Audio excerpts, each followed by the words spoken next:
Chapter 228. As soon as Fong Xianling asked for the heavenly grand ritual, Pai Lupi agreed immediately. Then Yuan Tiangang and others showed up. This was simply telling others that they had planned it long ago. They were so careless that their acting was so perfunctory. Li Wanyu despised them. However, this sudden turn of events greatly surprised Zheng Yuanshou and the other aristocratic families. No one had expected Li Er to make such a move during the court session when the officials were trying to force the emperor to abdicate. And they couldn't stop it. After all, Pai Lupi wanted to hold the heavenly grand ritual to eliminate the plague of locusts and pray to heaven for blessings. Who could say no to this? Pai Lupi didn't care about what Zheng Yuanshou and others thought. He announced the suspension of the lunar imperial court, walked down from the throne, and led the ministers out of the main hall. Zheng Yuanshou and other ministers could only look at each other and follow him out of the main hall of Taiji Palace. In the eyes of Zheng Yuanshou and others, Pai Lupi wanted to hold the heavenly grand ritual just to delay the time. They also made up their minds that they must take the opportunity of today's imperial court to force Pai Lupi to yield. When the heavenly grand ritual was completed, the imperial court would continue. At that time, they would see how Pai Lupi would deal with it. Outside the Taiji Palace was the square of Noda. There were drum towers and bell towers on both sides of the square. The heavenly grand ritual to pray for the plague of locusts was held in the square in front of the Taiji Palace. Yuan Tiangang wore a brand new purple Taoist robe embroidered with various auspicious patterns of Taoism with gold and silver threads. He walked in front of the Taoists with a solemn expression. The Taoist robes of the Tang and Song dynasties were not the yellow Taoist robes seen in later TV series. Instead, they were based on the illusion of purple qi from the east when the Taoist ancestor came out of seclusion on an ox. Therefore, Taoism advocated purple Taoist robes. Behind Yuan Tiangang were the abbots of the 58 Taoist temples in Chang and City. They were also wearing purple Taoist robes. Then there were hundreds of Taoists from the 58 Taoist temples. Some were holding God's tablets, some were holding banners, and some were holding various celestial weapons. They were singing ancient tunes. In fact, the formal heavenly grand ritual was very complicated. The whole ceremony would take several days. However, no matter if it was Pai Lupi or Li Wanyu, their ultimate goal was not to worship heaven itself. Therefore, today's heavenly grand ritual in front of the Taiji Palace was actually a simplified version of the ritual. The group of Taoists quickly set up the altar and enshrined 1,200 tablets of gods. In the middle of the altar, there was a gilded bronze statue of the Tao ancestor.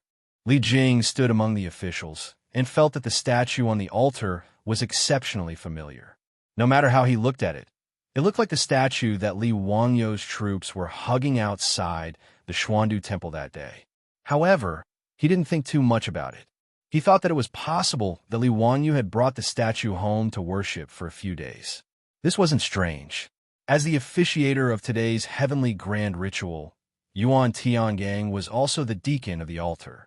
He performed gang steps, made gestures, and chanted spells.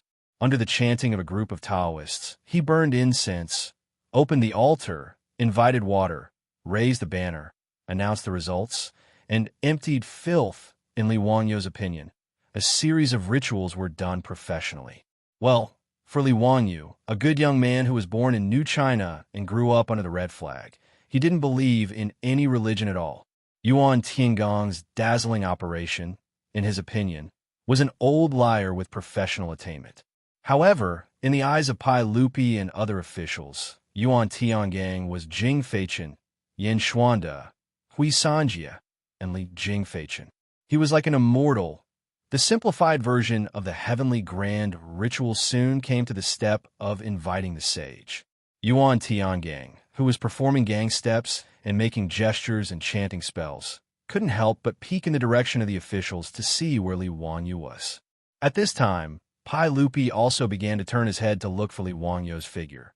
Because Li Wanyu had promised him before that the Tao ancestor would show his divinity in the heavenly grand ritual and personally break the saying that the plague of locusts was the punishment of heaven. Now, the inviting the sage ceremony began. Pai Lupi and Yuan Tiangang, who presided over the grand ritual, were both nervous. They didn't know how the Tao ancestor would show his divinity. However, Pai Lupi frequently looked back, but he didn't see Li Wangyo's figure among hundreds of officials behind him. Pai Lupi was anxious. He reached out and beckoned the servant beside him. He whispered a few words and asked them to find Li Wangyu, the man from Hu County. If this bastard played a trick on him, Pai Lupi would be furious. Pai Lupi's behavior made Fong, Xianling, and others, who didn't know the inside story, a little puzzled. His Majesty kept looking back. What was he looking for? Zheng Yuanshou and other masters of aristocratic families looked on coldly and sneered in their hearts. They thought that Pai Lupi was too naive. Even if he made such a heavenly grand ritual, what could he do? This group of old foxes more or less guessed the intention of Pai Lupi and Fong Xianling at this time. They just wanted to use the heavenly grand ritual to break the saying that the plague of locusts was the punishment of heaven. The deacon who presided over the ritual was a minister of aristocratic families. Some people recognized him as a famous Taoist priest in the land of Shu, named Yuan Tiangang. It was said that he was an unprecedented genius in divination. So what? Zheng Yuanshou and Zheng Shanghua, as well as the masters of the Fanyang Lu family, the Taiyuan Wang clan, the Qinghe Chui family, and the Bowling Chui family, looked at each other silently and coldly. Even if the heavenly grand ritual was over and the deacon, Yuan Tiangang, claimed that the plague of locusts was not the punishment of heaven, they would not take half a step back. Zheng Yuanshou and the others did not believe that Li Er would be able to turn the tables because of the heavenly grand ritual, even though there were hundreds of courtiers present. Ma Zhou, who proposed this plan, was also in the hall at this time. He had now joined the censorate as an imperial censor. Naturally, he needed to attend the lunar imperial censor today. Just now, he also saw his junior teacher, but it was not convenient for him to go forward and greet him. Ma Zhou was the one who proposed the heavenly grand ritual. He had been paying attention to the reactions of those aristocratic families. When he noticed Zheng Yuanshou and others sneering, Ma Zhou's heart couldn't help but thump. He vaguely felt that something was wrong. He seemed to have underestimated the determination of these aristocratic families to fight Pai Lupi to the death. Originally, he thought that with Pai Lupi's imperial prestige and the addition of the heavenly grand ritual, the famous Taoist Gao Zhen claiming that the plague of locusts was not the punishment of heaven should be enough to make these aristocratic families give in. But now it seemed that it was wishful thinking. Ma Zhou couldn't help but feel anxious. He gave the idea to Pai Lupi. Was it really useless for Mo Fei? He also began to look for Li Wangyu in the crowd frequently. He wanted to ask his junior teacher how to deal with the next attack of the aristocratic families. However, Li Wangyu seemed to have disappeared from the crowd. Neither Ma Zhou nor the eunuchs sent by Pai Lupi found Li Wangyu in the crowd of officials. The heavenly grand ritual was still in progress. Because he didn't know what Li Wangyu was going to do, Yuan Tiangang worshipped, burned incense, announced the form, and recited the incantation uneasily. He only knew that yesterday, Li Wangyu came to the Xuandu temple and returned the borrowed statue of Tao Zu. Li Wangyu also told Yuan Tiangang to enshrine the statue in the center of the altar, saying that it was the key to the Tao Zu's divine manifestation. Yuan Tiangang naturally obeyed and enshrined the statue of Tao Zu on the altar. Now, he kept peeping at the statue, wanting to know what Li Wangyu was up to. Just as Li Er, Yuan Tiangang, Ma Zhou, and the others were feeling uneasy, and Zheng Yuanshou and the others were watching coldly from the side, an unusually clear but strange voice came from the gilded bronze statue of the Tao ancestor on the altar. Chapter 229. Beep! The Bluetooth speaker is connected. The sudden strange sound came into the ears of all the people present very clearly. What was that sound? What Bluetooth? What speaker? Who was talking? Why couldn't they understand the meaning of these words? Everyone looked at each other and began to look for where the sound came from. Yuan Tiangang looked as if he had seen a ghost, and even the chanting in his mouth stopped. He looked unbelievably at the statue of Tao Zu in the center of the altar. He was the closest to the statue, so he was very sure that the strange sound just now came from the statue of Tao Zu. Before he could react, everyone heard the sound again. A song that no one had ever heard before began to reverberate through the Taiji Palace. It sounded like heavenly music. The music was neither a flute nor a guqin. Even Pai Lupi, who was familiar with all kinds of instruments of the Tang dynasty, could not tell what kind of instrument it was. Everyone turned their eyes to the altar, and the sound like the fairy music came from the altar. Pai Lupi's face changed greatly, and he suddenly stepped toward the altar. A group of civil officials and generals behind him were stunned, and then they all followed him. At this time, there was no censor correcting the etiquette. All the officials were shocked by the inexplicable music. When they walked to the altar, Pai Lupi and the officials behind him were stunned, just like Yuan Tiangang. The music was clearly from the statue of Tao Zu in the center of the 1,200 god positions on the altar. What is this sound? A minister murmured.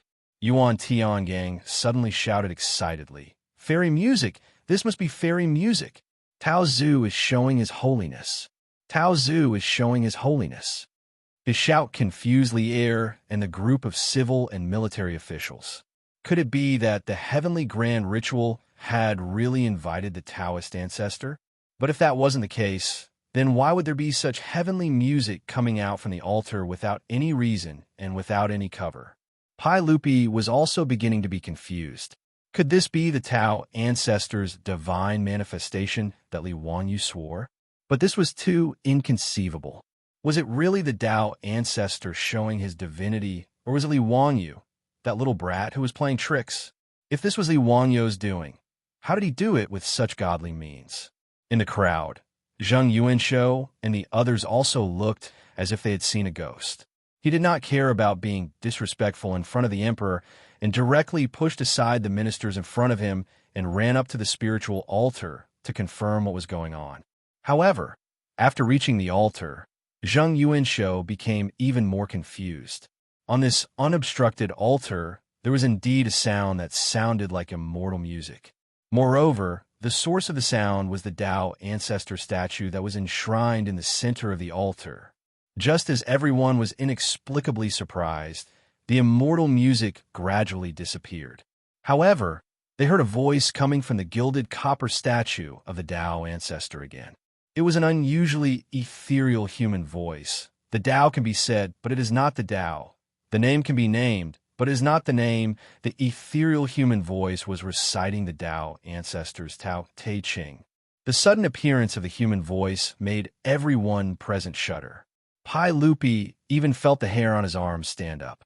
All of this was too strange. "Why are you not kneeling?" Just as everyone was at a loss, they heard the ethereal voice coming from the Tao ancestor statue again. Pai Lupi composed himself, swallowed a mouthful of saliva, and said, Who are you?" "I'm Taishang Laojun. I was born without beginning and without cause. I am the ancestor of all Taos, the ancestor of vitality, the ancestor of chaos, the parent of heaven and earth, and the master of yin and yang." When Pai Lupi heard this, it was as if he was struck by lightning. His knees went soft, and he knelt down. "Emperor Ancestor, please accept my worship." At this moment, Pai Lupi had no choice but to believe it. Not only him, but also the hundreds of civil and military officials behind him, Yuan Tiangang, and the other Taoists, all knelt down and bowed to the Tao ancestor statue on the altar. There was only one thought in everyone's mind. The Tao ancestor is showing his power. There was no other explanation except for the Tao ancestor showing his power. Even if there were some ministers who did not believe in Taoism, but Buddhism, there was no doubt in their hearts at this time. Even Zheng Yuanshou and the other aristocratic families all knelt down with trembling bodies. The Tao ancestor is really showing his power. In Pai Lupi's heart, there was a faint suspicion that this might be a trick made by Li Wangyu. However, as the Tao ancestor statue spoke again, all his doubts were dispelled. The ethereal voice came out again. "Li Shimin, you are the emperor of the Tang dynasty. You are ordered by heaven. Get up." Pai Lupi was very excited. The Tao ancestor is really talking to me. The Tao ancestor is really showing his power. Although he did not know why the Tao ancestor would show his power, he did not forget the purpose of holding this heavenly grand ritual. So he quickly asked, "Emperor Ancestor, may I ask if the plague of locusts today is because of Shimon's immorality? Is the plague of locusts sent by heaven as punishment? What is morality?" Taoism is the nature of all things in heaven and earth. It is omnipotent and omnipotent. It gives birth to heaven and earth, operates the sun and the moon, and grows all things, but it never shows off or relies on itself. Heaven and earth are heartless and treat all things as straw dogs. How can heaven send a plague of locusts to punish people because of what you, the emperor, have done? Hearing this, Pai Lupi could not help straightening his back and looking back at the ministers kneeling behind him. With the Tao ancestor showing his power and endorsing him, he would like to see which bastard would dare to say that the locusts were the wrath of heaven and that it was caused by his immorality. Emperor Ancestor, may I ask if the plague of locusts in the world can be destroyed? Yes. The plague of locusts is the enemy of heaven and earth. Destroying it will bring great merit. Hearing this, Pai Lupi's eyes almost narrowed. Since the Tao ancestor said so, there was no more obstacle to destroying the locusts. He only felt refreshed and proud. Li Shimin, you must remember to take the people of the world as your responsibility. The sage is to govern the country, correct the law, and correct the punishment. He will save the chaos of the world and get rid of the calamity of the world. He will make the strong not bully the weak, and the masses not oppress the few. The elderly will be satisfied, the young will be raised, the borders will not be invaded, the ministers will go on blind dates, the father and son will protect each other, and there will be no danger of death. This is also the greatest merit. Yes, Shimin will remember the emperor ancestor's decree. Haha, that's good. I'm leaving. The Tao ancestor's ethereal voice came out. After the last sentence, another burst of heavenly music came out, and then there was no more sound. On the altar, under the sunlight, the Tao ancestor's gilded bronze statue seemed to be plated with a layer of golden light, emitting a dazzling light. Farewell, Emperor Ancestor. Under the leadership of Pai Lupi, everyone once again kowtowed 3 times and 9 times, kowtowing to the Tao ancestor statue on the altar. Yuan Tiangang also came back to his senses at this time, and quickly led a group of Taoists to recite the Tao Te Ching. Although Zheng Yuanshou and others followed the crowd to kowtow 3 times and 9 times to the Tao ancestor at this time, all of their faces were gray, and their hearts were like being cut by a knife. The Tao ancestor actually showed his divinity and personally dispelled the locust plague as the wrath of heaven. It was heaven's punishment for Pai Lupi for not cultivating personal morality. It could be said that Pai Lupi was almost erected by the Tao ancestor to protect his body. In the future, no one in the world would dare to use the change of the Xuanwu Gate to attack Pai Lupi. At this time, Zheng Yuanshou and other aristocratic families had begun to wonder if the world really had nothing to do with them, the 1,000-year-old families. When everyone was kowtowing to the Tao ancestor, no one noticed that Li Wangyu, who had disappeared before, crept out from a secluded place in the main hall. Chapter 230. There was no doubt that the Tao ancestor show was just a trick made by Li Wangyu. That day when she traveled through the Tang dynasty with her beautiful boss, her mobile phone was in Li Wangyu's carry-on bag that was dropped in the bathtub. And in the small mezzanine bag of her bag, there was a mini Bluetooth speaker that Su Chongqing used to listen to music. That day when she and Li Wangyu checked the items in the bag, they almost ignored it. But even if Su Chongqing found the Bluetooth speaker in the bag later, she didn't care too much. After all, there was no electricity in the Tang dynasty. Her mobile phone was turned off for a long time and couldn't be used, let alone this Bluetooth speaker. However, when Li Wangyu was thinking about how to make the Taoist ancestor show his divinity in the heavenly grand ritual, he suddenly thought of Su Chongqing's mobile phone and Bluetooth speaker. These 2 electronic products, which were commonly seen in the later generations, were excellent props in the Tang Empire for pretending to be mysterious. So he asked the abbot of Xuandu Temple for a hollow statue of the Tao ancestor. Together with Su Changqing, he fixed the mini Bluetooth speaker in the statue. The sound of the mini Bluetooth speaker was not low. Plus, the speaker was fixed in the hollow copper statue, so it played the role of a sound amplifier. This was the same principle as when Li Wanyu listened to songs with his mobile phone in the future. Sometimes he thought the volume of the mobile phone was too low, so he put the mobile phone in a glass cup to play the effect of a loudspeaker. After Li Wanyu's experiment, the wireless connection distance of the Bluetooth speaker was about 10 meters, which gave him enough room to operate. When the heavenly grand ritual was going on, Li Wanyu slipped to a secluded place in the Taiji Palace and connected the Bluetooth speaker with the beautiful boss's mobile phone while everyone's attention was attracted by Yuan Tiangang, who was performing dipper steps and reciting spells on the altar. Yuan Tiangang and others heard the beep. The Bluetooth speaker is connected. There was no doubt that it was the sound after the mobile phone was connected to the Bluetooth speaker. To Pai Lupi and the others, the music that sounded like heavenly music was actually the music that their beautiful boss had downloaded on her phone. If a friend from the future transmigrated to this Taiji Palace, they would definitely realize that this was the theme song of the movie Big Fish Begonia. As for the Tao ancestor showing his divinity and talking to Pai Lupi, it was even simpler. Li Wanyu used the voice-changing software in his phone to make his voice ethereal, just like the voice of a celestial character in a TV series. To put it bluntly, the so-called Taoist ancestor show of divinity was nothing more than Li Wanyu playing a wonderful magic show in front of the emperor and ministers of the Tang dynasty by using the high-tech electronic products of later generations. This was not worth mentioning in the future, and it could not even fool elementary school students. However, 1,300 years ago, it was a real miracle, an undeniable Tao ancestor showing his divinity. With Su Changqing's mobile phone and mini Bluetooth speaker, Li Wanyu showed off fiercely in the Tang dynasty, and his level was quite high. He pretended to show his divinity, and even Pai Lupi, the emperor, knelt down. It was very exciting. However, it was obvious that Li Wanyu could only rot in his stomach for such an exciting thing. Even if Pai Lupi interrogated him later, he could only insist that it was the Tao ancestor showing his divinity, and that he did not do anything behind the scenes. Otherwise, Pai Lupi would have skinned him alive. What made him even more regretful was that Su Changqing's mobile phone was completely out of power after such a toss.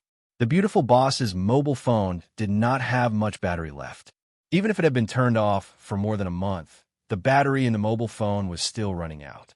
Plus the battery of the mobile phone that he and Su Changqing consumed when they were at home and did experiments, there was only about 20% battery left in the mobile phone. After he fooled the emperor and ministers of the Tang dynasty, the battery of the mobile phone finally ran out and was turned off, which made Li Wanyu very sad. After putting away the phone that had no battery, Li Wanyu slipped back to the group of ministers in the shock brought by the Tao ancestor showing his divinity, and also made a surprised expression. Outside the Taiji Palace, Yuan Tiangang became more and more excited. He worked harder on a series of ceremonies, such as summoning, following the stars, submitting the report, dropping the banner, and sending the sage. Due to the unexpected Tao ancestor showing his divinity, the heavenly grand ritual, which was originally a simplified version, would be extended to 49 days in the Taiji Palace under the decree of Pai Lupi. Pai Lupi did not waste any more time. He turned around and walked into the main hall of the Taiji Palace. He returned to the throne, and the court meeting continued. After the civil officials and military generals took their seats again, the atmosphere in the main hall was completely different. The envoy of Luo Zhou, who had previously proposed to let Pai Lupi write an edict of self-condemnation to save the people, was now kneeling in his position, trembling like a sieve.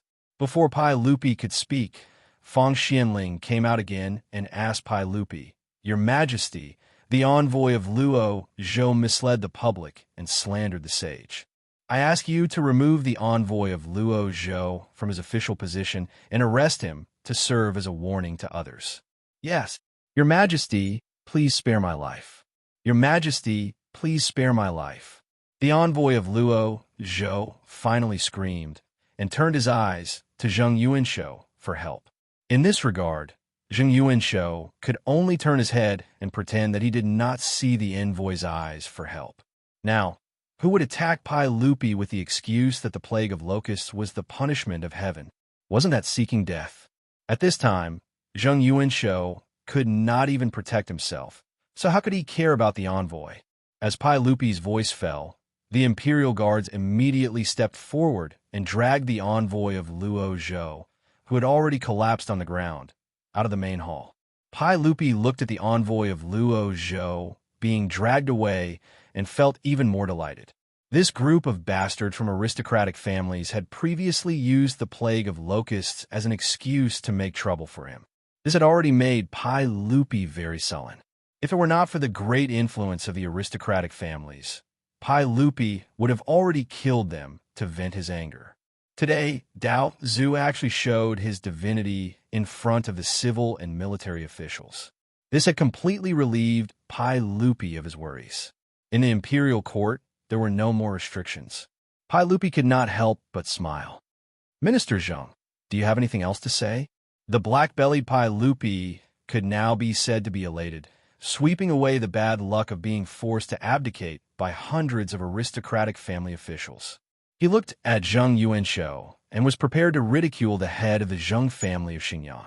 However, Zheng Yuanshou no longer had the intention to arm wrestle with Pai Lupi.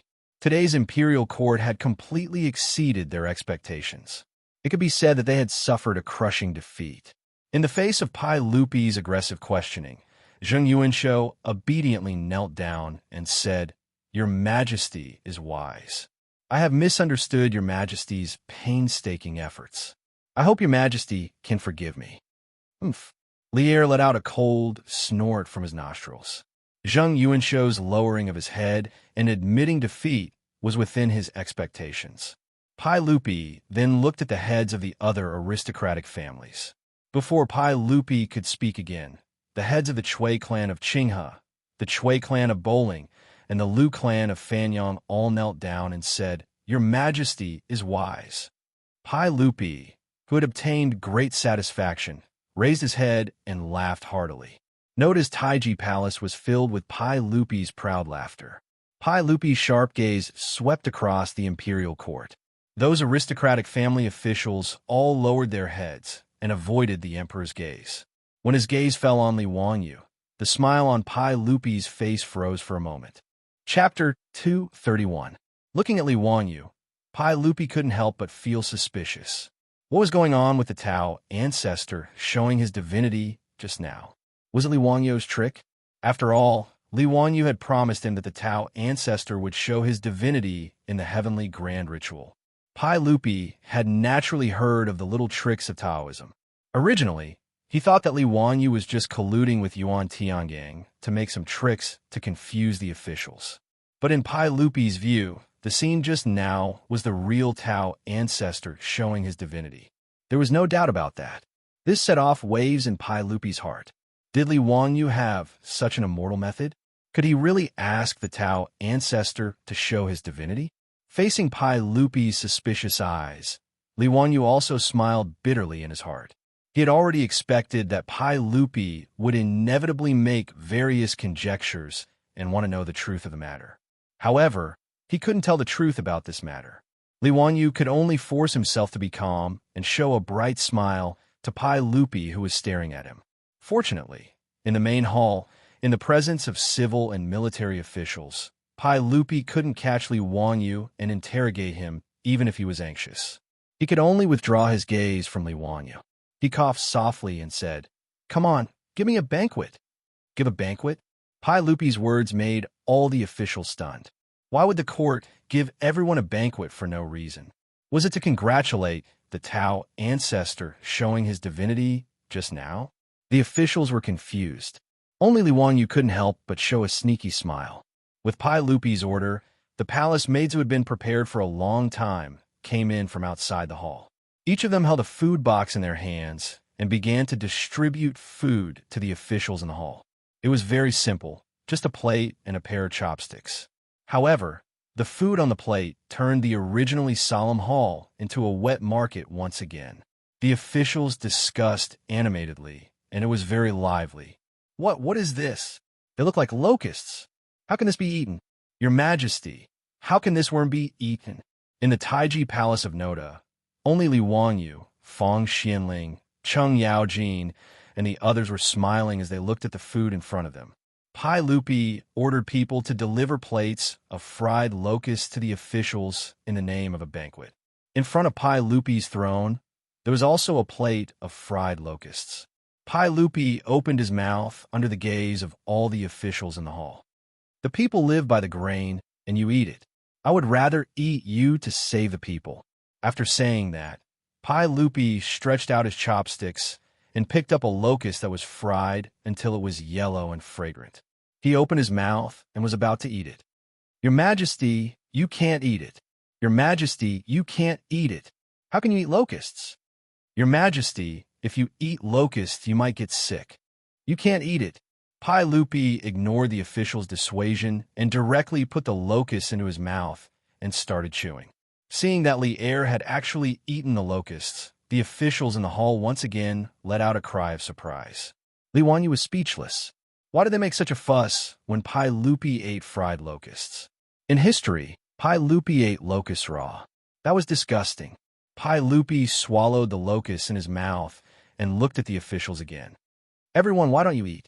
These words made the officials in the hall look at each other. Did they really have to eat such disgusting locusts? Fang Xianling, Zhang Sun Wuji, Cheng Yaojin, and the others naturally reached out their chopsticks without hesitation and put the fried locusts into their mouths under the horrified gazes of their colleagues. Seeing this, the courageous officials in the hall could only pluck up their courage and reach out to pick up the locusts in front of them. They closed their eyes and put the locusts into their mouths. Suppressing the disgust in their hearts, they chewed hard.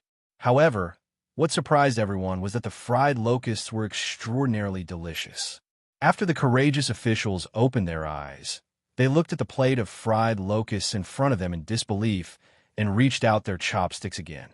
Under the pressure of Li Er and the lead of these bold officials, the main hall of Taiji Palace was soon filled with the sound of people chewing on fried locusts. Everyone, how's the taste? Pai Lupi asked with a smile. At this time, many of the officials had already fallen in love with the fried locusts and were eating happily.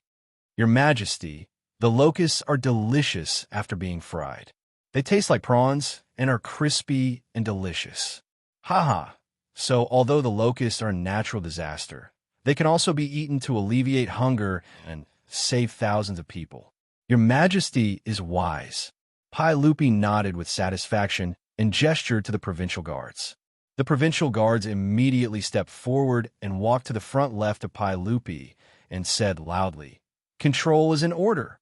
In the hall, the officials held their breaths and all bowed down. In today's imperial court, demons cannot win against virtue. In ancient times, locusts avoided the border. If they can avoid virtue, how can they not be virtuous? Today, you sit and watch the seedlings being eaten. How can you bear to not save them? How can you be at ease because of hunger?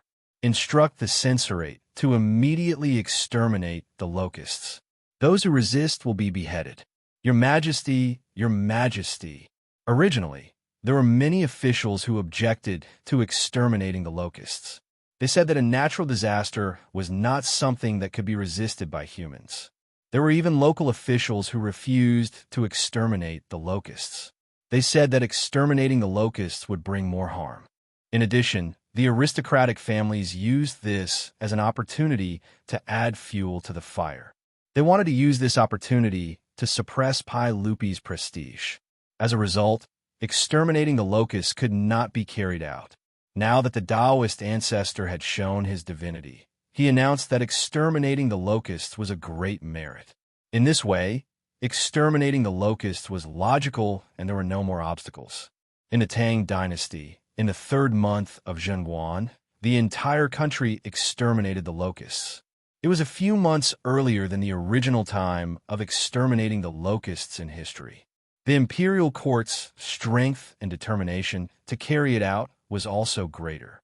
A disaster of exterminating the locusts disappeared without a trace. After the imperial court meeting, the news of the Taoist ancestor showing his divinity at the Taiji Palace quickly spread in Chang and city. Because at that time, there were no less than 1,000 people in the Taiji Palace who had witnessed this miracle with their own eyes. Everyone had to believe it. Many officials even recorded the conversation between Pai Lupi and the sage, as well as the matter of Pai Lupi and the officials eating fried locusts in the main hall of the Taiji Palace. They printed it into books and spread it widely. In the Tang dynasty, which had a strong atmosphere of religious belief, this matter immediately spread to the entire Tang dynasty, with Chang and city as the center. For a time, the Taoist temples that were originally prosperous in the Tang dynasty became even more prosperous. The people of the Tang dynasty went to the Taoist temples in groups to burn incense and kowtow to the Taoist ancestor, asking for the Taoist ancestor's blessing. Under the strong push of Pai Lupi, the Tang dynasty began to exterminate the locusts. Exterminating the locusts was not complicated. At night, a fire would be lit, and the locusts would fly to the fire and be burned to death. Then, a pit would be dug to bury the locusts. In addition, with the help of manpower and other methods, exterminating the locusts was not too difficult. The landlords and villagers who were originally worshipping the locust god immediately changed their minds when they heard from the officials and scholars that the Taoist ancestor had shown his divinity at the Taiji Palace in Chang and city and personally passed down a verbal order saying that the locust plague was the enemy of heaven and earth. Exterminating the locusts would be a great merit. In this year, the locusts were not a disaster. However, Li Wanyu was not happy at this time. He was racking his brains, thinking of how to fool Pai Lupi. Chapter 232. In the Yin and Yang Hall of Tai Chi Palace, Li Wanyu was restless. From time to time, he would raise his eyes to look at Pai Lupi, who was sitting at the side and reviewing memorials. As soon as the court meeting ended, Li Wanyu wanted to blend into the hundreds of officials and slip away. However, before he reached the entrance of Tai Chi Palace, he was stopped by the palace eunuchs, who were summoned by Pai Lupi. He knew very well why Pai Lupi summoned him. This was also the reason why he wanted to slip away. Feeling uneasy, he followed the eunuchs into the Yin and Yang Hall. However, he saw Pai Lupi sitting behind a few tables and reviewing memorials, completely ignoring him. Li Wanyu complained in his heart, "Isn't this F***king psychological warfare?" He had seen a lot of movies and TV shows in his previous life. The police often did this during trials. They put psychological pressure on the suspect to make the suspect reveal flaws. Pai Lupi used this method to interrogate him. He had underestimated Li Wanyu's psychological endurance. Back then, he was able to change his mathematics score from 9 to 99 to lie to his parents without batting an eyelid. Although he had been severely beaten after being seen through, it was not because he had revealed flaws. It was because the bastard neighbor's child next door, his classmate, had exposed him. Therefore, even though Li Wanyu was nervous, he did not show any flaws on the surface. He was calm and composed, quietly watching Pai Lupi show off. In the Yin and Yang Hall, it was quiet for a moment. Neither of them made a sound. Even the eunuchs who were waiting on the side lowered their breathing. After a full 30 minutes, Pai Lupi put down the pen in his hand and rubbed his slightly sore wrist. He raised his head and looked at Li Wanyu with a faint smile. He waved his hand and motioned for all the servants in the hall to leave. Then he stared at Li Wanyu and said, "Zio, tell me, why did the Emperor Ancestor suddenly appear during the heavenly grand ritual today?" Li Wanyu, on the other hand, was not flustered at all. Just now, Pai Lupi had purposely left him to the side, and his mind had wandered off. In the end, he came up with a reasonable excuse. "Uncle, actually, as early as 3 days ago, the Taoist ancestor told me in my dream that he would show his divinity in today's heavenly grand ritual and open the eyes of his majesty." Pai Lupi was stunned. "What? The imperial ancestor gave you a dream?" Li Wanyu nodded seriously and said, "That's right. That's why I'm so sure that the Tao ancestor will show his power during the heavenly grand ritual." His words made Pai Lupi a little confused. Was that really the case?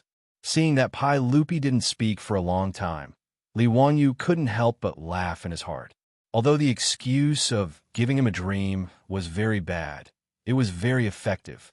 Even if Pai Lupi was suspicious, could he find Lousy and confront him? Who could say that Lousy didn't give him a dream? Anyway, Li Wanyu insisted that the Tao ancestor gave him a dream as an excuse. Even if Pai Lupi had doubts in his heart, there was nothing he could do. In the end, Pai Lupi could only accept Li Wanyu's explanation and reluctantly believe that the Tao ancestor gave Li Wanyu a dream. Although there were many doubts, such as why the Tao ancestor gave Li Wanyu a dream and why Li Wanyu believed the words of the Tao ancestor in the dream, these were not important. At least Pai Lupi was sure that Li Wanyu was not malicious, and what he did was in line with the interests of Pai Lupi. Naturally, Pai Lupi was too lazy to continue to delve into this matter. After the lunar pilgrimage in the Taiji Palace ended, the gilded copper statue of the Tao ancestor was directly enshrined in the Taiji Palace by Pai Lupi. He burned incense and prayed day and night. After the heavenly grand ritual, Pai Lupi gave rewards to the 58 Taoist temples in Chang, and including the abbot of Xuandu Temple. Yuan Tiangang was left in Chang by Pai Lupi 4 years earlier and became the think tank of Emperor Taizong of Tang. As for Li Wanyu, Pai Lupi did not give him any more rewards. The main reason was that he was too young and had just been granted the title of county founding man. It would be too excessive to give him another title.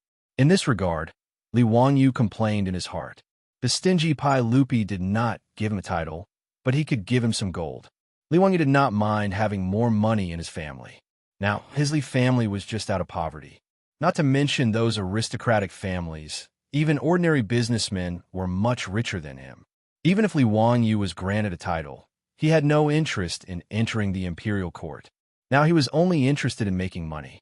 After the threat of the locust plague was eliminated, Li Wanyu began to think about his plan to make money.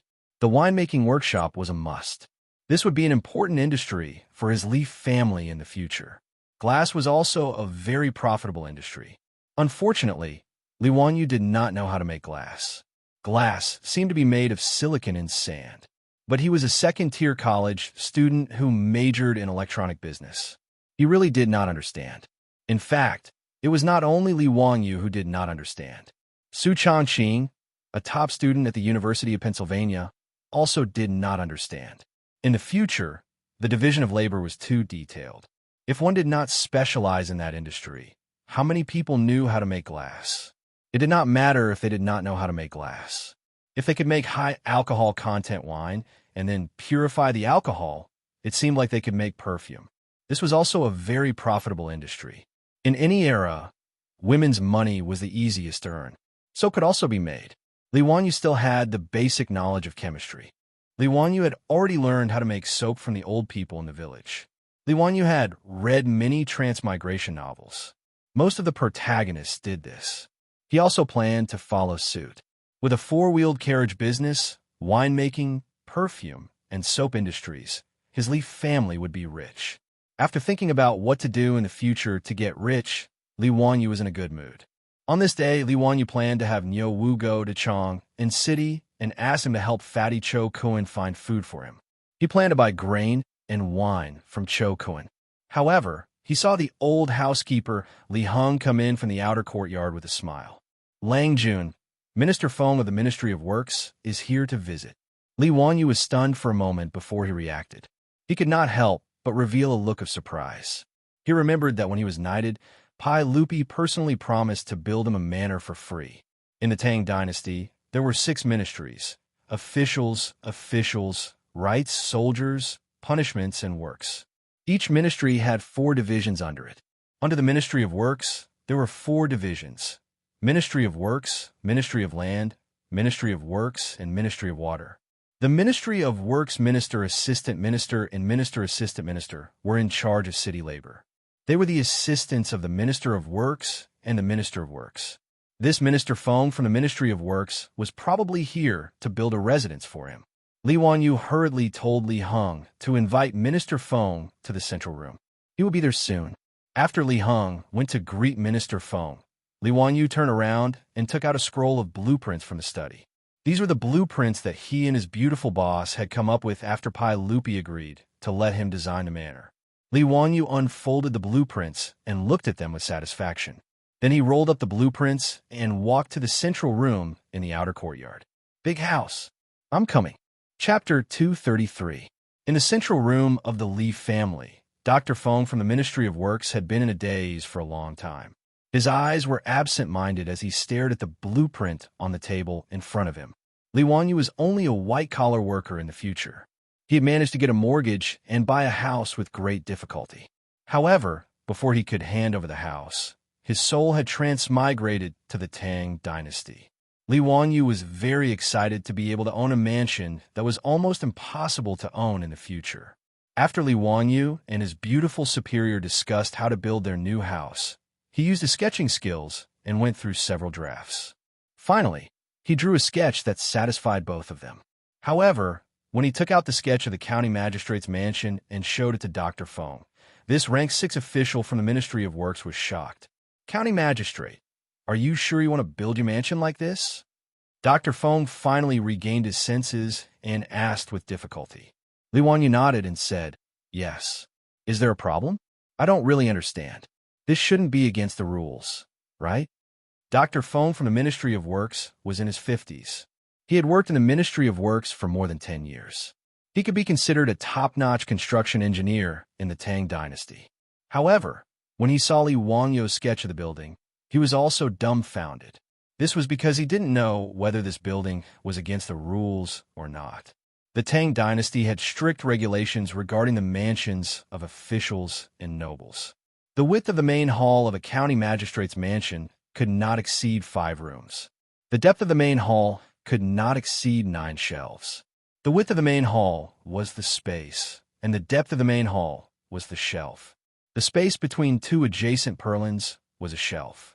The width of 5 rooms referred to the 6 pillars in the main hall.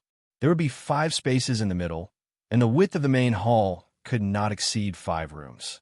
The depth of the main hall could not exceed 9 shelves. However, these data and requirements were based on the traditional architectural and garden design requirements of China. However, the sketch Li Wanyu showed him was an architectural style that Dr. Feng had never seen before. Of course, in this era, other than Li Wanyu and Su Changqing, no one else could draw such an architectural blueprint.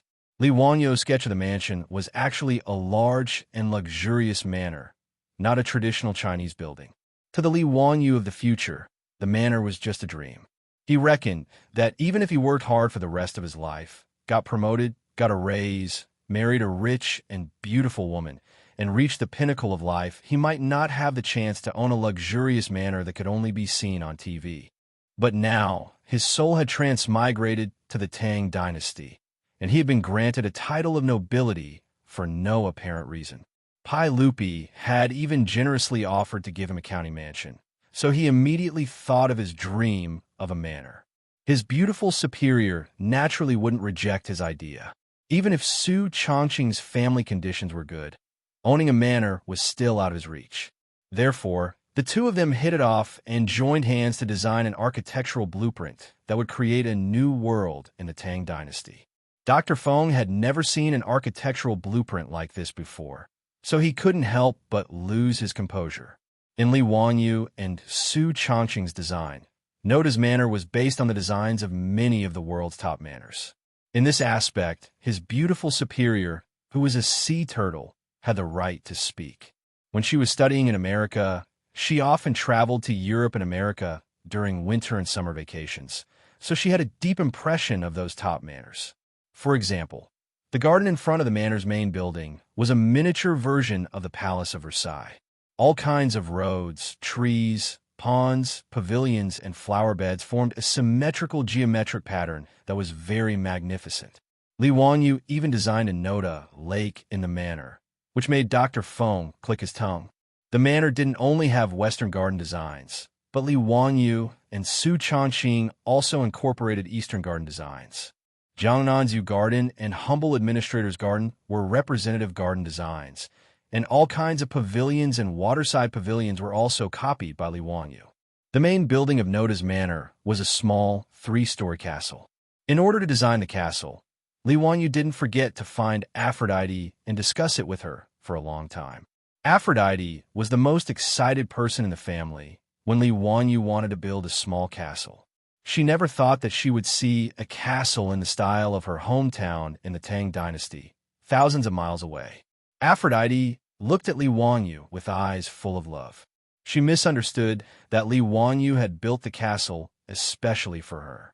How could a man who could build a castle for his woman not make Aphrodite's heart beat faster?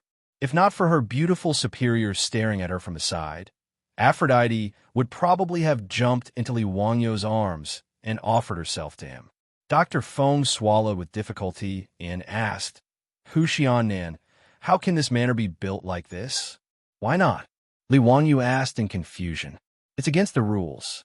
Dr. Feng began to explain to Li Wanyu what the composition of feng shui was, what the front hall and back bedroom were, what the 3 entrances home were, what the hierarchy was, and what the differences between men and women were.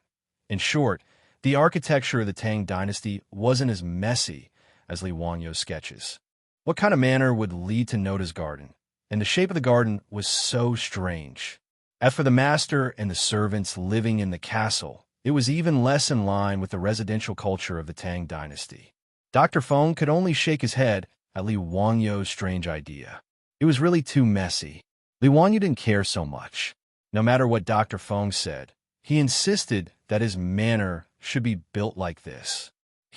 Dr. Feng, if this manor doesn't violate the rules, I still want to build it like this." In response, Dr. Feng could only shake his head. Forget it. This was the manor of the Hushin man.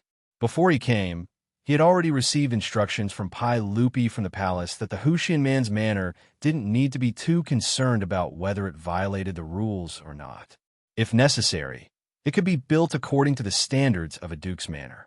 This could be considered the Pai Lupi's hidden compensation to Li Wanyu. In any case, Li Wanyu's manor was far away in Dingzhou village, not Chang'an city.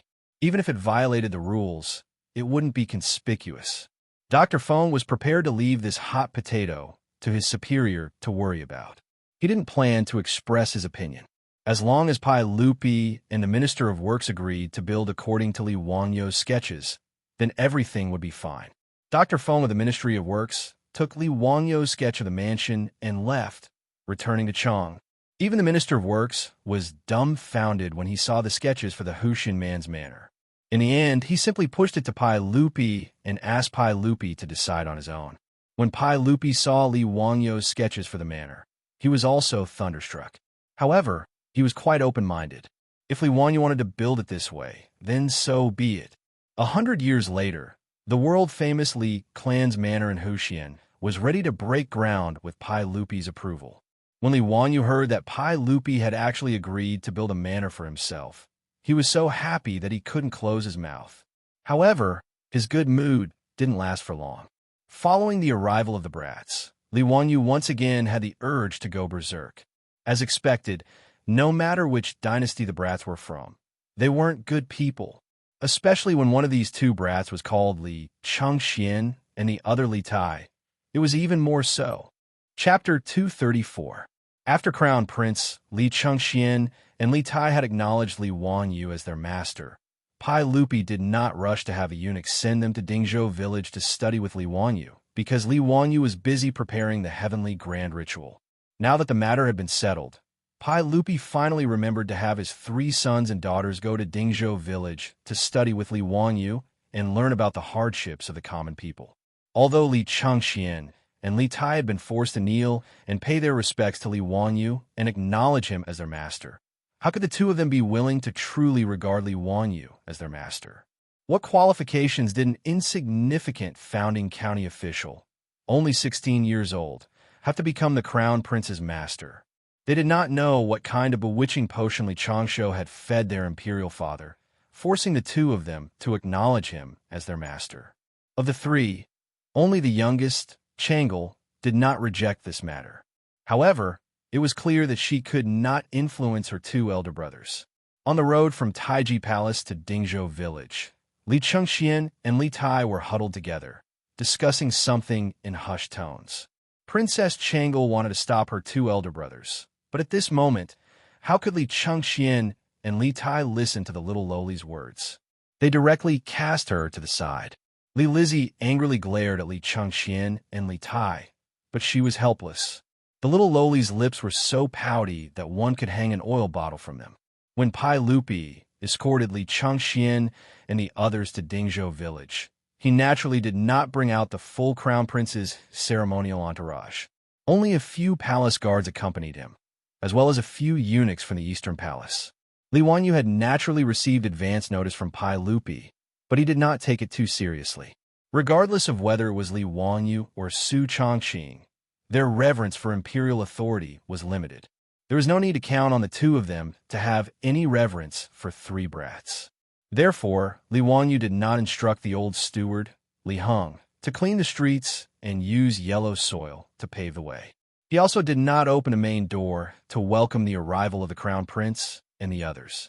When Li Chengqian's car stopped in front of the Li family in Dingzhou village, not a single person from the Li family came out to greet them. Before Li Chengqian and the others could say anything, the eunuchs of the Eastern Palace flew into a rage. These eunuchs of the Eastern Palace felt that they were the people around the future emperor of the Tang dynasty, so they were very proud. Even though he knew that Li Wanyu was the crown prince and the others' teacher, he didn't take it seriously. Li Chengqian naturally had a teacher to teach him in the Eastern Palace. However, Li Chengqian's teachers were also very respectful to the crown prince due to their fear of imperial power. They didn't have the dignity of a teacher at all. This gave the eunuchs by Li Chengqian's side the misconception that the so-called emperor's teacher was nothing more than this. Now that the crown prince had condescended to visit the Li family in Dingzhou village, not a single person came out to welcome him. Therefore, without waiting for Li Chengqian's orders, they ran up to the door and smashed it down. "Open the door. Is everyone dead? Tian Shilang, you have no manners at all. Who do you think you are? Hurry up and open the door." The door of the Li family's old residence was not very sturdy to begin with, so it was almost torn down by the eunuchs. The door was on the verge of collapse. Li Heng, who had no idea what was going on, was shocked when he heard the door being smashed. He hurriedly opened the door to check. "Who are you? Why are you smashing the door?" "This is the residence of the county magistrate of Huxian. Don't be impudent." Li Heng was so angry that his beard was sticking up. He pointed at the plaque on the door and roared at the eunuchs who were smashing the door. The plaque on the door of the Li family had already been replaced with the words, "County Magistrate of Huxian." This was the old man's pride. How could he tolerate others looking down on him? However, Li Heng's words only caused the eunuchs to sneer. Bulsh * T County Magistrate of Huxian. Does a mere county magistrate who founded the country think he's something? Hurry up and tell the county magistrate of Huxian to come out. We've seen plenty of princes and dukes in Chang'an. How dare a mere county magistrate who founded the country bring it up? It really is Tian Shilang. His Highness the Crown Prince has arrived. That bastard Li Wanyu actually dares to not come out to welcome him. Is he trying to rebel? Do you believe that we'll tear down your Bulsh * T County Magistrate of Huxian for neglecting His Highness the Crown Prince like this? The old steward, Li Heng, was shocked when he heard their words. His Highness the Crown Prince had come to the Li family. He didn't know what was going on, so he hurriedly sent a servant girl to inform his Lang Jun. The eunuchs wanted to push Li Heng aside and rush into the residence. However, Li Heng wasn't willing to let them pass. He didn't care about his old age and reached out to stop them. "Old man, get out of my way. Be careful that we don't beat you to death, Tian Shilang. Why bother with him? Rush in and find Li Wanyu to talk to him." Li Wanyu was in the back courtyard, but he had already heard the commotion from the outer courtyard. He couldn't help but frown. He was afraid that his old steward, Li Heng, would be at a disadvantage, so he hurriedly rushed out of the back courtyard. "Stop!" Li Wanyu had just arrived in the front courtyard when he saw Li Chengxian's eunuchs pushing Li Heng. He couldn't help but shout angrily, "Li Chengxian and Li Tai, come out!"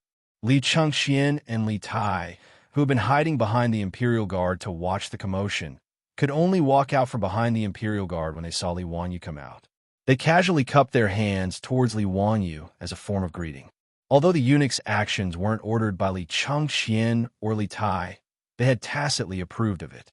They wanted to give Li Wanyu, this junior division commander, a show of strength.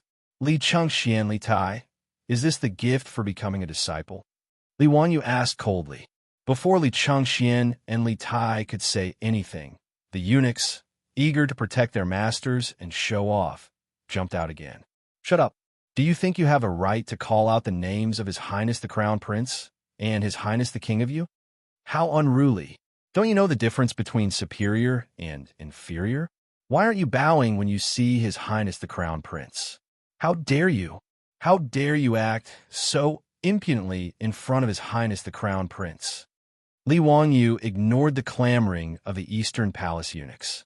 He only looked coldly at Li Changxian and Li Tai, waiting for them to give him an explanation. Haha, big brother Wanyu, these servants don't know any better. Don't mind them, I'll teach them a lesson later.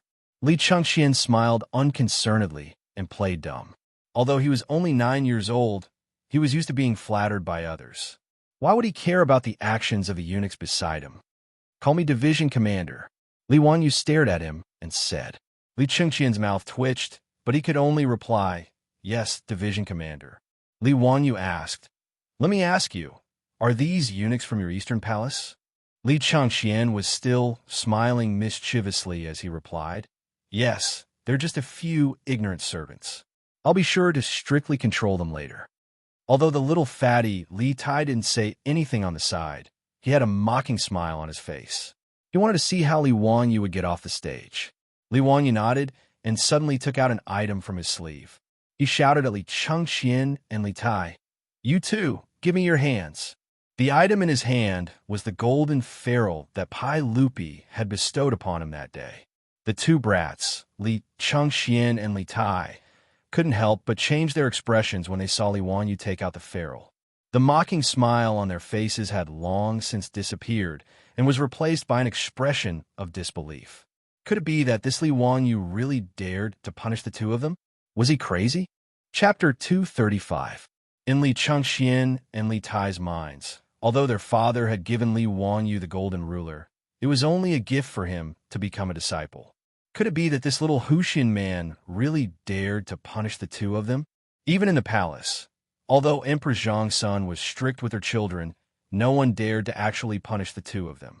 Unlike Chang'e, Li Changxian was the crown prince and Li Tai was the king of Yu. Their statuses were different. The palace maids dared to use the ruler to punish Chang'e and Pai Lupi's other children, but no one dared to touch the two of them. As for Li Changxian and Li Tai's original teachers, they were also afraid of the imperial power and abided by the rules of a ruler. Why would they use the ruler to punish them? It could be said that from birth until now, no one dared to touch a single hair on Li Changxian and Li Tai's heads. When they saw their father give Li Wanyu the golden ruler, the two brats were still a bit afraid. However, the eunuchs beside them comforted them, saying that Huxian man, Li Wanyu, definitely did not have the guts to punish them. The two brats thought about it and felt that it was true.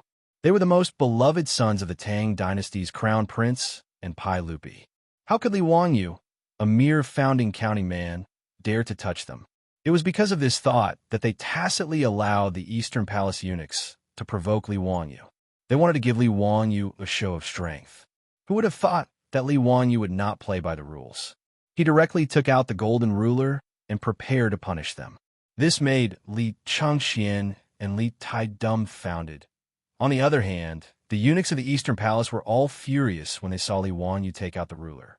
The eunuchs stood in front of Li Changxian to protect him. Huxian man, what are you doing? This is His Highness the Crown Prince. Unscrupulous. Simply unscrupulous. You, a mere founding county man, actually want to punish His Highness the Crown Prince. Do you still have any respect for saints? Huxian man, do you want to offend your superiors? Protect the Crown Prince. Don't let this madman hurt the Crown Prince and His Highness. Guards, guards, protect the Crown Prince. The Eastern Palace Chamberlain jumped up and down, trying his best to show that he was loyal to his master. However, the palace guards who had followed him to Dingzhou village were dumbfounded. Should they stop Hu Xinnan, or should they pull away the eunuchs? They couldn't be blamed for their hesitation. Before they set off, the imperial guards had already received a warning from Pai Lupi. After going to Dingzhou village, they were only responsible for the safety of the 3 princes and princesses. They were not allowed to interfere with anything else and allowed Hu Xinji to make the decision. But now, Hu Xinman wanted to beat the crown prince and the king of Yu. Should they protect the crown prince and the others? Or should they let Hu Xinman make the decision? The imperial guards in the palace all looked at the imperial guard leader doubtfully, waiting for his decision. The leader of the guards gritted his teeth and silently shook his head at his subordinates, indicating that he would not interfere in this matter. Li Wanyu paid no attention to the clamoring of the Eastern Palace chamberlains, only coldly staring at Li Chengqian and Li Tai. What? You two have the courage to indulge your servants, but don't have the courage to bear the consequences? To the side, Princess Changle hurriedly ran forward. After curtsying to Li Wanyu, she acted coquettishly and cutely towards Li Wanyu. Brother Wanyu, please forgive Brother Crown Prince and Brother Chinke. They won't be like this in the future, okay? Li Wanyu's originally frosty expression was immediately melted by the little lowly's pleading. That damn Pai Lupi! How did he give birth to such an adorable little lowly? Smiling, he dotingly stroked Princess Changle's small head. Okay, since Changle has pleaded for leniency on their behalf, then the 10 lashes each will be changed to 3 lashes each as punishment for their lack of respect for their elders. Okay? How could Princess Changle, a 7-year-old little lowly, be a match for Li Wanyu? She believed that Li Wanyu had truly pleaded for leniency on behalf of her 2 elder brothers, reducing the punishment of each being struck by the feral 7 times. On the other hand, Li Chengqian and Li Tai were on the verge of tears. This scoundrel of a junior commander was bullying them again. Both sides were going to beat them, yet he was still trying to swindle a favorable impression from their younger sister. Truly a scoundrel. However, Li Chengqian and Li Tai did not dare to disobey. After all, Li Wanyu was currently holding the golden ferule bestowed by their imperial father. On that day, the 2 had clearly heard Pai Lupi's words. If Li Wanyu were to use this ferule to punish them, Pai Lupi would definitely not blame them. In a sense, this ferule bestowed by Pai Lupi to Li Wanyu represented the authority of Pai Lupi. How could the 2 brats have imagined that Li Wanyu would be so forceful? They had only tacitly allowed the eunuchs to do as they pleased, yet the punishment was now in their hands. At this moment, the 2 were in a dilemma. They could only use silence to resist Li Wanyu. As for the eunuchs, they were unwilling to let the matter go. They stood in front of Li Chengqian and Li Tai, cursing incessantly. Out of the way, Li Wanyu coldly shouted at the group of eunuchs. These eunuchs were currently immersed in resisting the evil demon and protecting the crown prince. How could they possibly listen to Li Wanyu's words? Li Wanyu could not be bothered to pay them any attention. He only raised his eyes to look at the group of imperial guards. Everyone, these eunuchs are all people of the palace. If they continue to cause trouble, then please return. I will explain to the saint that I am unable to instruct the crown prince and his imperial highness, the Prince of Yu. Finished speaking, he took Princess Changle's small hand and returned to his residence without looking back. After he entered, the main doors of the Lai hut behind him slammed shut. Seeing Li Wanyu not give them any face, whether it was the imperial guards, Li Chengqian, or Li Tai, they were all dumbfounded. This county man had shut them out of the main doors, just like this? He even wanted to drive them back to Chang'an? The eunuchs were still unaware. Seeing Li Wanyu return to his residence, they began to urge Li Chengqian and Li Tai on. Your Imperial Highness, the Prince of Yu, this county man is truly repulsive. Let us return to the palace. That's right, Your Imperial Highness. Let us return and ask the saint to uphold justice for us. We must punish this arrogant and despotic county man with a crime of great disrespect and have him demoted and stripped of his noble title. This kind of vile character is truly arrogant. Your Imperial Highness, let us return to the Eastern Palace. Her Imperial Highness, the Empress, will definitely uphold justice for you. At this moment, Li Chengxian and Li Tai were not listening to the clamor of the eunuchs. They only smiled bitterly and looked at each other. Although the two little fellows were young, they were not as shallow as the eunuchs. If they returned to Chang, and like this, they were certain that they would be severely punished by their imperial father. Their imperial mother would also not protect them. Pai Lupi and Empress Zhang Sun valued filial piety the most. Respecting one's teachers was also a part of filial piety in China. If Li Wangyu were to complain to their imperial father, saying that the two brothers did not respect their elders, it was likely that the punishment they would receive would be even more severe. Although Li Chengxian was the crown prince, he was still very respectful towards his teacher. The two of them were just angry that Li Wangyu was so young and not much older than them, yet he wanted to be their teacher. However, even as the crown prince, Li Chengxian did not dare to return to Chang, and with his tail between his legs. With no other choice, Li Chengxian and Li Tai could only push aside the eunuchs in front of them. They stepped forward and lightly knocked on the main doors of Lai Hat. Chapter 236. The old housekeeper Li Heng opened the door once more. Now that he knew that the two children in front of him were the crown prince and King Yu of the Tang dynasty, the old man was quite frightened. However, he still mustered up his courage and asked Li Chengxian and Li Tai according to his Longjuan's instructions, "Your Highness, King Yu, are you willing to accept your punishment?" Li Chengxian and Li Tai looked at each other and nodded helplessly, indicating that they would accept Li Wangyu's punishment.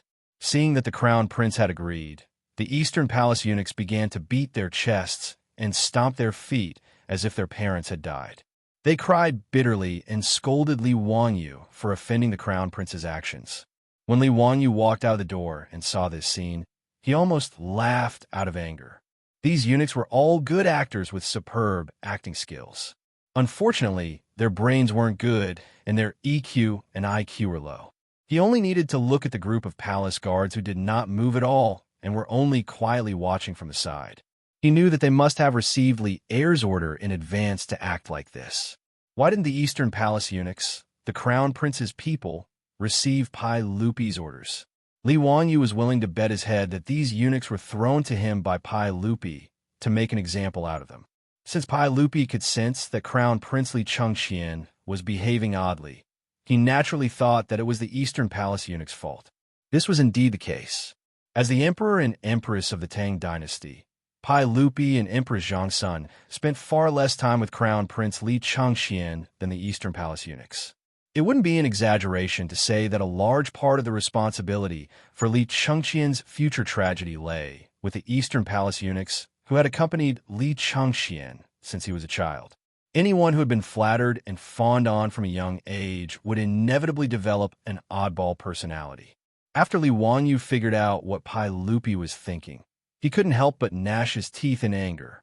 This damned bearded man actually wanted him to be the bad guy and help him teach the crown prince's close servant a lesson. However, even though he despised Pai Lupi for using someone else to do his dirty work, he did not object to being the bad guy.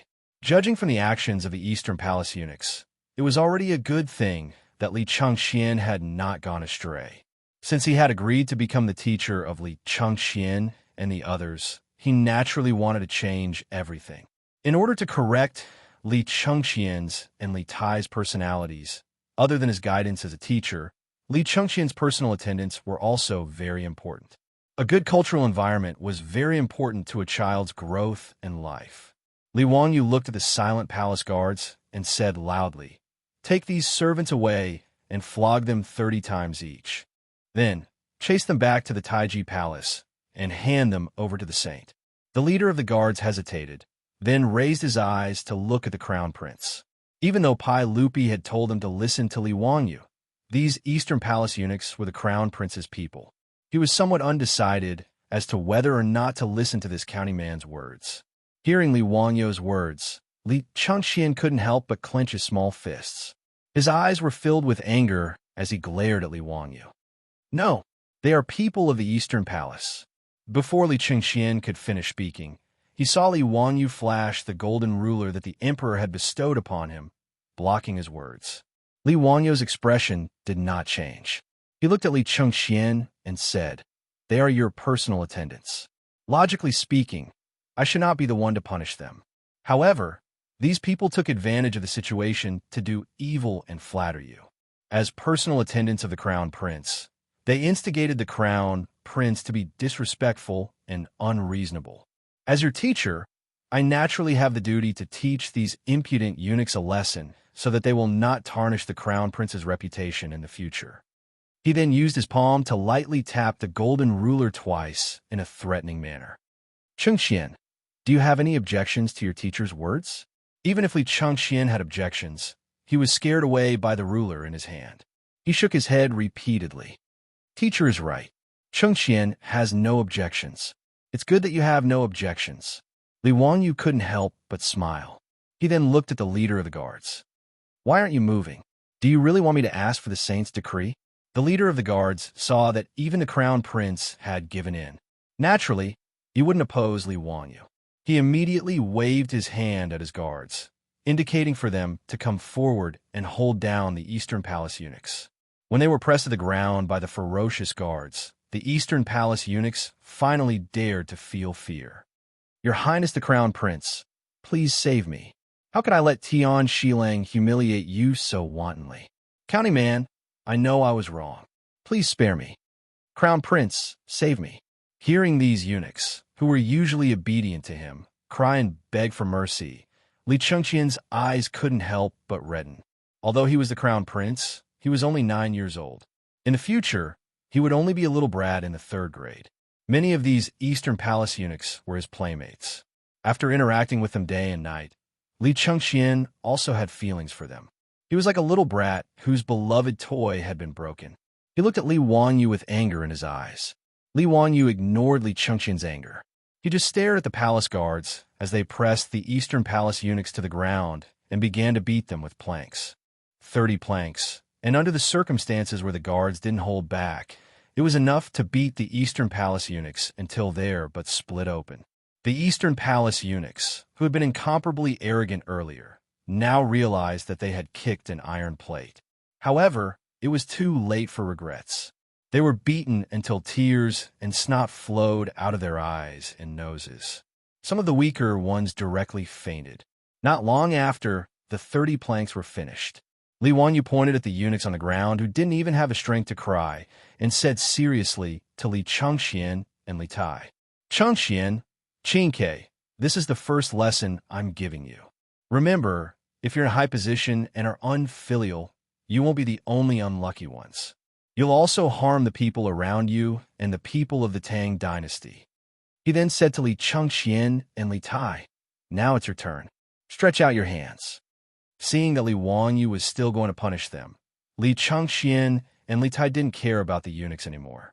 They pouted and stretched out their small hands, feeling wronged. Li Wanyu didn't hold back with the two of them. He raised the golden ruler in his hand and slammed it down a few times. Although he didn't use too much strength, it still hit the two kids until tears immediately welled up in their eyes. It was only by doing their best not to cry out loud. After teaching Li Chengxian and Li Tai a lesson, Li Wanyu led the two of them into the residence. Let's go. I prepared some new toys for you. Although Li Wanyu didn't have a family and children in the future, nor did he become a teacher, even if he hadn't eaten pork, he would have seen pigs run, giving a sweet date after a slap. When he was young, he was often taught a lesson by his grandfather like this. Li Wanyu was going to follow suit and use this method to teach Li Chengxian and the others a lesson. After the slap, it was time to give a sweet date. Chapter 237. Ever since that day in Taiji Palace, when Li Chengxian and the others had taken him as their master, Li Wanyu had been thinking about how he should be the king of the children. For this reason, he had discussed many methods with his beautiful superior. As for how to educate the naughty children, the two had a common understanding. First, they would use play to attract Li Chengxian and Li Tai, and then slowly teach them. As for Princess Changle, there was no need to worry. The adorable little princess was not only clever, but also sensible. Li Wanyu planned to have his beautiful superior and Aphrodite accompany Changle to play, while he would concentrate on teaching Li Chengxian and Li Tai. As for how to attract Li Chengxian and Li Tai's interest, Li Wanyu was not worried at all. When it came to playing, Li Wanyu could boldly say that there was not a single person in the Tang dynasty who could fight.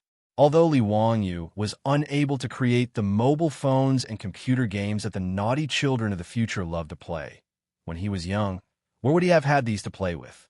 Li Wanyu's childhood was abnormally lacking in material things, but his mental life was extremely happy. His memories were still fresh in his mind. Eagle catching chicks, hopscotch, ice skating, cross-legged cockfighting, goat jumping, and even mud. These were all things that his group of little friends could play for an entire day. Rolling iron rings, spinning tops, and other toys were their favorite. Li Wanyu planned to bring all of these to the Tang dynasty. First, he would attract the interest of the two most noble naughty children of the Tang dynasty. From Li Wanyu's point of view, Li Changxian and Li Tai, as well as Pai Lupi's other sons, had been locked up in the palace for too long and lacked contact with their peers. Spending every day with those feminine attendants, it would be strange if they did not feel awkward.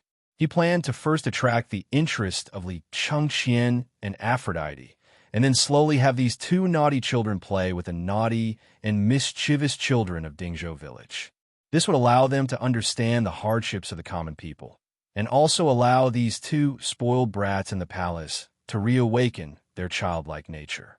For this reason, Li Wanyu took great pains to find Carpenter Liu and his family from the village. They busied themselves for 2 to 3 days and made many new things in the open space of the outer courtyard. After Li Chengxian, Li Tai, and Li Lizzie entered the Lai Hot, they were immediately attracted by the things in front of them. In the open space in the front yard, there were wooden slides, swings, merry-go-round, and all kind of climbing frames. Even though Li Chengxian and Li Tai still hated Li Wanyu in their hearts, they couldn't take their eyes off the rides and kept staring at them. Li Wanyu paid no attention to them. Leading the little lowly Princess Changle, he led her to the front of the amusement facilities, explaining to her one by one how to play. The two brats, Li Chengxian and Li Tai, whose faces were filled with unwillingness, were immediately attracted by these novel rides. Regardless of whether it was the wooden slide or the wooden horse that required the manpower of the palace's imperial guards to move, they were all extremely excited. Previously, when they had been punished by Li Wanyu and had their eunuchs beaten and driven away, they had long since thrown their dissatisfaction and anger to the back of their minds. To the side, Li Wanyu smiled as he looked at the 3 little fellows, cheering and jumping up and down. At this moment, the imperial guards were so busy that their foreheads were covered in sweat, frantically protecting the extremely excited crown prince, His Imperial Highness the Prince of Yu, and the eldest princess. With a snap of his fingers, it was settled. Dealing with these brats was too simple. All he needed to do was find something that they were interested in and guide them. Although Li Changxian and Li Tai had previously appeared unwilling, Li Wanyu dared to bet that even if he drove them away, it would be useless.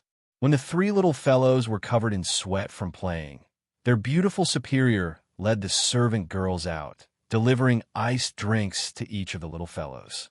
Of course, this was made by using saltpeter to make ice.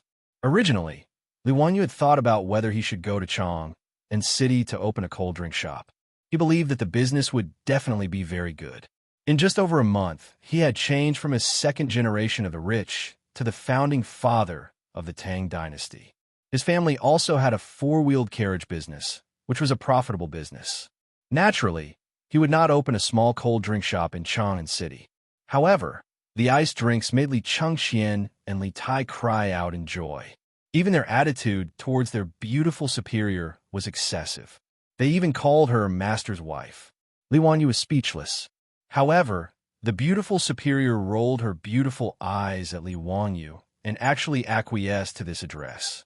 Su Changqing liked the little lowly Changle even more. After delivering the iced drinks to the 3 little fellows, he took the cute little lowly to the backyard to play.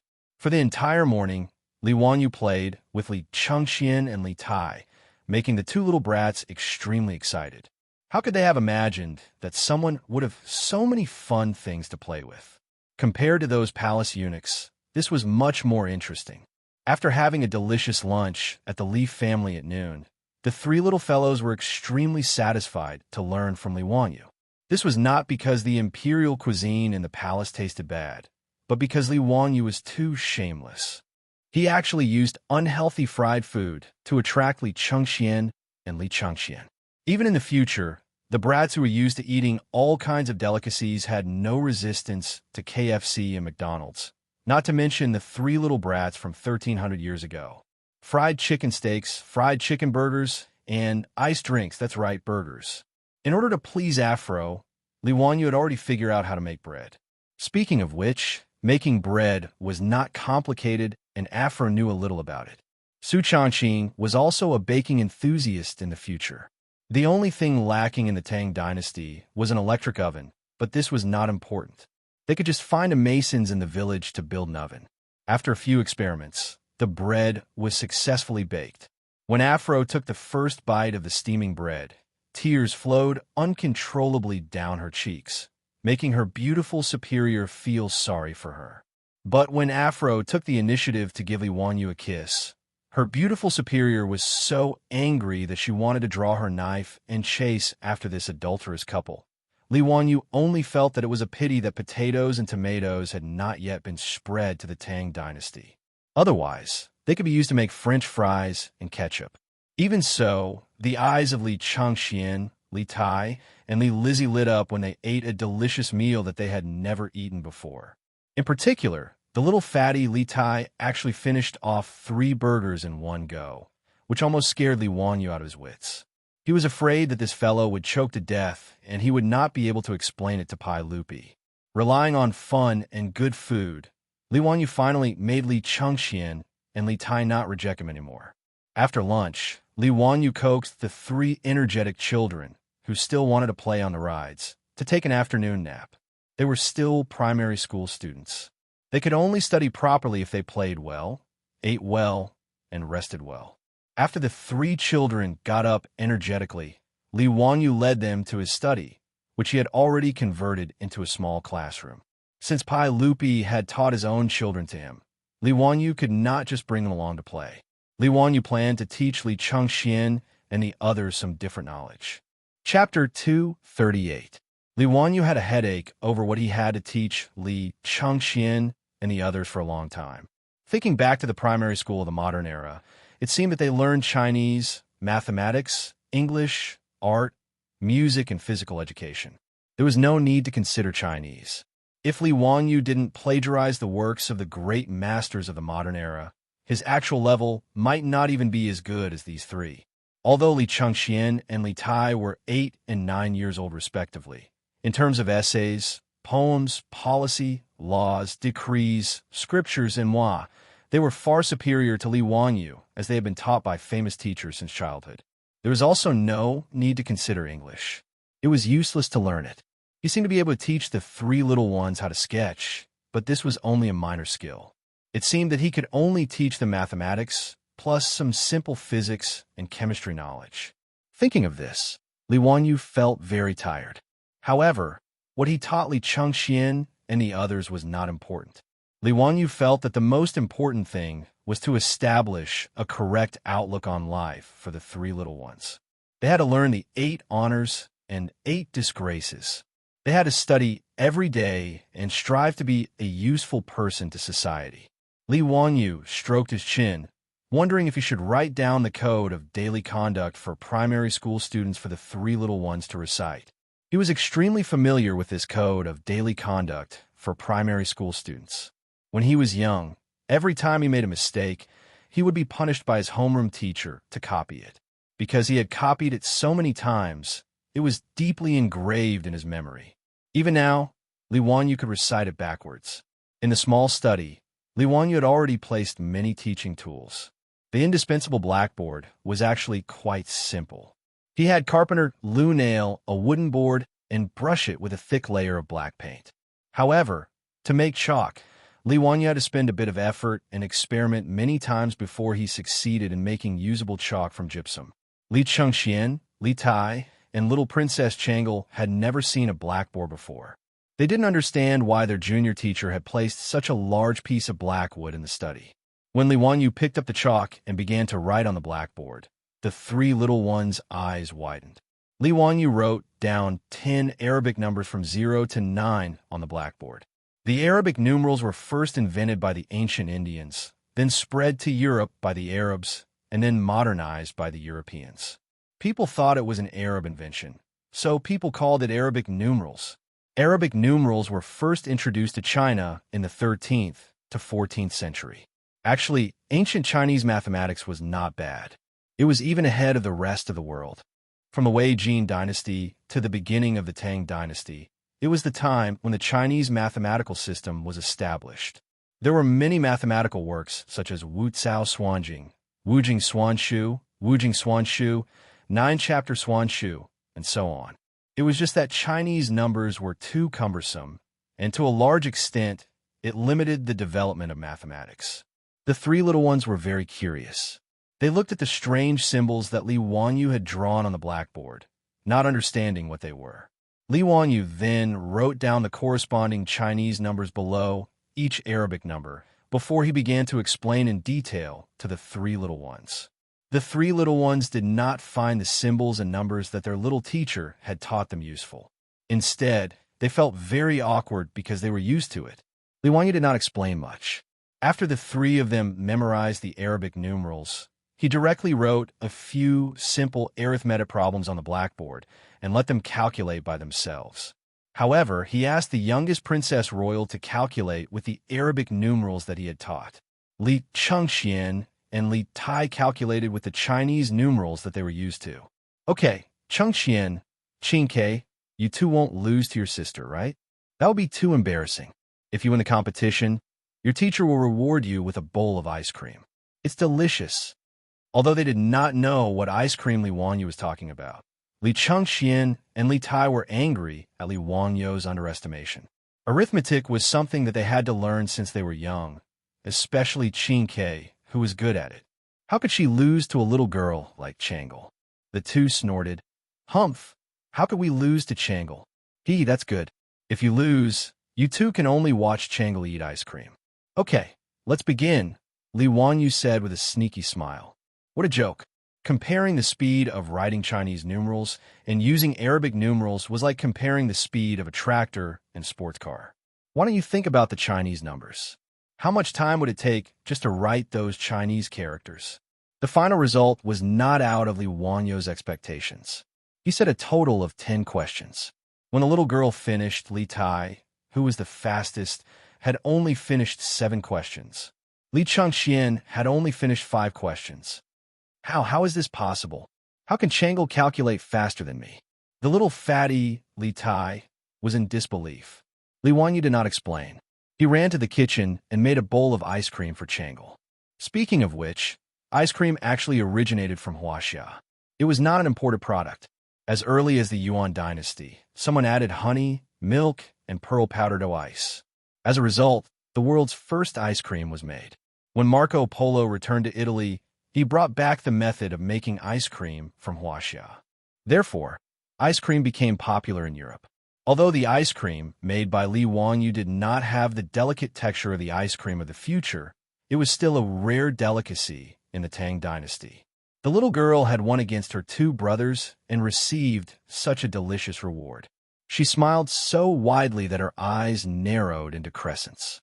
While eating the ice cream, she made exaggerated smacking sounds. Li Chengxian and Li Tai swallowed their saliva and were extremely jealous. Fortunately, the little girl was not a person who liked to eat alone. After eating a few mouthfuls, she reluctantly shared the delicious ice cream in her hand with Li Chengxian and Li Tai.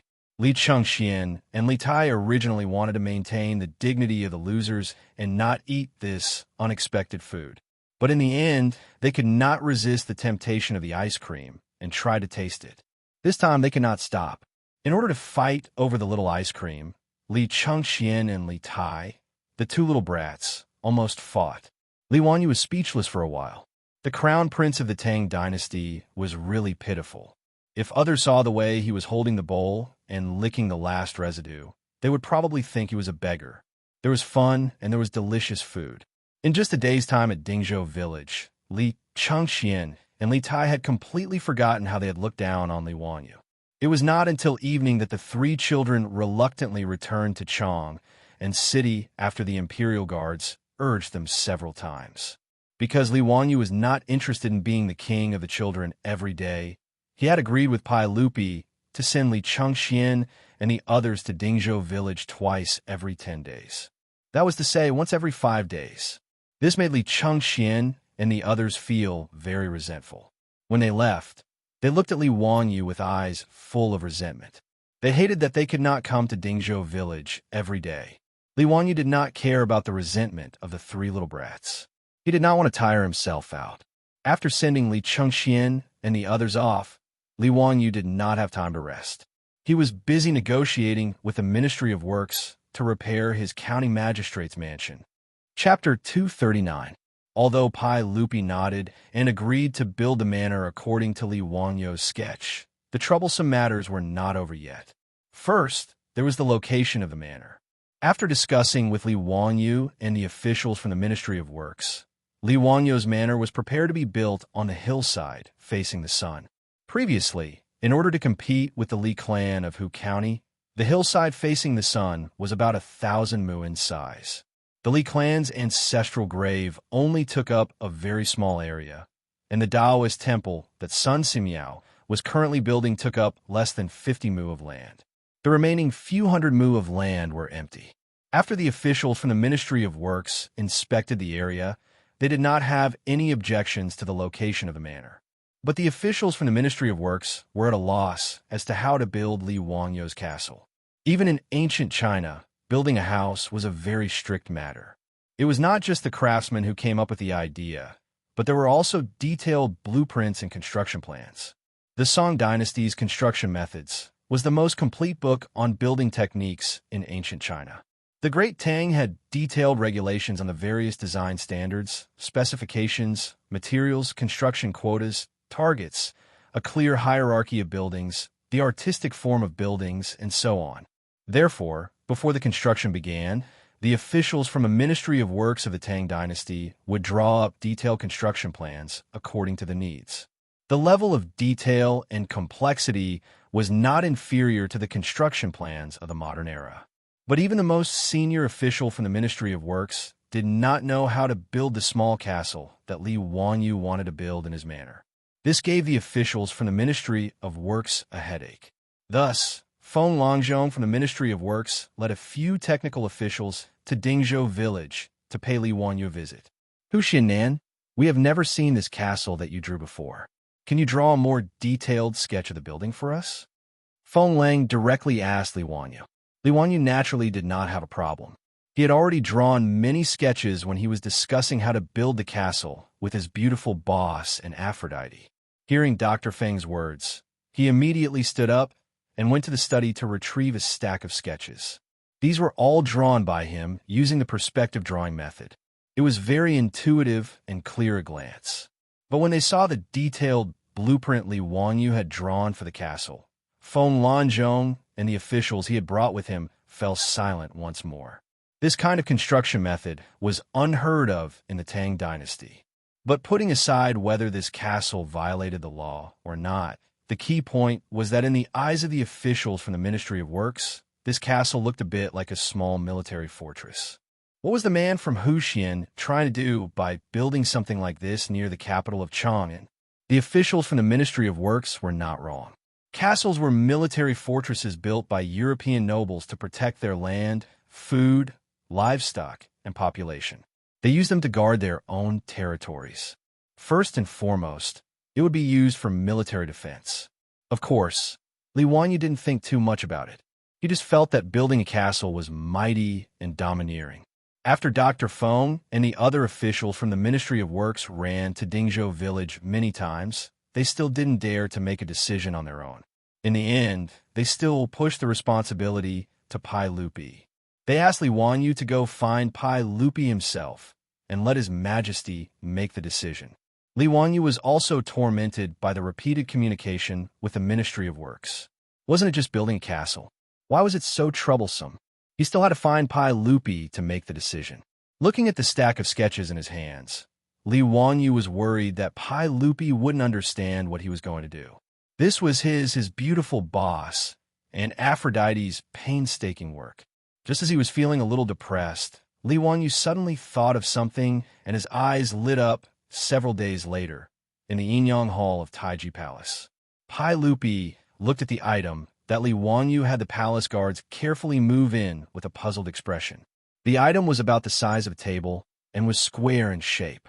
There was even a piece of red silk covering the item below so tightly that it was impossible to see what it was.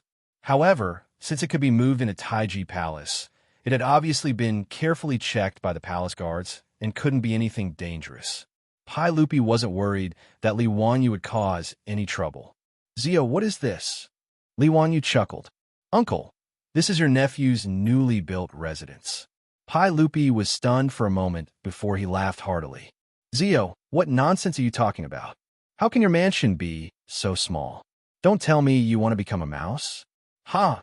Without waiting for Pai Lupi to finish laughing, Li Wanyu pulled open the red silk to reveal the item below. However, Pai Lupi was dumbfounded, and his laughter was also stifled in his throat. Under the red silk was an exquisite sand table. It was the model of the manor that Li Wanyu wanted to build. The sand table model was the idea that Li Wanyu had suddenly thought of that day. Since the officials from the Ministry of Works and Pai Lupi didn't know what his manor and castle were like, he might as well make it for them to see. Wasn't a sand table model a method commonly used by developers in the future? The house that Li Wanyu bought with a mortgage was also facing the sand table in the real estate sales department. Wasn't he fooled by the saleswoman's glib tongue into paying for the house out of his own pocket? He could also make a sand table of the manor and show it to Pai Lupi.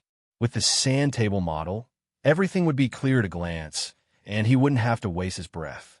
That's right, that's what he would do. Although the sand tables used by real estate developers in the future were all made of plastic, Huaxia actually had similar architectural models since ancient times, and they were even more detailed. Li Wanyu remembered watching a variety show on Central TV called National Treasure. In one of the episodes, the Palace Museum's collection of precious cultural relics, the Thunderbolt type, was an architectural model of Huaxia's ancient buildings. The so-called Thunderbolt type referred to a model made of straw, wax, wood, and other materials that was scaled down to the size of the real thing. Because there was an ironing process in the manufacturing process, it was called a Thunderbolt type. Li Wanyu naturally didn't know how to make a Thunderbolt type, but he didn't need to make it so detailed. He just needed to give Pai Lupi a direct impression. Moreover, once his house layout sand table was finished, he could also let his beautiful boss and Aphrodite see what their future home would be like in advance. When the Ministry of Works was building in the future, they could also use the sand table to build it, killing 3 birds with 1 stone. At the thought of this, Li Wanyu became excited and immediately asked Niu Wu to help him invite Carpenter Lu over. Without the help of a skilled craftsman like Carpenter Lu, Li Wanyu wouldn't be able to complete the sand table by himself. When Carpenter Lu arrived, Li Wanyu told him about his idea, which piqued Carpenter Lu's interest. Although he had never made such an exquisite object before, he was willing to give it a try. Thus, Carpenter Lu found his 3 sons and worked together with Li Wanyu, and everyone got busy. After several days, they finally made the sand table of the manor. Li Wanyu then carefully transported the sand table to Chang and City in a carriage and moved it into Taiji Palace, inviting Pai Lupi to take a look. Seeing Pai Lupi's shocked expression, Li Wanyu was indescribably pleased. "Hee, Pai Lupi, you country bumpkin, you must have never seen such a good thing, right?" Before Li Wanyu could finish showing off in his heart, he suddenly felt a sharp pain on his head. Pai Lupi had knocked him on the head with a chestnut. Bastard. Chapter 240. Just as Li Wanyu was feeling proud of himself, he was hit by Pai Lupi. Pai Lupi was still cursing and scolding him, leaving him dumbfounded. What was going on? He was just showing Pai Lupi the sand table of the manor. Why did he hit him? Was Pai Lupi jealous? Before Li Wanyu could figure out what was going on, Pai Lupi turned around and shouted to the eunuchs in the Yin and Yang Palace. Immediately summoned Duke Wei, Duke Lu, Duke E for an audience. Pai Lupi summoned a dozen or so founding dukes in one breath. The eunuchs received the order and turned to summon Li Jing, Cheng Yaojin, and the others to the Yin and Yang Palace. Li Wanyu was still confused. What was Pai Lupi doing? Why did he summon a group of military bigwigs for no reason? Could it be that he was not satisfied with the sand table of the manor and wanted to summon a group of bigwigs to beat him up? After Pai Lupi finished instructing the eunuchs, he ignored Li Wanyu and continued to look at the real estate project's sand table in front of him. This made Li Wanyu very embarrassed. Li Wanyu coughed softly. "Uncle, is there a problem with the sand table I made?" What a waste. "You scoundrel, why didn't you offer up such a good thing earlier? You deserve a beating." Pai Lupi glared at Li Wanyu angrily. "Good thing? What did he mean?" Li Wanyu was still very confused. Did Pai Lupi take a fancy to his manor and want to build one? But what did he mean by calling a group of military bigwigs? Seeing Li Wanyu's bewildered expression, Pai Lupi did not want to pay attention to him. He looked at the sand table in front of him and kept gesturing with his hands as he muttered something. The mansions of the Grand Dukes were not far from the Taiji Palace. It did not take long for them to gather in the Yin and Yang Palace after being informed by the palace servants. "Your Majesty, why did you call us here? But who is so blind as to provoke the Tang dynasty? Wahaha! My spear has been thirsty for a long time." Cheng Yaojin roared. Ever since the book Romance of the Sui and Tang dynasties became popular, everyone thought that Cheng Yaojin used an axe as his weapon. Cheng Yaojin's 3 axes were very famous. But in reality, Cheng Yaojin's weapon was a long spear. It was similar to the red-tasseled spear and axe. These military bigwigs were suddenly summoned into the palace by Pai Lupi. They all thought that there was going to be another war, and all of them were very excited. When Li Wanyu heard Cheng Yaojin's hoarse voice, he couldn't help but shrink back. This old hooligan was really afraid of him. However, although the Yin and Yang Palace was large, where could Li Wanyu hide? Naturally, Cheng Yaojin, who had just entered the palace, saw him. "Hey, nephew of the Li family, why are you here? Don't tell me that you also know how to go in a battle and kill the enemy?" Li Wanyu was speechless. He hurriedly greeted the Guogong and replied, "Uncle Cheng, please don't joke around." After meeting Pai Lupi, the military bigwigs were very curious about why Pai Lupi had summoned them. Pai Lupi pointed at the sand table that Li Wanyu had brought. "Everyone, look at what this guy made." "Well, this guy calls it a sand table." It was the sand table of the manor in Hu County. "Country bumpkin." Li Wanyu silently complained to his heart. Li Jing and the others' gazes followed Pai Lupi's finger and fell on the sand table. Li Wanyu and Carpenter Liu had made the sand table for this construction project. In order to be more intuitive, he and Carpenter Liu had not only made a model of the castle, but they had also made a terrain model based on the topography of the hillside facing the sun. Li Wanyu had used yellow mud to build the undulating hillside. In order to make it more realistic, he had even covered it with green peacock stone powder. It looked lush and verdant, just like a hillside full of trees. When Li Wanyu's manor was chosen, he had only used part of the hillside facing the sun to build the castle. The European-style garden and pond were built on the flat ground at the bottom of the hillside. When making the sand table model, Li Wanyu and Carpenter Liu had used gelatin and blue dye to create the shape of the lake. In addition to Carpenter Liu's exquisite skills, he had made the castle model out of wood. The entire sand table looked very realistic at a glance. It had completely displayed Li Wanyu's imagination of the manor and the surrounding terrain.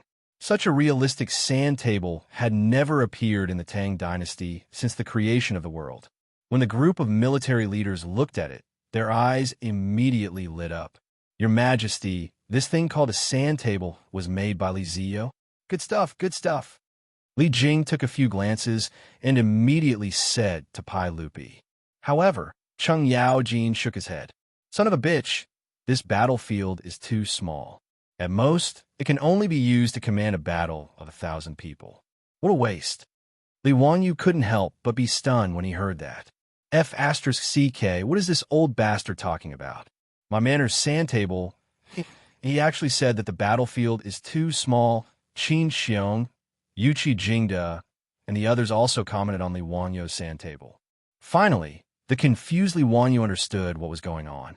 This group of military leaders, including Pai Lupi, had used his construction sand table as a military sand table to command battles. He turned his head to look at his proud work, the sand table of his manor. It seemed like it could really be used as a military sand table. He hadn't thought about this before. The key point was that he wasn't a military fanatic. He didn't realize the military significance of the sand table at all. In fact, sand tables had a wide range of military uses. They could vividly show the terrain of the battle area, the composition of the enemy's position, the deployment of troops, the configuration of weapons, and so on.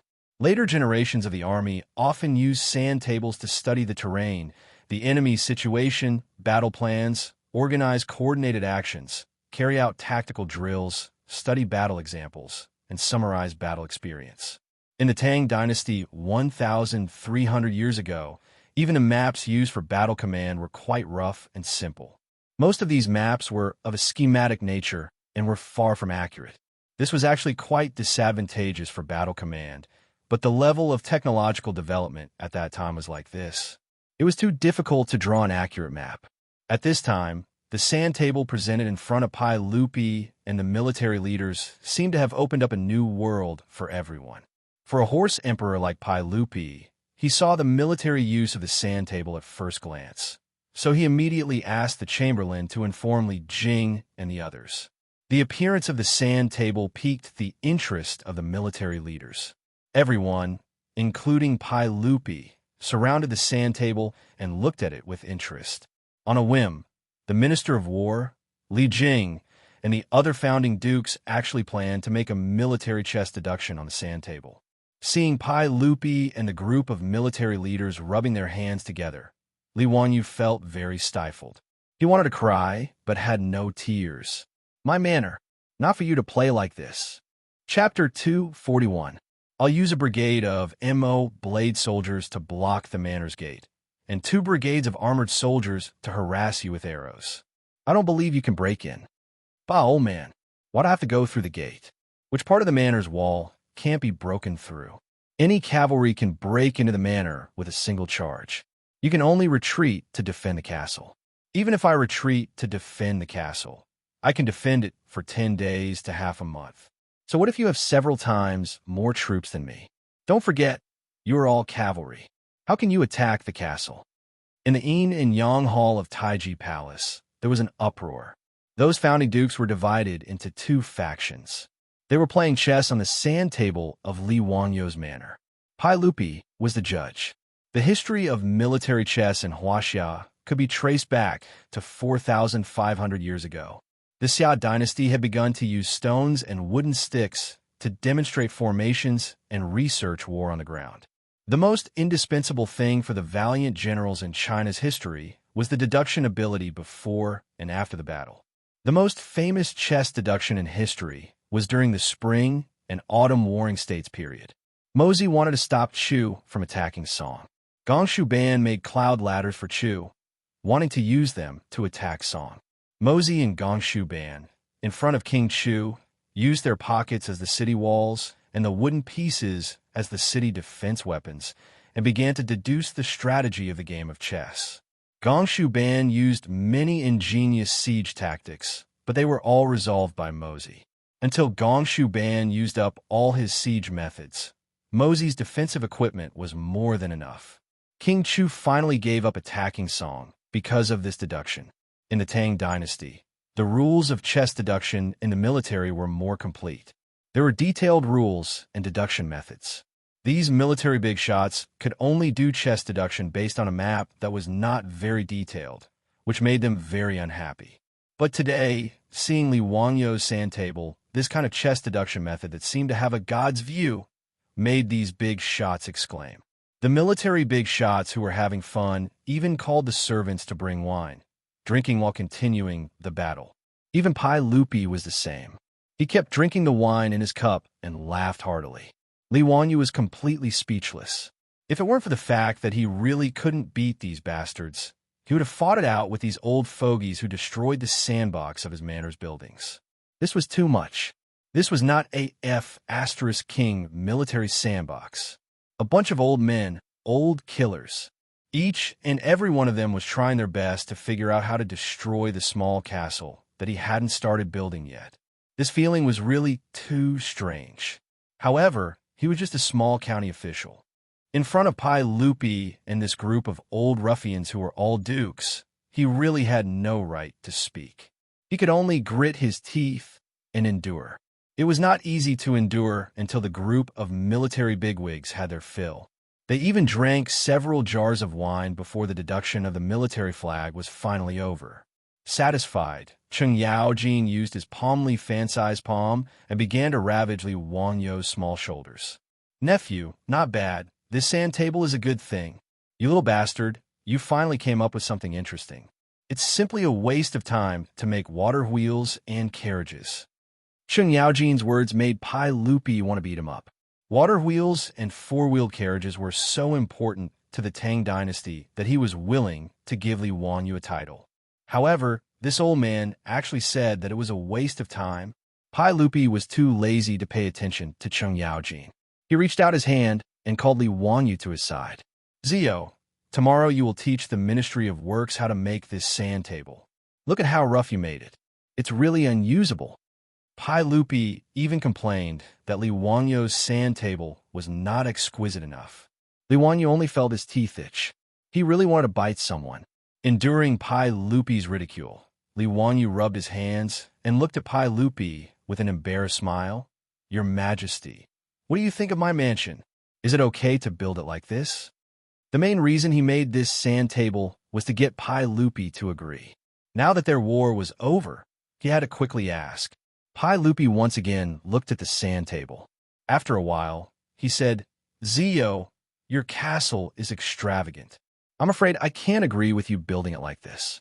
Hearing his words, Li Wanyu became anxious. "How could it be extravagant? Your Majesty, I'm afraid you've made a mistake. I've calculated it with the Ministry of Works phone lang. It doesn't cost a lot of money. It doesn't exceed the cost of building the mansion." Li Wanyu wasn't speaking nonsense. Although his mansion was not small, it didn't have the complicated structure of traditional buildings. Therefore, it didn't cost a lot to build it. The labor cost of building a traditional Chinese wooden building was quite high.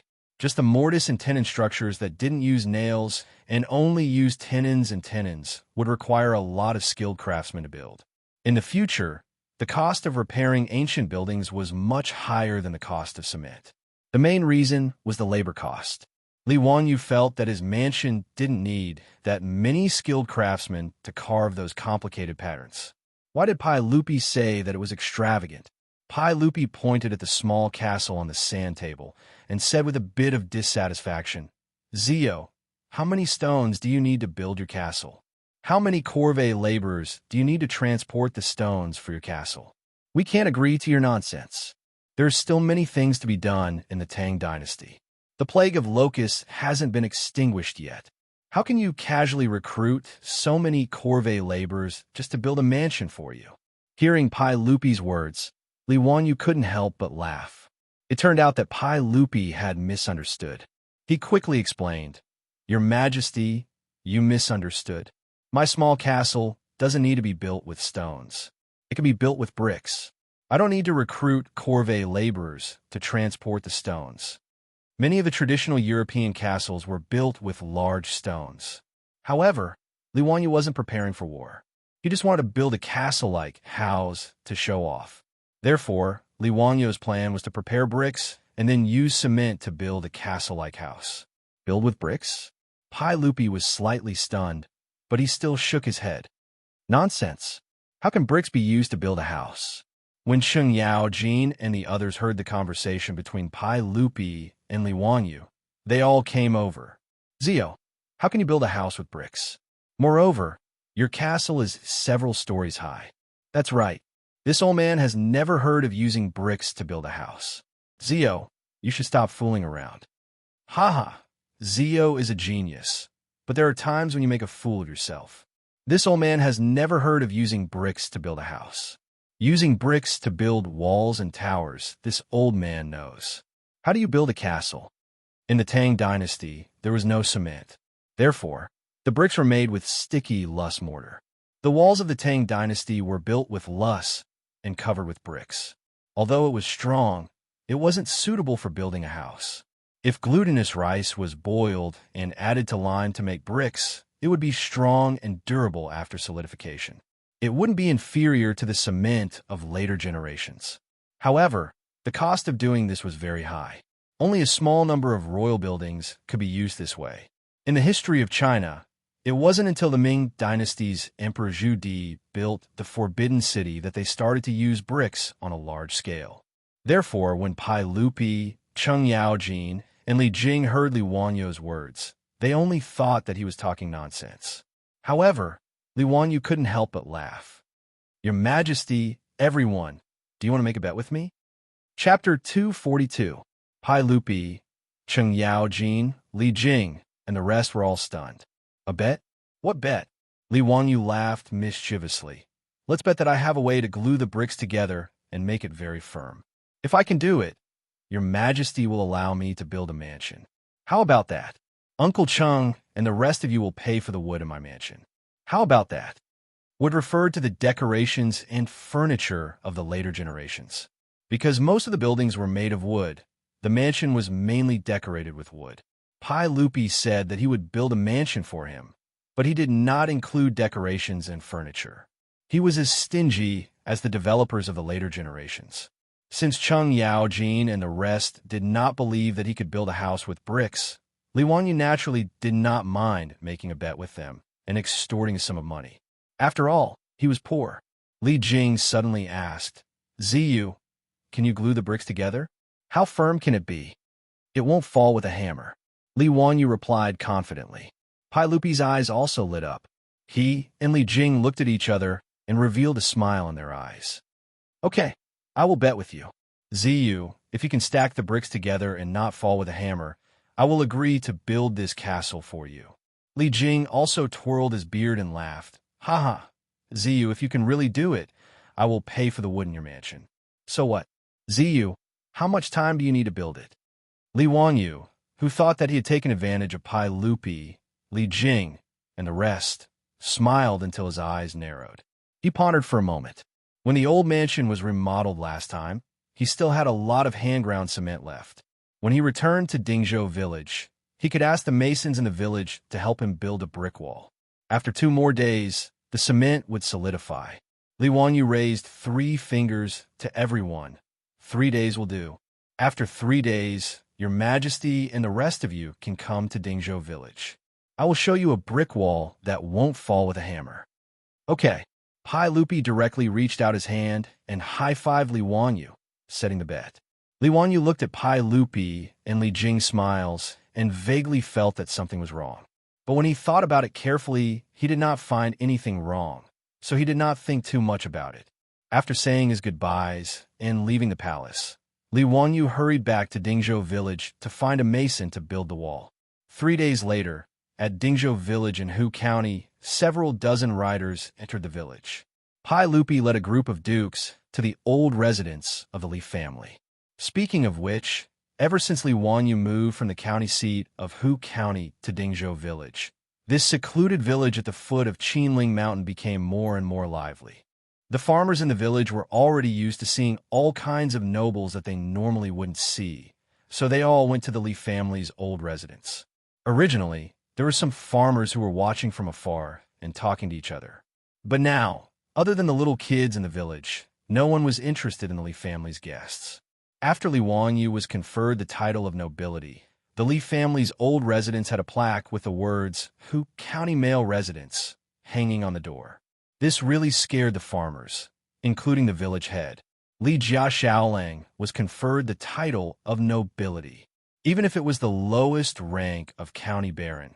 In the eyes of the villagers of Dingzhou village, he was still an extraordinary noble and was respectfully addressed as Lord Zhu. In the eyes of the farmers, Yang Mingfu of the Hu County Yamen was already a righteous official, not to mention the founding county baron, who was a noble of the Tang dynasty. Currently, the 127 families in Dingzhou village were all sealed off by the Li family. From now on, the rent of their houses will be transferred to Lord Li. For a time, no one dared to pass by the road in front of the Li family's old residence. They would rather take a long detour than disturb the county baron. The naughty children in the village were pulled by the ears and scolded for a long time by the adults at home. They were told that they didn't dare to be mischievous. If they offended the county baron, they would lose their heads. Previously, when Li Wanyo's ducks ate locusts, the farmers who blocked the Li family's front door were in fear and trepidation. They were afraid that Li Wanyu would hold a grudge against them because of this. However, the commotion caused by Li Wanyo's conferment of nobility dissipated not long after. This was because the farmers all discovered that Li Jia Shaolang seemed to be the same as before after he was conferred the title of nobility. Which family's Lord Zhu would squat on the ground and chat with others every day without a care for his image. Which family's Lord Zhu would act like the farmers and curse people with vulgar words when provoked. Even after Li Wanyu was conferred the title of nobility, in the eyes of the farmers of Dingzhou village, he was still the same old Li Jia Shaolang. In addition, the business of the four-wheeled carriage business was getting better and better, and the farmers had more and more copper coins in their pockets. They felt that the Li family was still the same old Li family and was still so pure and kind. Gradually, the farmers' fear of Li Wanyo's conferment of nobility dissipated. Their attitude towards the Li family returned to normal, but there was more respect. In addition, the way they addressed him had changed. The old villager originally called him Li Jia Shaolang, but now he called him Lord Zhu. That was all. Pai Lupi led a group of dukes and bigwigs to Dingzhou village. The farmers passing by only glanced at this group of people and didn't have any strange expressions. They continued with what they were doing. The Li family's old residence, on the other hand, was wide open. Li Wanyu led his beautiful superior, Aphrodite, and the others to respectfully welcome Pai Lupi. Pai Lupi jumped off his horse and tossed the horsewhip in his hand to the imperial guard as he impatiently asked, "Zio, have you finished building the brick wall you mentioned?" Li Wanyu hurriedly bowed to Pai Lupi and the bigwigs before replying, "It has already been built. Your Majesty, please inspect it." Pai Lupi nodded in satisfaction and took the lead to lead the group of bigwigs into the Li family. In the front courtyard of Lai Hat, a brick wall had appeared out of nowhere. This was the wall that Li Wanyu had the village masons build for him. In order to make it sturdy, Li Wanyu even had people dig a foundation for this brick wall. Pai Lupi walked forward and patted the wall with his palm. He found that it was abnormally sturdy. "Zio, is this really a brick wall that you had people build? You didn't get someone to transport a stone slab to deceive us, right?" Pai Lupi asked in astonishment. In order to make this brick wall sturdy, Li Wanyu had even had people smear cement on it. Now that the cement had dried and solidified, it indeed looked like a stone slab. Cheng Yaojin also used his fist to pound the brick wall twice and smiled at Li Wanyu. "Nephew, you're cheating. How is this a brick wall? It's clearly a stone slab." Li Wanyu chuckled and pointed to the hammer that he had already prepared.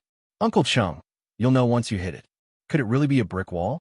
Li Wanyu's attitude made Pai Lupi and the bigwigs somewhat suspicious. Cheng Yaojin didn't hesitate. He picked up the hammer and smashed it at the brick wall. With a clang, there was only a white mark left on the brick wall after being knocked. "Son of a bitch, Li Wanyu, are you sure you're not messing with me? This is clearly a stone slab." Cheng Yaojin swung his hand that had been shaken by the hammer and cursed at Li Wanyu. Li Wanyu chuckled. "Uncle Cheng, how about we make another bet?" Chapter 243. Another bet? Cheng Yaojin was amused by Li Wanyu's words. Was this bastard addicted to gambling? "Nephew, what kind of bet do you want to make?" Cheng Yaojin asked angrily. Li Wanyu smirked. "Let's bet that this wall is made of bricks. If it's really made of bricks, Uncle Cheng, you'll lose 50 troops to me. How about that? If it's made of stone, I'll give you 50 jars of the best wine." He had his eyes on Cheng Yaojin and wanted to get some elite troops from the old hooligan. Originally, the Li family's mansion was not big, and he didn't need any troops. Even the Niu brothers were killed by Niu Yong first, and then asked for permission.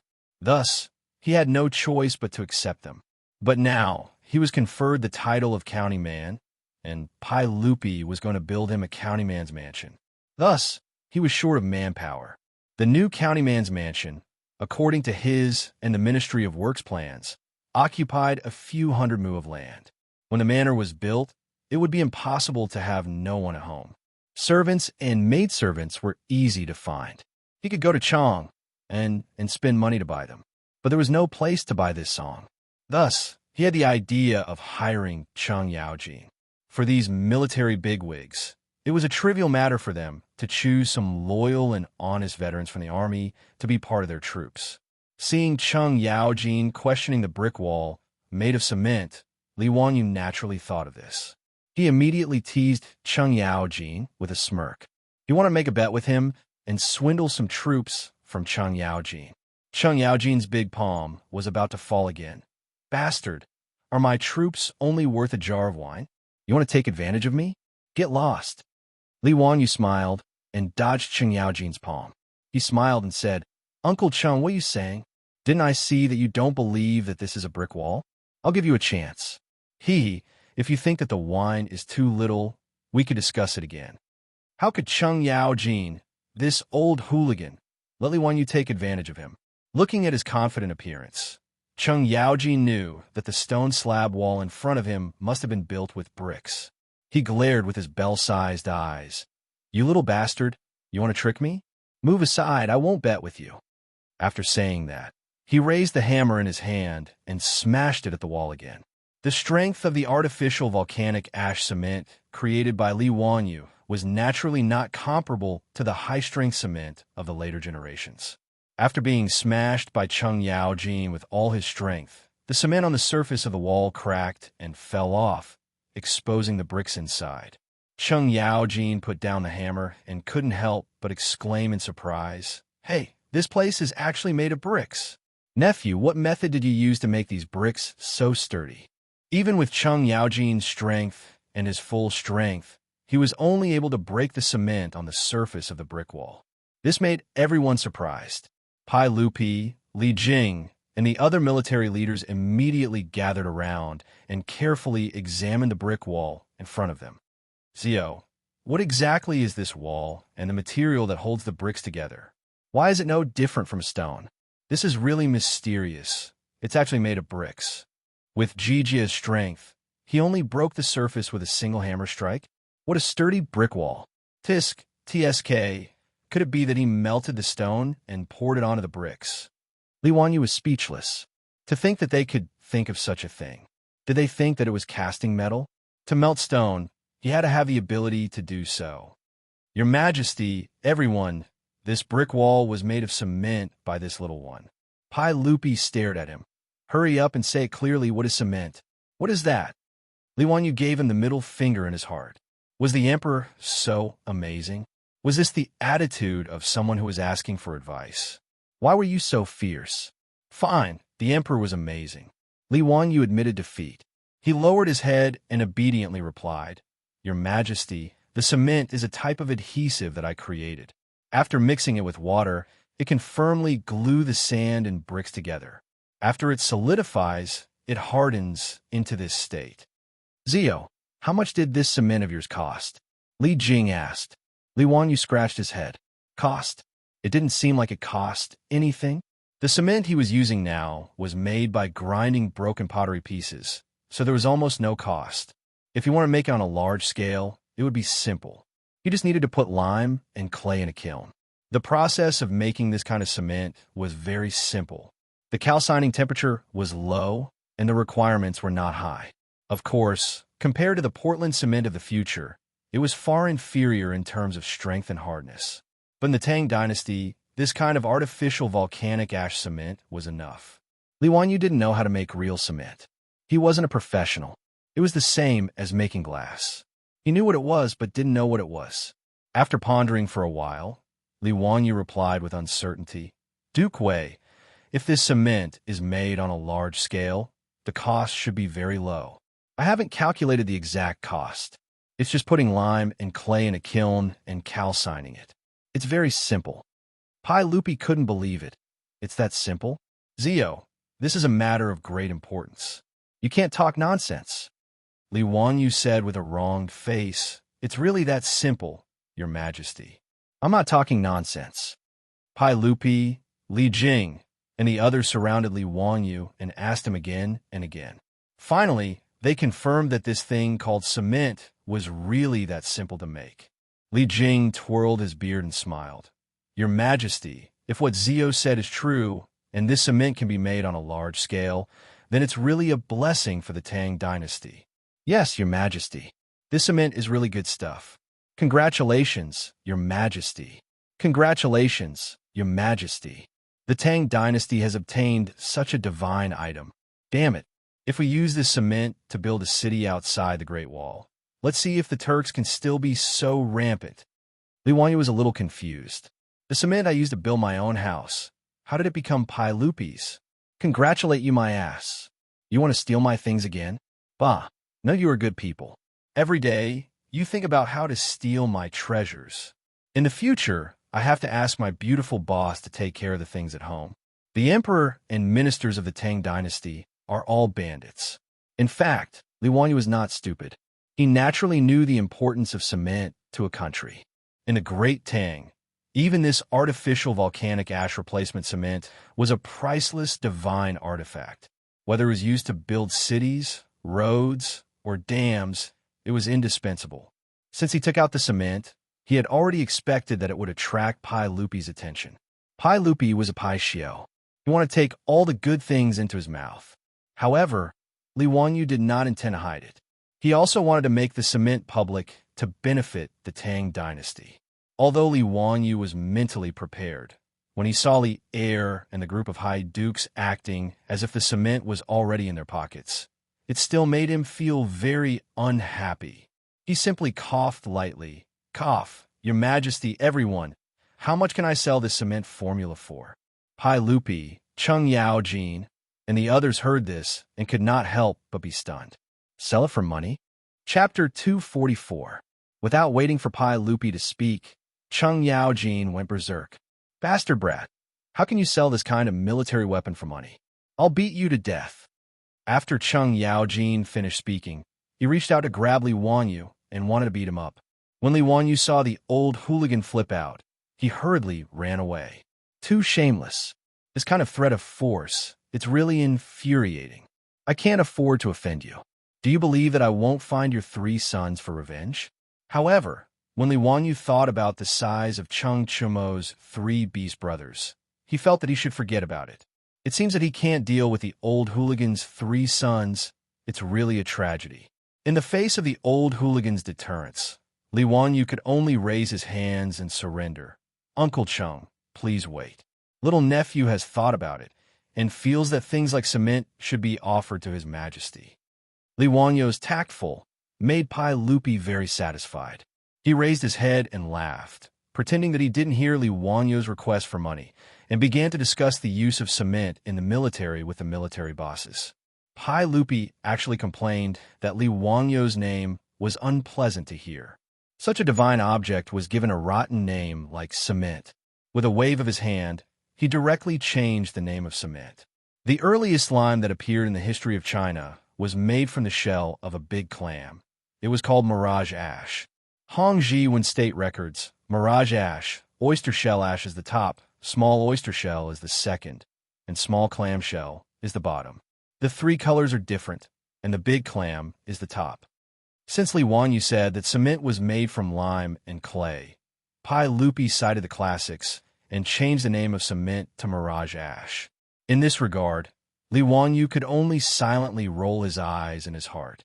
As long as you're happy, then so be it. It sounds more cultured than cement. Pai Lupi proudly accepted the mirage mud freely offered by Li Wangyu. He was overjoyed and asked Li Wangyu to prepare a banquet. He wanted to celebrate with Li Wangyu and the other military leaders. Li Wangyu's heart was filled with countless mythological beasts. F*CK, isn't this too much? You stole my cement. Oh no, mirage mud. And you want me to hold a banquet to celebrate? You've gone too far. With great resentment, Li Wangyu asked the old steward, Li Heng, to prepare the banquet. Pai Lupi was not polite in the slightest. He went to the Li family's central room and sat down. He also very impolitely asked the servant girls to pour tea and water. Li Wanyu silently criticized Pai Lupi's behavior of not treating him as an outsider. Cheng Yaojin, Li Jing, and the others were very envious.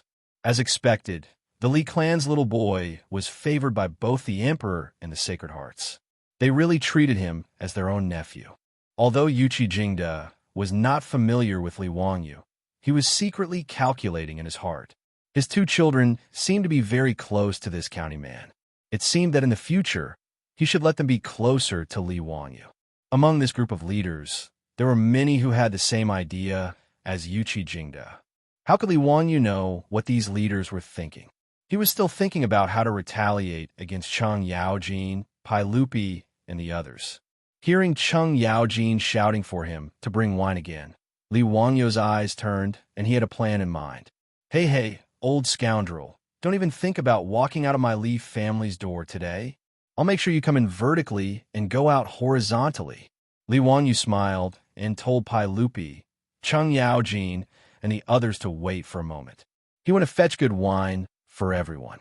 Ever since he drank the disgusting water wine of the Tang dynasty, Li Wanyu planned to open a wine factory in the Tang dynasty. He had already begun to try brewing a small amount of sorghum wine. Although Li Wanyu's third uncle's family opened a wine factory in the future and specialized in brewing sorghum wine, he knew the process and method of brewing sorghum wine. However, he had never actually brewed it himself. Therefore, as early as when he moved to Dingzhou village, Li Wanyu tried to brew some sorghum wine as an experiment. He didn't expect that he would succeed on his first try. After more than 40 days of fermentation, the sorghum wine he brewed had already been distilled by Li Wanyu. It was now ready to drink. The biggest difference between the liquor of the future and the water wine of the Tang dynasty was the distillation process. Distillation was the process of heating up the wine and turning it into wine vapor. After cooling it down, it turned back into wine. After distillation, the liquor would be colorless, but the alcohol content of the wine would be much higher than the original liquor. Tang Dynasty's 3 baskets of wine and wine were mostly fermented and then directly filtered before drinking. According to Shun Kuo's Dream Creek writings, the alcohol content of the finished wine was between 3% and 15%. It was similar to the beer or rice wine of the future. After distillation, the alcohol content of the distilled sorghum wine was between 50% and 60%. It belonged to the category of hard liquor. Li Wanyu didn't believe that Pai Lupi and the others, who were used to drinking low-alcohol liquor, would be able to drink his high-alcohol sorghum wine. Today, he had to get them drunk and take revenge. He asked Niu Wu to bring out a jar of wine from the warehouse. The Arabic number 65 was impressively written on it. This was Li Wanyu's liquor with the highest alcohol content. Although there was no alcohol detector in the Tang dynasty, Li Wanyu's third uncle had taught him a few tricks that could roughly determine the alcohol content of the wine. After shaking the wine, there would be hops the size of a grain of rice to a grain of sorghum. According to the time it took to pile the hops, the alcohol content could be roughly determined. If the hops were the size of a grain of sorghum to a grain of corn, the time it took to pile the hops was about 3 seconds. The alcohol content of the wine was about 65%. The alcohol content of Li Wanyu's sorghum wine was equivalent to 3 times the alcohol content of the Tang dynasty's liquor. This was the weapon he was preparing to use to vent his resentment. Li Wanyu's face was full of smiles. He asked Niu Wu to bring the 65% alcohol sorghum wine to the central room.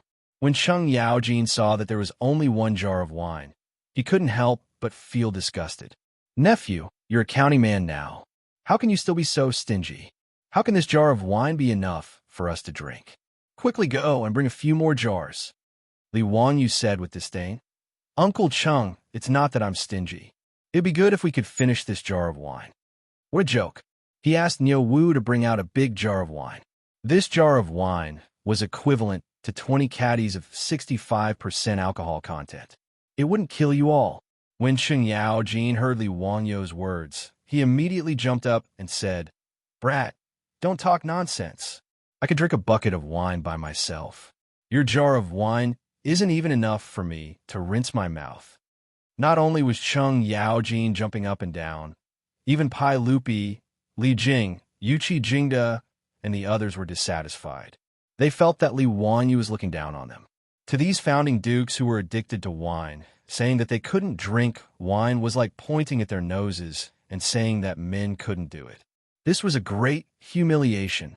Pai Lupi also glared at him and said, "Zio, what nonsense are you talking about? Quickly go and bring the wine over. Don't mess around." Li Wanyu laughed mischievously and said, "Hee hee, your majesty, everyone, do you want to make another bet? What do you want to do now? What do you want to bet on? Let's bet on whether you can finish this jar of wine." Li Wanyu pointed at the jar of wine and smiled proudly. It was as if a fox's tail was wagging behind him. Chapter 245. When Li Wanyu proposed another bet, Pai Lupi almost laughed out of anger. This little rascal was going crazy today. Cheng Yaojin opened his mouth and wanted to agree, but he swallowed the words back down. He suddenly realized that for such a shrewd person like Li Wanyu to propose a bet, there must be something fishy going on. Today, he almost fell for Li Wanyu's trick. Now that this little rascal proposed another bet, he might be up to no good. Cheng Yaojin's tone changed. "What bet? Go play on the side. Hurry up and pour the wine. If you make any more noise, I'll deal with you." Li Wanyu wanted to trick Cheng Yaojin with a bellyful of evil tricks, but who would have thought that the old scoundrel would learn to be smart? It was a pity. He was still thinking about how to trick Cheng Yaojin into giving him troops. The servant girls in the central room, who were serving everyone quickly, came forward to open the seal on the wine jar. As soon as the wine jar was opened, a strong fragrance overflowed. The fragrance of the wine filled the entire central room. This strong fragrance that had never been seen before immediately attracted everyone's attention. Pai Lupi's eyes lit up. "Ziyu, what kind of wine is this? Why is it so fragrant and alluring?" Cheng Yaojin, Li Jing, Yuqi Jingda, and the other big shots were so stimulated by the wine that they almost drooled. They didn't even blink as they stared at the jar of wine. Li Wanyu chuckled. "I'll let your majesty see a joke. This is the wine that this subject brewed. I ask your majesty and the other officials to taste it." "Little rascal, don't say so much. Hurry up and pour the wine," Cheng Yaojin impatiently shouted. When the servant girls brought in cups of clear and transparent wine that looked like clear water, everyone, including Pai Lupi, was dumbfounded. If it wasn't for the alluring wine fragrance that kept going into their nostrils, everyone would have thought that Li Wanyu had brought a jar of clear water to trick them. How could the people who were used to drinking turbid wine believe that wine could become as transparent as water? For a moment, they all held the wine cups and carefully sized it up. They leaned closer and greedily sniffed the wine fragrance. Only Cheng Yaojin couldn't care less. He directly raised his head and poured a glass of white wine into his mouth. In the Tang dynasty, the alcohol content of the wine was not high, so the wine cups were quite bold and unrestrained. The size of the wine cups was also very large. Li Wanyu was also deliberately mischievous. The wine cups that he poured wine for everyone were extremely large. Each cup could hold at least 3 liters of white wine. Cheng Yaojin drank the 65% liquor in one gulp out of habit. His eyes bulged and his face turned red. He shut his mouth tightly, afraid that he would spit out the liquor. After swallowing the wine, he felt a burning sensation in his throat, as if it was on fire. Following that, a scorching heat rose from his chest and abdomen. That comfortable feeling made Cheng Yaojin unable to help but spit out a mouthful of alcohol. "Damn it, what a good wine. What a strong wine. I thought my throat was burning. Kid, what kind of wine is this? Why is it so strong?"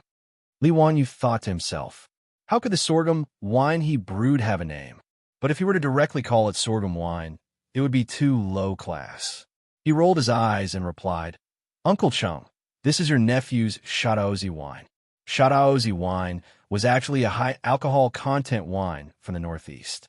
It was named because of its high alcohol content and strong taste. Li Wanyu thought that the name of the wine was quite good. Moreover, it should be liked by this group of old men. So, he directly plagiarized it. Shadaozi? Good name. Drinking this wine is really like a knife scraping the stomach. Ha ha, it's addictive. It's even more addictive. Come, fill it up for me.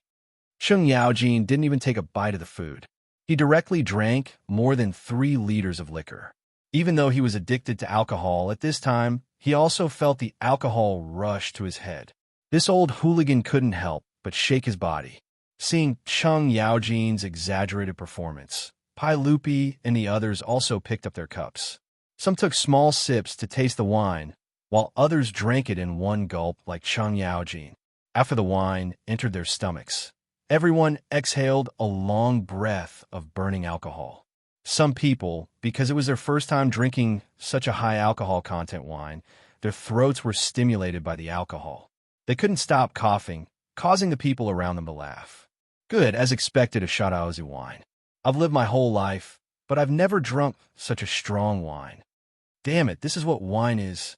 The wine I drank in the past has turned into horse piss. Ziyu, this wine was really brewed by you? Haha, well done, this is what wine is. This wine deserves a toast. Everyone, let's drink to victory.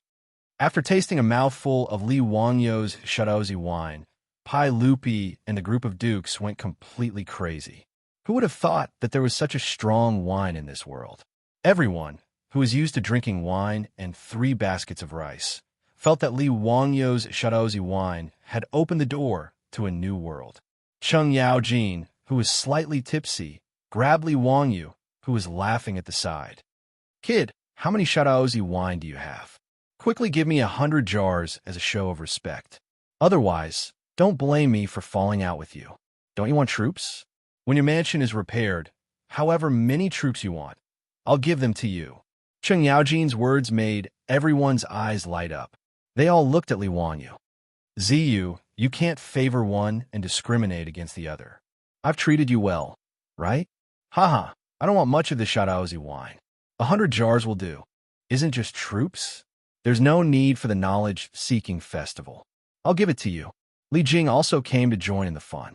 He pushed Cheng Yaojin away and said to Li Wangyou. Cheng Yaojin dared to be angry at anyone except Li Jing, the god of war of the Tang dynasty. He didn't dare to be reckless. Seeing that Li Jing also came to snatch the wine, Cheng Yaojin was so angry that he could only grab the wine that the maidservant had just poured for him and drink it. As for Qin Xiong, Yuqi Jingde, Duan Jishuan, Lu Hongji, and the others, they all stared at Li Wangyou with burning eyes. Even Pai Lupi, although not as shameless as Cheng Yaojin and directly asked for the wine, also held the wine cup and coughed lightly, reminding Li Wangyou not to forget about him. Li Wangyou could only look up at the roof of the central room, speechlessly. Did he do something wrong? The emperor and ministers of the Tang dynasty were simply a group of drunkards. They seemed to be going crazy when he took out such a high amount of Shadaozi wine. They asked him for 100 jars of Shadaozi wine. Were they planning to take a bath in the alcohol? You old hooligans will drink to death. Li Wangyou helplessly spread out his hands and shrugged. Your Majesty, gentlemen, it's not that I'm stingy, but I really don't have any. I'm just trying to brew this Shadaozi wine to see the effect. But you don't have to worry. I'm going to set up a winery in Dingzhou village that specializes in brewing Shadaozi wine. When the winery is built and the wine is brewed, I'll definitely send it to you. His words made Li Jing, Cheng Yaojin, and the others feel very regretful. However, Pai Lupi suddenly said, Zio, your aunt is also interested in brewing wine. Why don't you cooperate with her? What? Empress Zhang's son is interested in brewing wine? Pai Lupi, are you kidding me? Chapter 246. Pai Lupi proposed to cooperate with Li Wangyou to set up a brewery. Although Li Wangyou complained in his heart, he did not reject it. After the beautiful boss had a flash of inspiration and pulled Empress Zhang's son to invest in the SF Express four-wheeled carriage company, the benefits were obvious. Not to mention that Empress Zhang's son provided the much-needed development funds and horses for the carriage company. But the name of Empress Zhang's son gave enough protection to the carriage company and the Li family. Zheng Kongbua of the Zheng family in Xinjiang provoked the beautiful boss and let people surround the four-wheeled carriage company to force her to yield. After Li Wangyou let people set a fire, the relationship between Empress Zhang's son and the four-wheeled carriage company was made public. The Zheng family in Xinjiang not only immediately compromised and apologized, but also sent Zheng Kongbua, a playboy, back to his hometown in Xinjiang. Since then, no one dared to obstruct the SF Express four-wheeled carriage company in Chang and City. Originally, as the four-wheeled carriage company slowly developed, its profitability made many aristocratic families in Chang and City envious.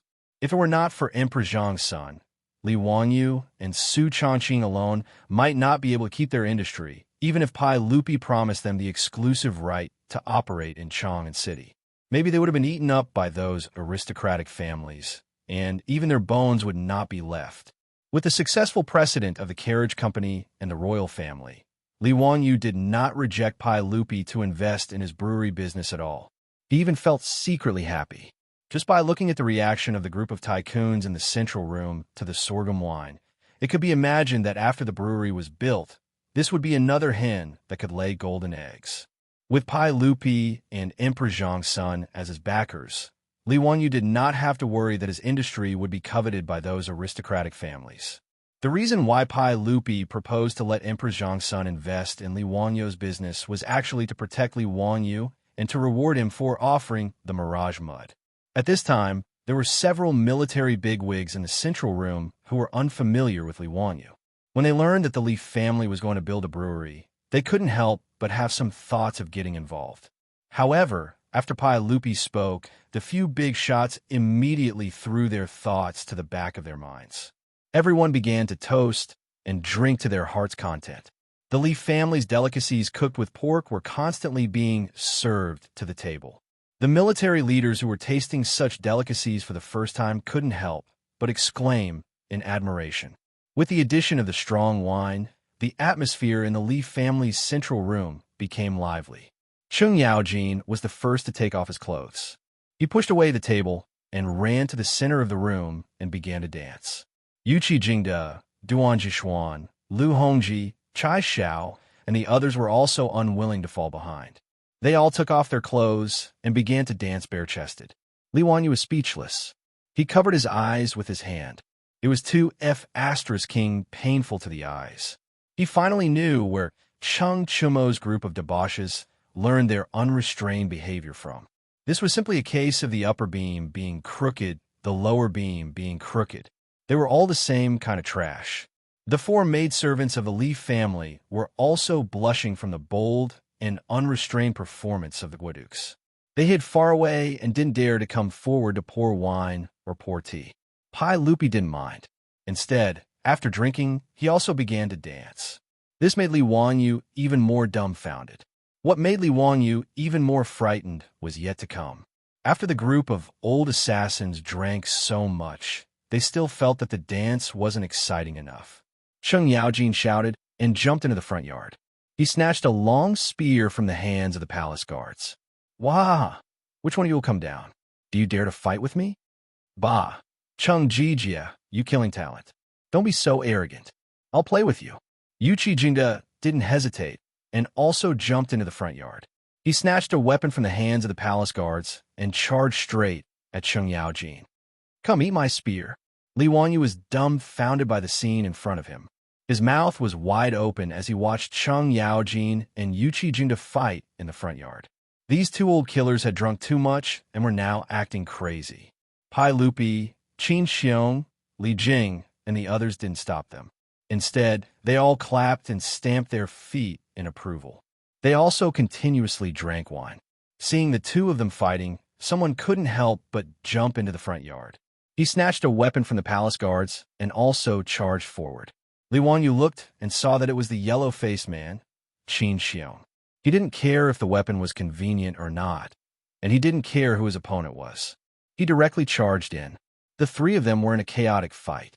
One moment, Cheng Yaojin and Yuqi Jingde besieged Qin Xiong.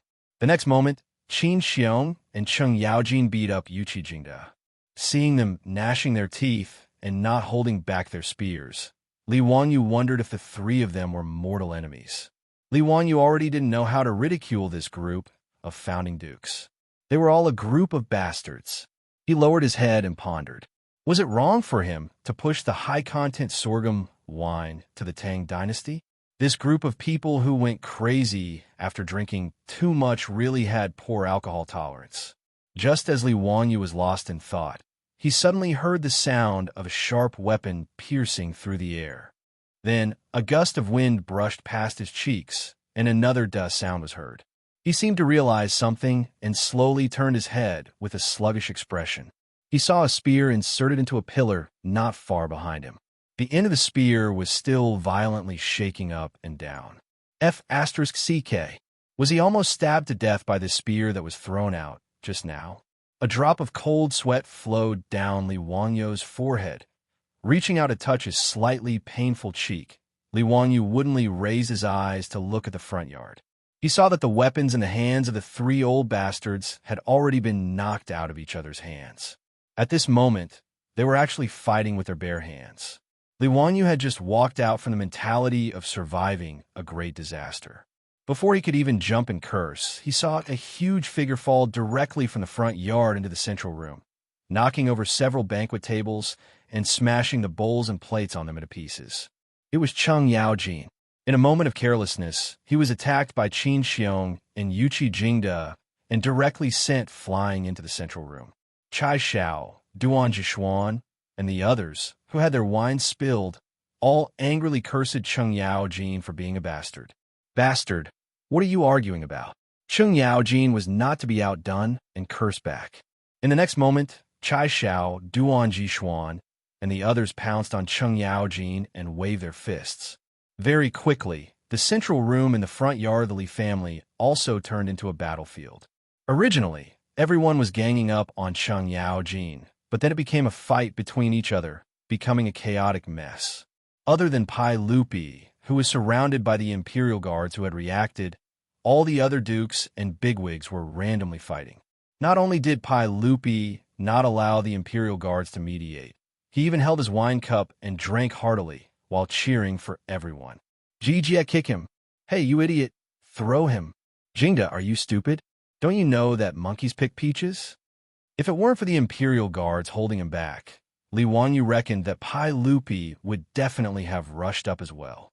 Ever since the central room in the front yard turned into a battlefield, Li Wanyu scrambled to hide to the side.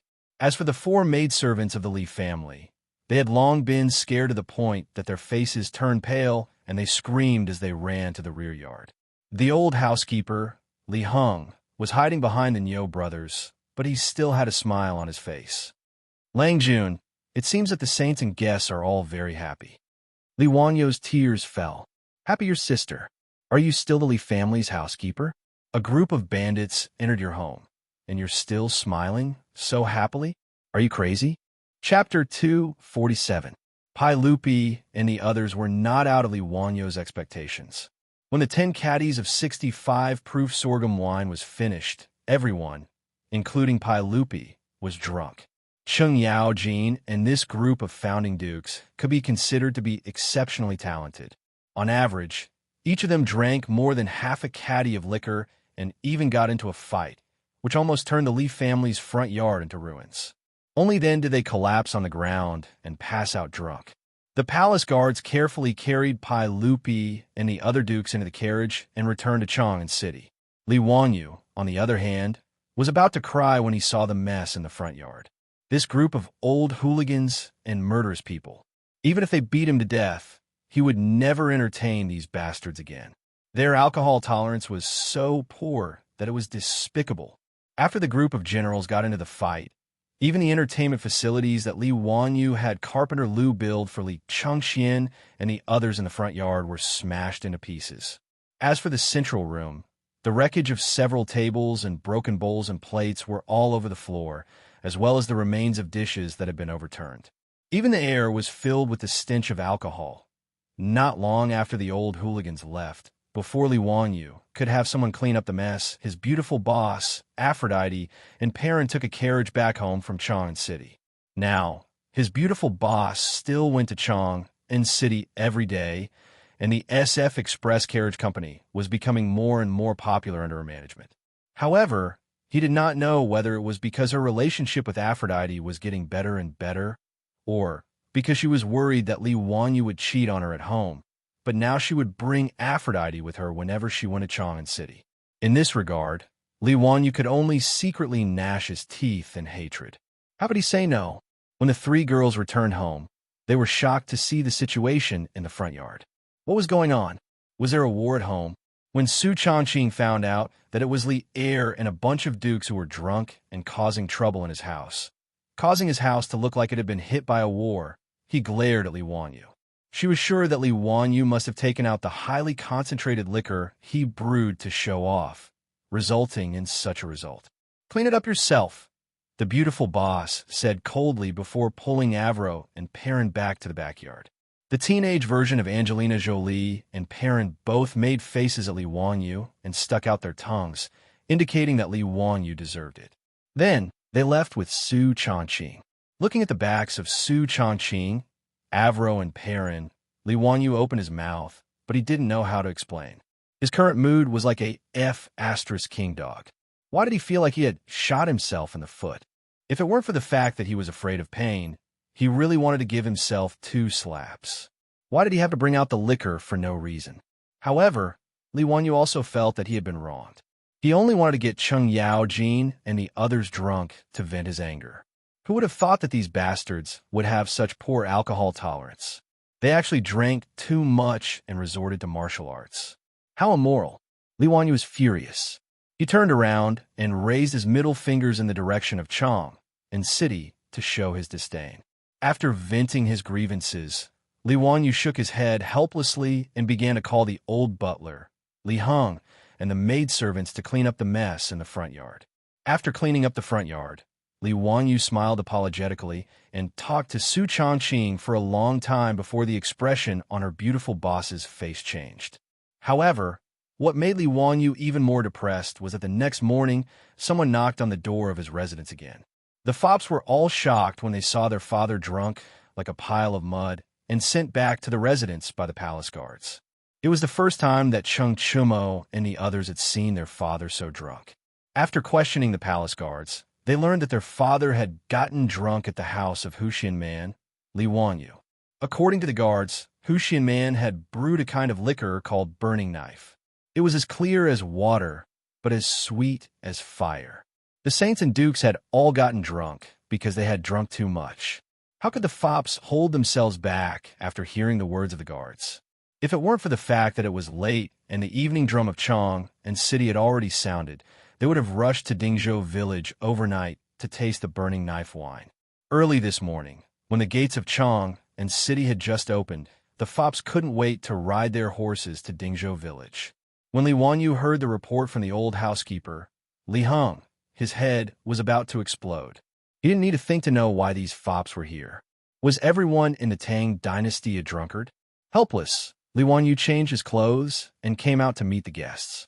He bowed to the fops and said, "Brothers, what brings you to my residence so early in the morning? Zio, tell me honestly, how we treat you?" Cheng Chumo asked in a low, muffled voice. Li Wanyu said, "Of course they treat me very well." "That's good. If that's the case, why do you treat us like this? Since you've brewed the burning knife wine, why don't you share it with us?" Li Wanyu rolled his eyes. He knew that these bastards were here for the same reason. Faced with the aggressive gazes of the group of profligate sons, Li Wanyu could only explain, "Brothers, you've wronged me. This burning knife has just been brewed. Yesterday, the saint and Uncle Chung happened to meet. I was just about to send an invitation to my brothers to invite you to my residence in 3 days to taste this wine."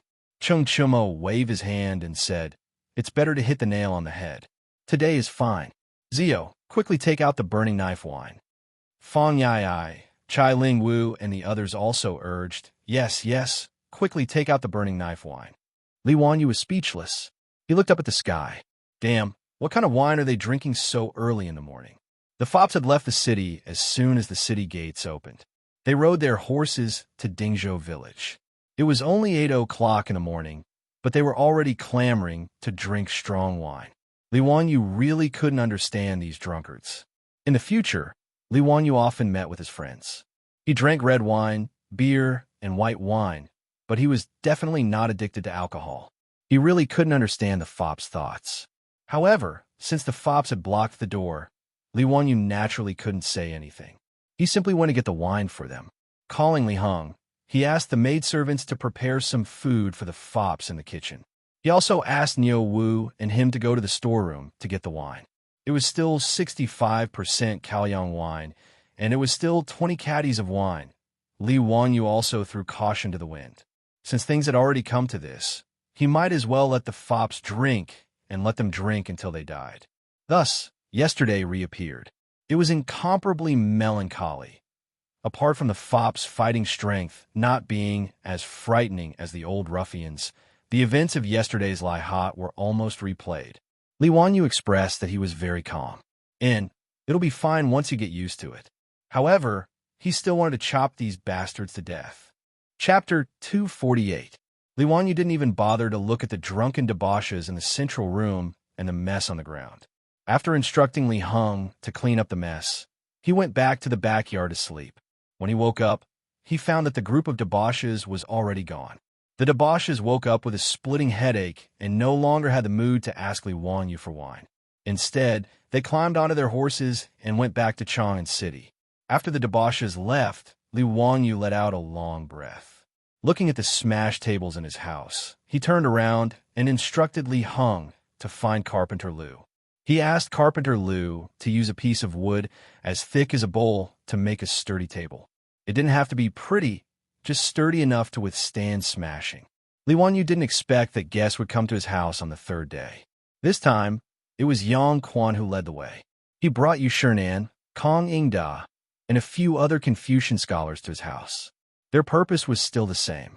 They heard that Hu Xian had brewed the best wine and came to taste it. Yu Shinan, Kong Ingda, and the other Confucian scholars' alcohol tolerance was much better. At least, they didn't smash the central room. Only recently, they started to sing loudly, hey, hey, disturbing the people. On the fourth day, Fang Xianling, Du Ruhui, and Zhang Sun Wuji came. On the fifth day, Ma Zhou and Yen Liben came. On the sixth day, on the seventh day for the entire 10 days, Li Wanyu's house was filled with guests. They all came for the same purpose, the burning knife wine. Li Wanyu was already completely numb. When he saw guests, he didn't waste any time. He just ordered the wine and drank until they were drunk. It wasn't until Li Chengxian and Li Tai came to Li Wanyu's house to learn and ask for wine that Li Wanyu was finally enraged. He took a golden ruler and chased after the two of them for a long time. It was fine if he couldn't afford to offend the others, but these two also came to join in the fun. It was a good opportunity for Li Wanyu to vent his anger. Two little brats also wanted a drink. This was simply going against the heavens. After the county magistrate's mansion was bustling with noise and excitement, Li Wanyu's sorghum wine was completely consumed. Only then did the guests finally stop in their tracks. It was beyond Li Wanyu's expectation that liquor was so popular among the nobles of the Tang dynasty. Although he knew that the Tang dynasty had good wine, he didn't expect that they would go so crazy just for a sip of good wine. After discussing with his beautiful boss, they decided that they had to speed up the progress of the brewery. Otherwise, Pai Lupi, Cheng Yaojin, and the others would have too much resentment for not being able to drink good wine. Pai Lupi was just short of sending the imperial army to snatch the wine. How terrifying! After drinking a high concentration of white wine, it was really terrible to let them drink that turbid and sour wine again. The beautiful superior went to the Taiji Palace and requested an audience with Empress Zhangsun. The two women quickly discussed the opening of the winery. Empress Zhangsun invested 5,000 strings of copper and took 40% of the winery, while the county magistrate took 60%. Empress Zhangsun only sent people to manage the accounts, and the Li family was responsible for everything else. In this regard, Li Wanyu and Su Chongqing naturally had no objections and immediately nodded in agreement. The location of the winery was chosen near Dingzhou village. In addition to the convenience, the most important reason was that the water here was good. The mountain spring water that flowed endlessly from the Qinling Mountains was sweet and refreshing. This was a pure natural and pollution-free spring that couldn't be drunk in the future. It couldn't be better to use it to make wine. Good water must be used to make wine. According to the Book of Rites, if you're a great chieftain, the rice must be gathered, the rice must be plowed, the rice must be plowed, the rice must be plowed, the rice must be plowed, the water must be clean, the spring must be fragrant, the pottery must be good, and the fire must be plowed. The spring must be fragrant.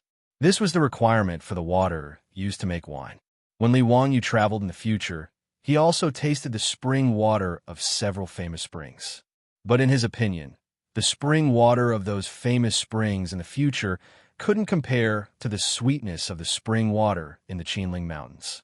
Because the smell of distillers' grains in the winery was particularly pungent, Li Wanyu chose a location far away from the village. He chose a flat valley below Shouyang Mountain as the location of the winery. And the anxious Pai Lupi actually used his official position for personal gain and directly sent craftsmen from the Ministry of Works to Dingzhou village to build a winery for Li Wanyu for free. This saved Li Wanyu a lot of money. It would be a waste not to take advantage of the imperial family. Li Wanyu accepted this benefit with a clear conscience. The winery was different from his manor. The construction speed was very fast. Brewing, fermentation, distillation, blending, canning, storage. Li Wanyu directly enlarged the winery of his third uncle's family. He drew out the blueprints and had the craftsmen from the Ministry of Works build according to the blueprints. After a month, the Burning Knife Winery was built with the efforts of the craftsmen from the Ministry of Works. After Li Wanyu bought a large amount of sorghum and other grains from his enemies, he officially started to brew wine. In order to keep his secret, the craftsmen in the winery were all slaves that Li Wanyu bought from the west city of Chang. And the longer Li Wanyu stayed in the Tang dynasty, the more he lost his sense of justice and morality.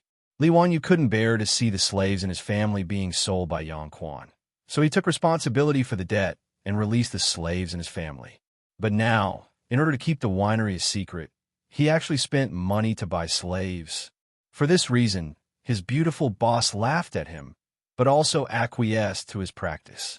In the Tang dynasty, where there was no intellectual property protection, this was the only way to keep the winery a secret. When the first batch of Burning Knife wine was brewed and shipped to Chang, and for sale, it immediately attracted the attention of all the influential people in Chang. For a time, the wine in Chang was expensive, but this was a story for later, so let's not talk about it for now. On that day, Li Wanyu took the feral and chased after Li Chengxian and Li Tai, who wanted to drink the wine for a long time. After a few days of venting his anger, he finally let them go.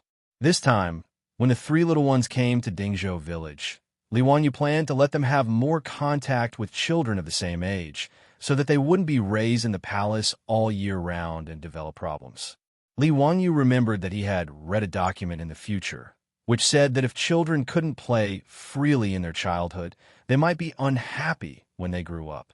So, Li Wanyu wanted to correct the tragedy of Li Chengxian and Li Tai in the future and create a happy childhood for them.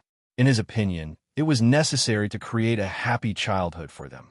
Children of 8 or 9 years old, learning everything from the old masters in the palace every day, and being surrounded by the servants and eunuchs who were physically disabled, it would be strange if they didn't have psychological depression.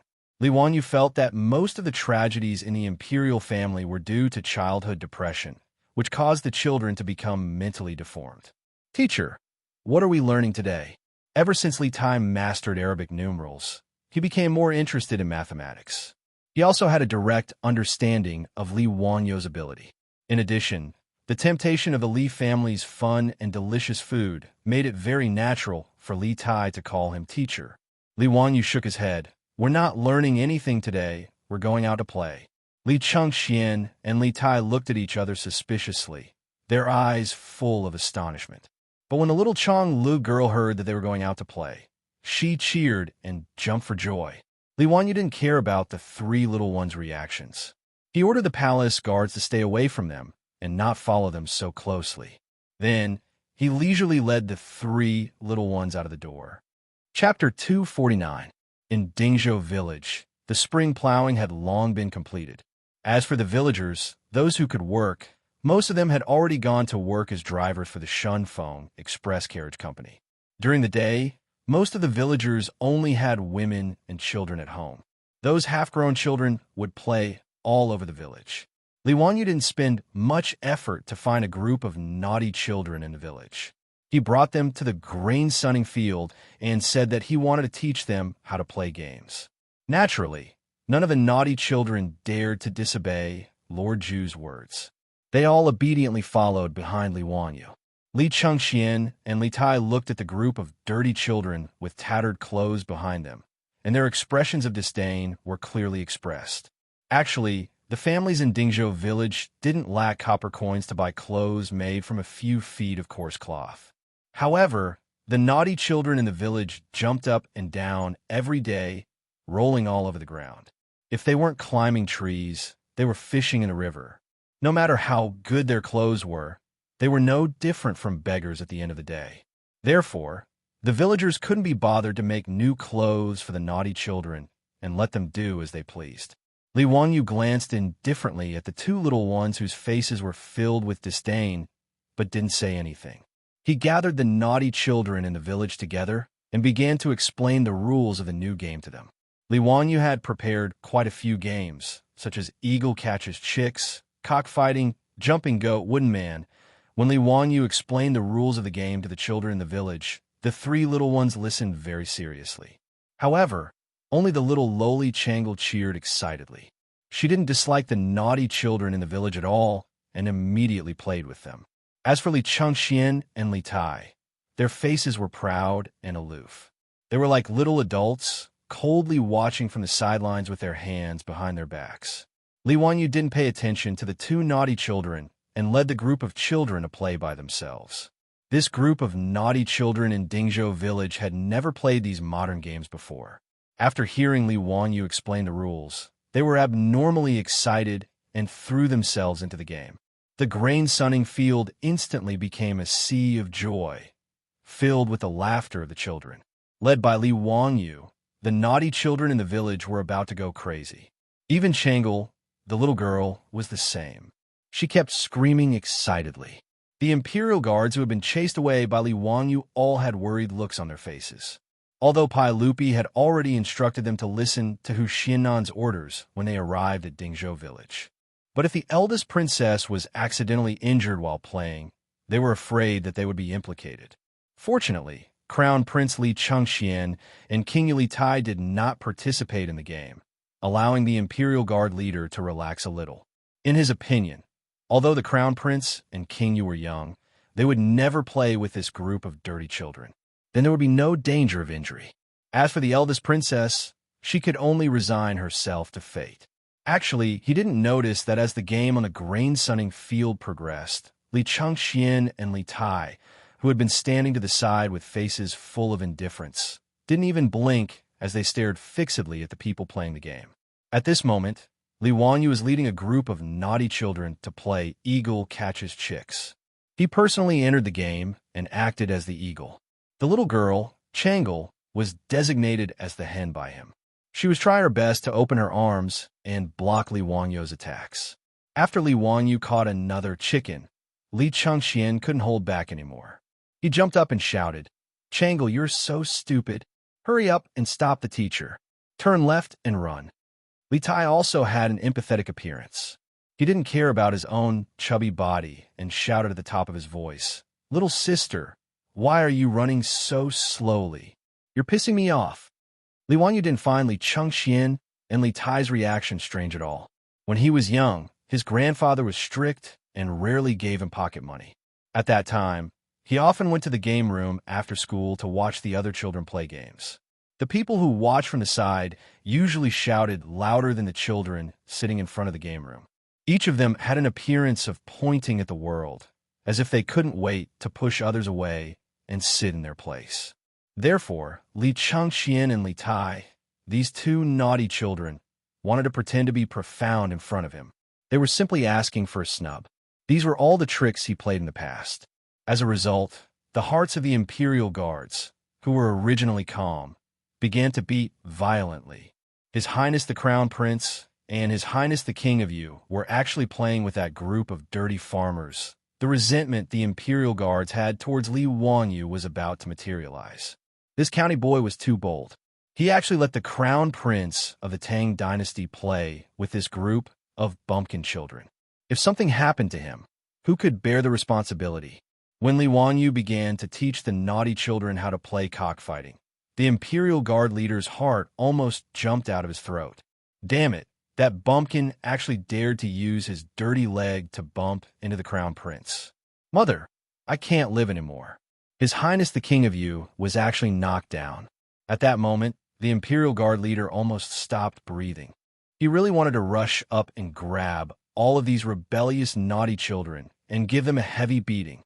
However, when he thought of Pai Lupi's orders and Li Wangyou's threatening glances from time to time, the Imperial Guard leader could only grit his teeth and endure. He swore that when he returned to Chang and City, he would find a door and use his connections. Even if he had to spend money, he would be transferred to another place. He was determined not to be the Imperial Guard leader anymore. If he was scared like this every day, he was sure that he wouldn't live past 40 years old on the grain-drying field. Li Changxian and Li Tai, who were already having fun, didn't care about the royal etiquette, the identity of the Crown Prince, or whether their clothes were dirty or not. The two of them followed the naughty children of Dingzhou village, running and screaming on the grain-drying field. The gloomy expression on Li Changxian and Li Tai's faces had long since disappeared. It was replaced by the bright smiles that children should have. Li Wanyu played with the naughty children for a while and was also covered in sweat. He walked to the side to rest. At the same time, he waved at the Imperial Guard who had been nervously watching from afar. The Imperial Guard leader immediately rushed over. Hu Xinnan, what orders do you have? Are you going to stop the Crown Prince and His Highness the King of You? Li Wanyu looked at him strangely and shook his head. Send someone back to my residence and send some cold drinks and food. Remember to send more. All of the children must have some. The Imperial Guard leader became even more depressed. Not only did he not stop the Crown Prince from playing such a dangerous game, but he also made him run errands and send food and drinks to the naughty children of the field. Uncle can endure, but Aunt can't. The Imperial Guard leader, who couldn't bear it anymore, punched his left chest and stood up. Yes, Hu Xinnan, wait a moment. I'll go immediately. He ran back like a wisp of smoke, called for his subordinates, and ran in the direction of the Li family. He was just the Imperial Guard leader. In the face of Pai Lupi's orders, Baron Hu Xinnan couldn't ignore them. He couldn't bear it anymore. He still had to bear it. The Imperial Guard leader felt wronged, but he didn't say anything. Chapter 250. Under Li Wangyou's painstaking enticement, the proud and pampered Crown Prince of the Tang dynasty and His Imperial Highness, the Prince of Yu, did not last long before succumbing. Together with Princess Changle, the two little brats played happily with the naughty children of Dingzhou village. It didn't take long for the originally gorgeous clothing of the three little ones to become no different from the naughty children of Dingzhou village. Seeing that they were covered in mud and had been scratched in many places, the Imperial Guard leader's eyes continuously twitched. Li Chengxian, Li Tai, and the eldest princess did not care about these things.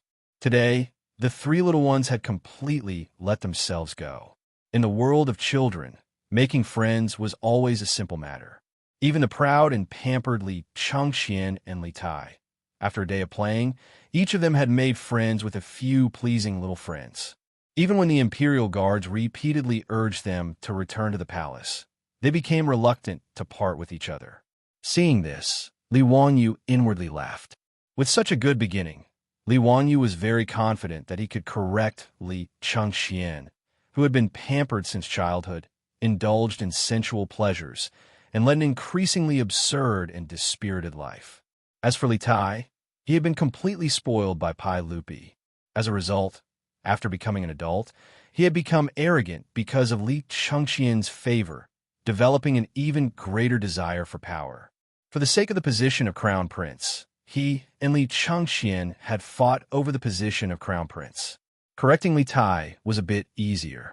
As long as Pai Lupi did not spoil him so much, it would be fine. Li Wanyu wanted these two brothers to not repeat the tragedies of history. Right now, he wanted them to have a beautiful childhood. After sending away the three little ones who had turned into mud monkeys, Li Wanyu could finally lie down comfortably on the sofa and do a standard Guyu lie. Naturally, this sofa had been made by Carpenter Liu in the village under Li Wangyou's orders. Unfortunately, in the current Tang dynasty, springs were not available, nor were there any sponges to fill cushions. In fact, in this era, Europe had already begun to collect and use natural sponges. However, natural sponges did not exist in the waters of China. They were mainly found in the Mediterranean Sea, the Gulf of Mexico, and the Bahamas. Therefore, the sofa could only be filled with a thick layer of cotton to comfort itself. Cotton was also a rare item in the Tang dynasty. Their beautiful boss had led Aphrodite and Perrin on a stroll in the east side of the city when they accidentally found it in his shop. Moreover, cotton was expensive. Just the cotton used to make the sofa cost 20 strings of copper coins. That was enough to buy an ox. Li Wanyo's heart ached at the thought of it. However, it was worth it to have such a comfortable sofa to enjoy in the Tang dynasty. Li Wanyu felt drained after playing with a group of naughty kids for a whole day. Slumping on the sofa, he wondered if he had done something wrong in his previous life that caused his soul to be tortured by Pai Lupi and his family after transmigrating to the Tang dynasty. Not only did he have to help Pai Lupi scare the rich and powerful families, but he also had to help him discipline two troublesome brats. It was really enough. However, when he thought about his manor that had already started construction and was expected to be completed in half a year, Li Wanyu felt that it made sense. Pai Lupi, this big boss, had given him a sufficient salary. As a wage earner, Li Wanyu's mentality was still very good. Now that he had a noble title, a house and land at home, some savings, and the company of beautiful girls, Li Wanyu felt quite satisfied. He was not an ambitious person. Being content with a small fortune was his philosophy of life.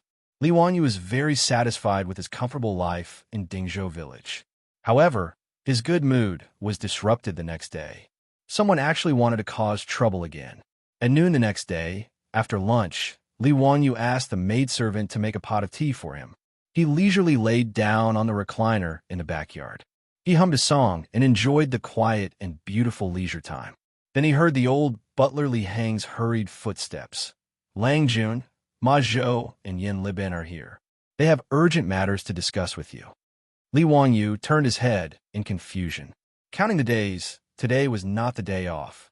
Shouldn't Ma Zhou and Yin Liben be at work? Why did they come to Dingzhou village? Invite them in.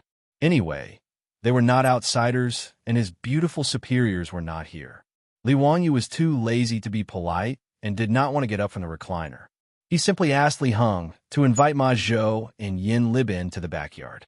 Ma Zhou and Yin Liben followed Li Heng to the backyard. Their faces were full of indignation, which made Li Wanyu feel strange. What was going on? Teacher, you still have the mood to drink tea leisurely. Do you know that the city of Chang is full of rumors about you? Seeing Li Wanyu's tired look, Ma Zhou shouted first. Li Wanyu was stunned. Why would there be rumors about him in Chang and city all of a sudden? He had not been to Chang and for a long time since he was appointed to the imperial court.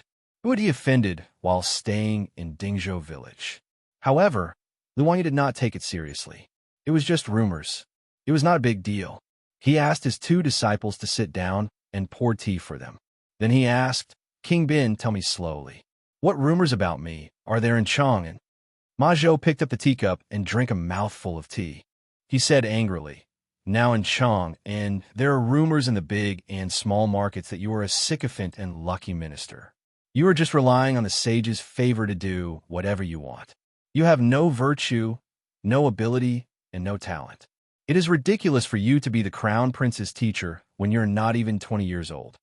Li Wanyu heard this and was slightly stunned. He was not willing to agree to Pai Lupi's request because he was worried about being scolded. Didn't Yu Shernan say that the great scholars in the imperial court liked him? They did not object to him being the crown prince's teacher.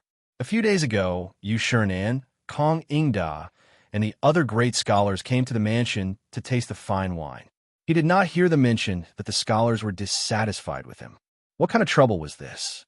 Yin Liben said, if it was just rumors in the marketplace, it would be fine. But today, the scholars in the Imperial College of the Imperial College also made a scene. Many of them even ran to the Taiji Palace, saying that they wanted to complain about you. Li Wanyu was speechless.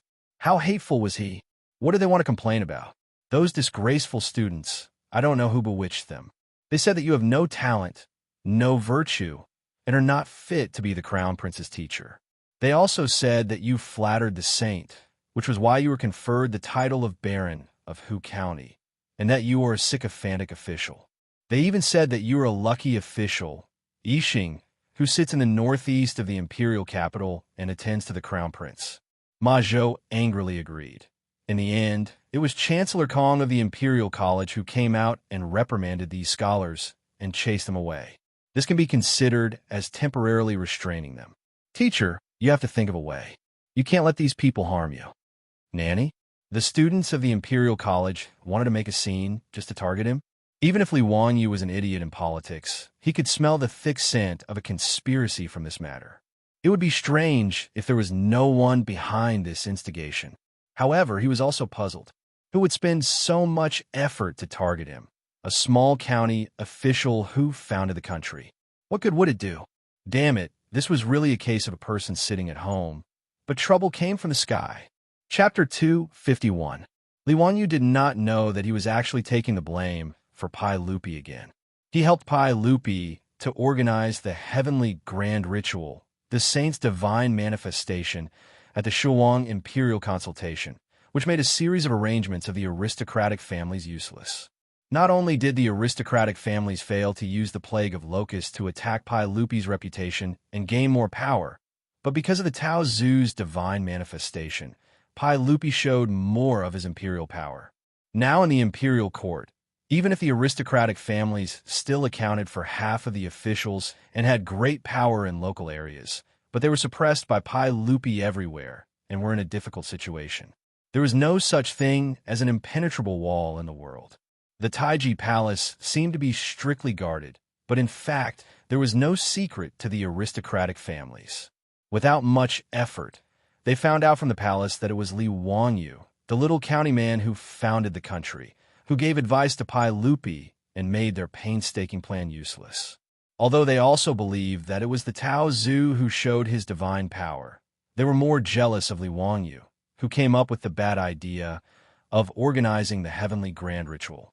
In fact, this matter was originally proposed by Ma Zhou, and Li Wanyu took the blame for his disciple. He took the blame for Ma Zhou and Pai Lupi. Li Wanyu was simply the scapegoat hero. Therefore, the aristocratic families such as the Zheng family of Xingyang and the Wang clan of Taiyuan regarded Li Wanyu as a thorn in their side.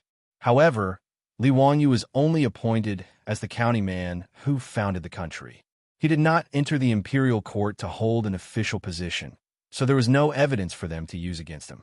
However, this 16-year-old county man who founded the country was actually invited by Pai Lupi to be the crown prince and the king of Yu's army. This was beyond the aristocratic family's expectations, but it also gave them an excuse to attack Li Wanyu.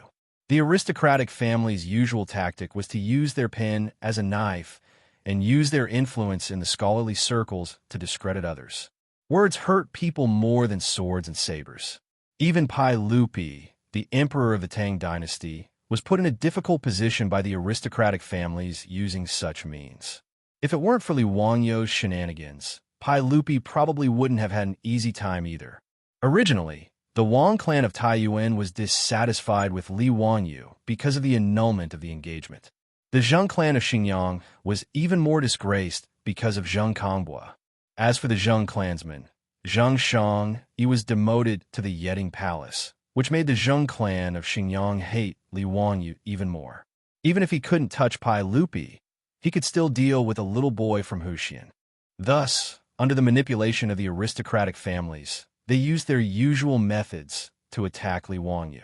They asked people to spread rumors in the marketplace, and then asked people to encourage students and scholars to make trouble in the Imperial College. These were all manipulated by the aristocratic families behind the scenes. Their purpose was to make Li Wanyu's reputation so bad that everyone wanted to beat him up. This move could not be said to be not vicious. If Li Wanyu's reputation was really bad, no matter how much Pai Lupi liked him and thought highly of him, he couldn't compete with the boiling public opinion. Public opinion could distort gold, and accumulation could destroy bones. Rumors were terrible. They could reverse right and wrong and put people to death. This was also the reason why Ma Zhou and Yin Libin hurried to Dingzhou village after the Imperial College students made trouble today. Li Wanyu was also stunned by the scene in Chang'an. This was the method of using public accounts and Weibo influencers to discredit their opponents in the entertainment circle of the future. He was originally quite calm, but because he was being smeared for no reason, he was also angered. Li Wanyu pretended to be calm and comforted his two students. He told them not to worry and that he had a plan. Ma Zhou and Yin Libin were worried that their little teacher would be at a disadvantage and wanted to say something, but they were stopped by Li Wanyu. After sending away Ma Zhou and Yin Libin, who came to report, Li Wanyu immediately jumped up from the recliner. Counterattack. This kind of thing must be counterattacked. Did they really think that he, Li Wanyu, was made of clay? If the tiger doesn't show its power, you think I'm Hello Kitty? He also vaguely guessed who was targeting him. It seemed that in the Tang dynasty, other than the Li clan of Hu County, he only had grudges with the Zheng clan of Xingyang and the Wang clan of Taiyuan. The Li clan of Hu County probably didn't have the ability to set up such a trap. Other than the 5 clans and 7 nobles, there was no one else who could incite the students of the Imperial College to make trouble. Thinking of this, Li Wanyu became more and more angry. The Wang clan of Taiyuan and the Zheng clan of Xingyang were really haunting him. He just stayed in Dingzhou village and lived in a remote place, but they still remembered him. They were really domineering and unscrupulous. Wang Ziqiao of the Wang clan of Taiyuan found the head of the county government who had been working for 10,000 years and wanted to frame him. He hadn't taken revenge yet, but now they attacked him. It was really hateful. The cynical man paced back and forth in the backyard, thinking about how to fight back. Since they said that Li Wanyu had no talent and no virtue, then he would show his talent to the world and make them blind. But how to show his talent was a bit troublesome. After thinking about it, Li Wanyu decided to ask for help. Niu Wu, go to the carrot shop in Chang'an City and find Su Chongqing. I have something urgent to find her. For crisis public relations, well, it was reliable to ask the beautiful boss to give him advice. This was the specialty of the top students of the University of Pennsylvania. Li Wanyu didn't feel that there was anything embarrassing about asking a beautiful superior to give him advice. After Su Chongqing hurriedly returned from Chang'an City, Li Wanyu pulled her into the study and closed the door. The two of them discussed in whispers for a long time. When the door of the study was opened again, Li Wanyu called Niu Wu again and told him a few words. Niu Wu nodded and rode to the county seat of Hu County. The next day, in the legislative hall of Taiji Palace, Pai Lupi was losing his temper. Yesterday, the students of the Imperial College made trouble, which made Pai Lupi aware that someone was targeting Li Wanyu. Before he could ask the 100 Horsemen Department to investigate the cause, the Imperial Censor had submitted a memorial to impeach Li Wanyu from Hu County. He was young and inexperienced, without talent or virtue, and was unfit to be the Crown Prince's tutor. Lier had vented his anger in front of all the officials in the imperial court. It could be said that he had used his dignity as an emperor to temporarily suppress this matter. If Li Wanyu could guess who was targeting him, so could Pai Lupi. Other than those aristocratic families, no one else would dare to do such a discrediting method. Only the noble clans had such influence. Pai Lupi knew that Li Wanyu had probably taken the blame for him, causing the noble clans to hate him. That was why he was targeted like this. It was precisely because of this that Pai Lupi was so furious. His own nephew had taken the blame for him. How could Pai Lupi not be angry? What made Pai Lupi even angrier was that he still didn't know how to clear Li Wanyu's name. If he issued an edict to refute it, he was afraid that it would add fuel to the fire and confirm that Li Wanyu was a lucky subject. This feeling of having power but not being able to use it made Pai Lupi feel suffocated. Just as Pai Lupi was sulking, he saw the eunuch from the 100 Horsemen Department, who was responsible for passing messages in the palace, enter the hall with a piece of paper. "What's the matter?" Pai Lupi asked in an unfriendly tone. The eunuch's expression was strange. He respectfully presented the piece of paper with both hands. "Your Majesty, you will know once you see it." Pai Lupi reached out his hand to take it and carefully looked it over. A moment later, The sound of Pai Lupi's loud laughter could be heard from the legislative hall. Chapter 252. The schools of the Tang dynasty were known as the 6 schools and 2 halls. The 2 halls referred to the Hongwen Hall and the Chongwen Hall. They were located in the East Palace and recruited the children of the royal family. They were the top-notch schools and had the fewest students. The 6 schools referred to the Imperial College, the 4 schools, law, calligraphy, and mathematics, all under the Imperial College. Although the Imperial College, and the 4 schools all studied the Confucian classics, they recruited students based on the grades of officials. The Imperial College recruited the children of officials of grade 3 and above and had 300 students. The Imperial College recruited the children of officials of grade 5 and above and had 500 students. The 4 schools recruited the children of officials of grade 7 and above and had the most students. They were mainly selected from the counties and provinces and were mostly outstanding children of officials. There were a total of 1,300 students. The law, calligraphy, and mathematics were for children of grade 8 and below and commoners. Those who studied law, those who studied calligraphy, and those who studied mathematics added up to less than 100 people. It was a pitiful sight. The Imperial College of the Tang Dynasty was located in the Zhongwu workshop of Chang'an City. The Imperial College took up half of the workshop in the west. The Zhongwu workshop and the Pingkong workshop were only separated by a 100-meter wide Xiaomen Street. It was really convenient for these students to search for artistic inspiration. The students who caused trouble were mainly from the Imperial College. The main reason was that close to half of the students in the Imperial College were born in aristocratic families. Yesterday, these students were scolded by the Imperial College's Chancellor Kong Ingda and were forced to disperse. However, they were not going to let the matter rest. Within the Imperial College, students from the Zheng family of Xinjiang and the Wang family of Taiyuan gathered a group of Imperial College students and prepared to cause trouble outside the Imperial City again. The leading student of the Zheng family raised his arms and shouted, "If we don't get rid of the traitors, the country will not be at peace. How can we, the Imperial scholars, sit by and watch such a scoundrel without virtue and talent lead the crown prince astray? Everyone, that Li Wanyu from Hu County is bewitching the saint. How can we sit by and do nothing?" The Imperial College students all felt that they were righteous people who were helping the country get rid of evil, so they all agreed.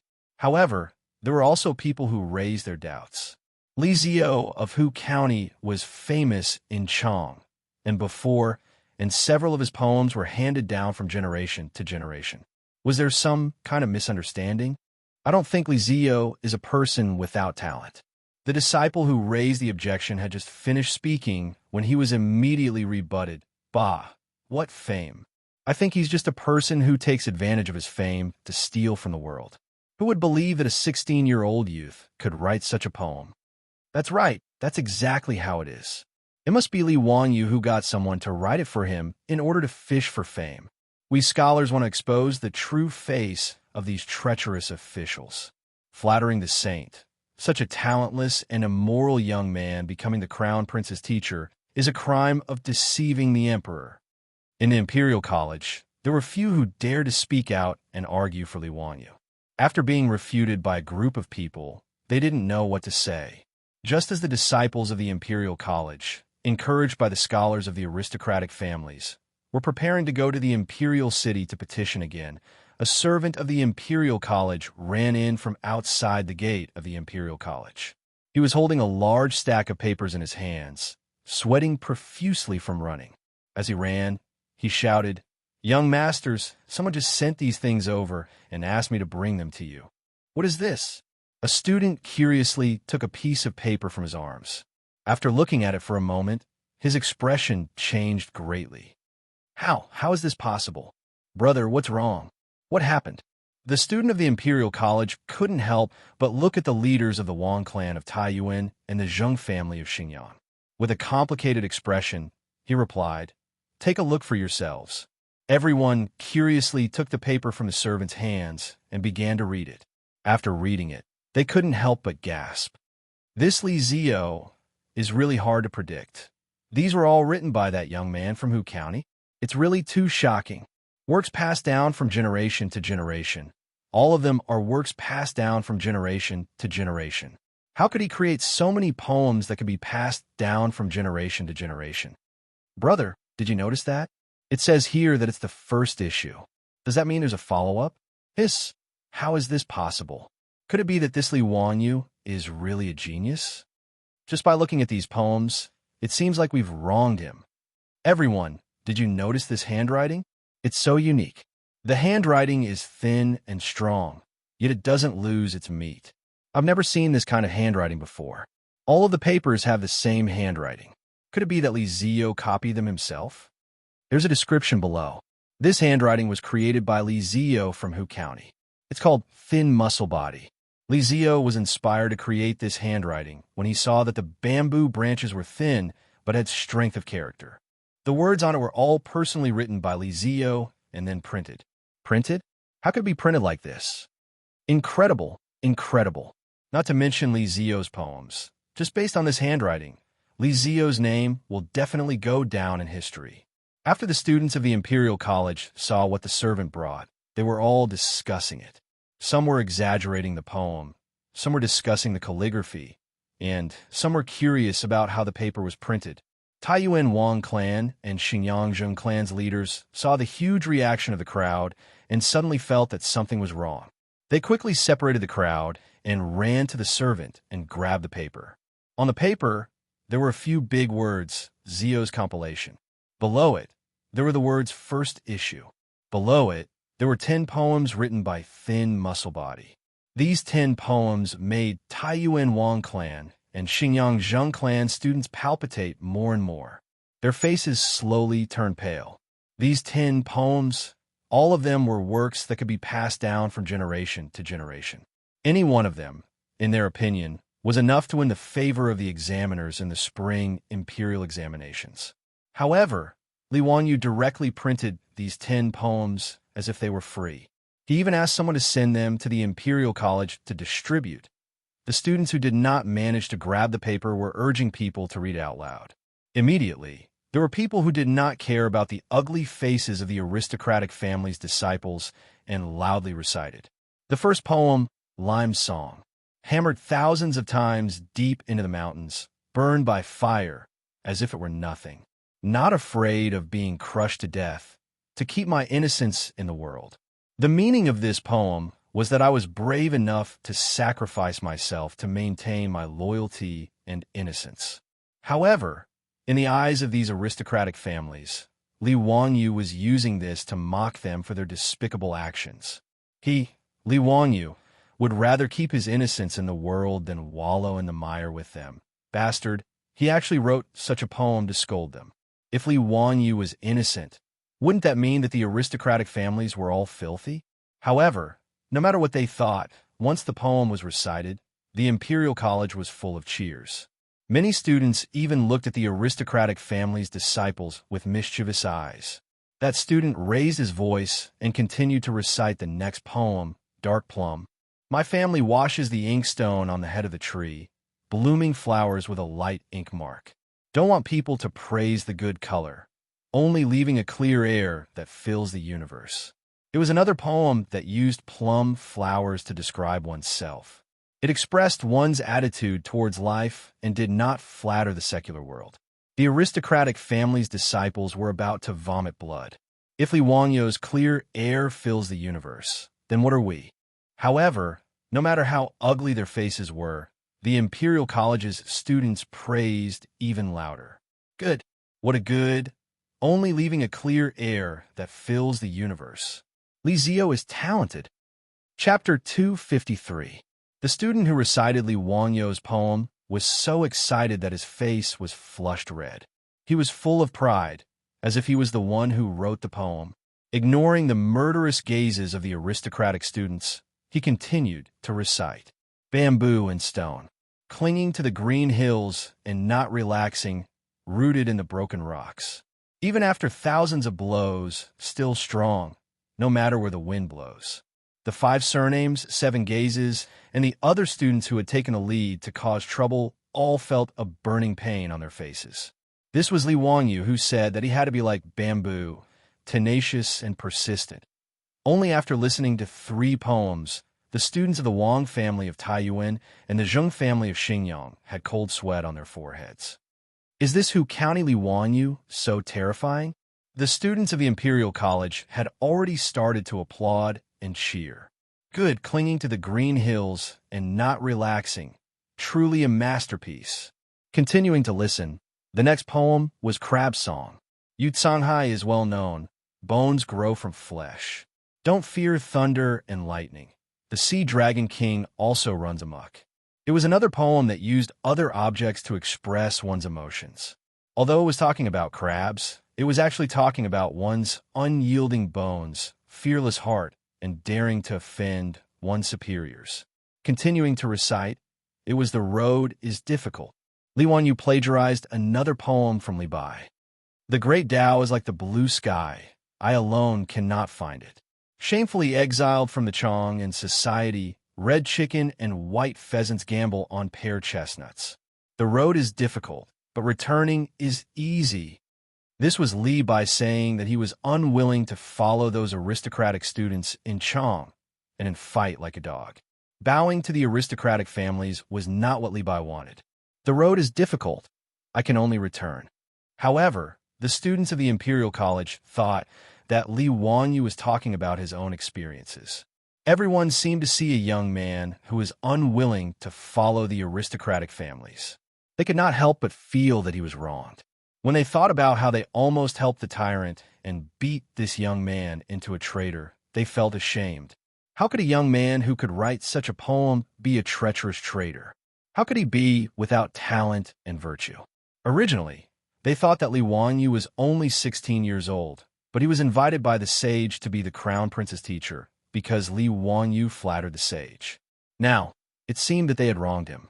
With Li Wanyu's talent, not to mention being the crown prince's teacher, even coming to the Imperial College to teach the Imperial College's students was more than enough.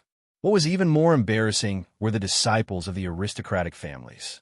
Previously, they had been saying that Li Wanyu had no talent and no virtue, that his previous poems were plagiarized, and that he was fishing for fame. In the end, Li Wanyu threw out 10 masterpieces without a word. This made the words and actions of these aristocratic descendants to encourage the crowd just now become as laughable as clowns in a comedy show. Everyone, are we still going to the Vermilion Bird sect? A student suddenly asked, causing everyone to look at him as if he was an idiot. F***CK your sister. Are you going to embarrass yourself? A scholar from the Wang clan of Taiyuan tore the paper in his hand into pieces and roared, I don't believe it. I definitely don't believe that this was written by a 16-year-old young man. He must have plagiarized. His angry words caused the Imperial College's students to look at him with disdain. Plagiarism? Why don't you copy it for us to see? How could someone who could write such a poem be someone else's weapon? Actually, he didn't believe these words himself. After roaring, the Wang clan's student angrily separated the crowd in front of him and ran out of the Imperial College. Many students from aristocratic families followed closely behind. They all needed to rush back to their families to ask how to deal with this matter. Before these aristocratic descendants could return to report, the matter had already spread throughout Chong and city. This was because at this moment, there were 4-wheeled carriages running past every square in Chong and city, continuously scattering the Zio's compilation that they had seen just now. Li Wanyu's name today had become a hot topic in Chong and city. In fact, the Wang clan of Taiyuan really didn't wrongly accuse Li Wanyu. Li Wanyu really did plagiarize the poems. However, he only copied the poems of the big shots of the later generations. There were 300 poems of the Tang and Song dynasties, and there were many poems in his mind. Originally, Li Wanyu would have taken the initiative to plagiarize the poems of the big shots in a high-profile manner. He was forced to throw out 1 or 2 poems to deal with the task. However, yesterday, when he learned that the aristocratic families had actually mobilized the scholarly community to attack and discredit him, Li Wanyu couldn't care less. He could only walk his own path and leave the big shots of the later generations with nowhere to go. He and his beautiful boss discussed for a long time and felt that if he wanted to resist the pressure of the aristocratic family's public opinion, he could only display his talent in a high-profile manner. However, the Tang dynasty wasn't like the later generations, where one could post videos on Weibo and TikTok to quickly accumulate popularity. There were also no newspapers or media outlets to use. How to quickly display oneself was a problem. Li Wanyu couldn't help but sigh and say, "Sigh, it would be great if there were newspapers.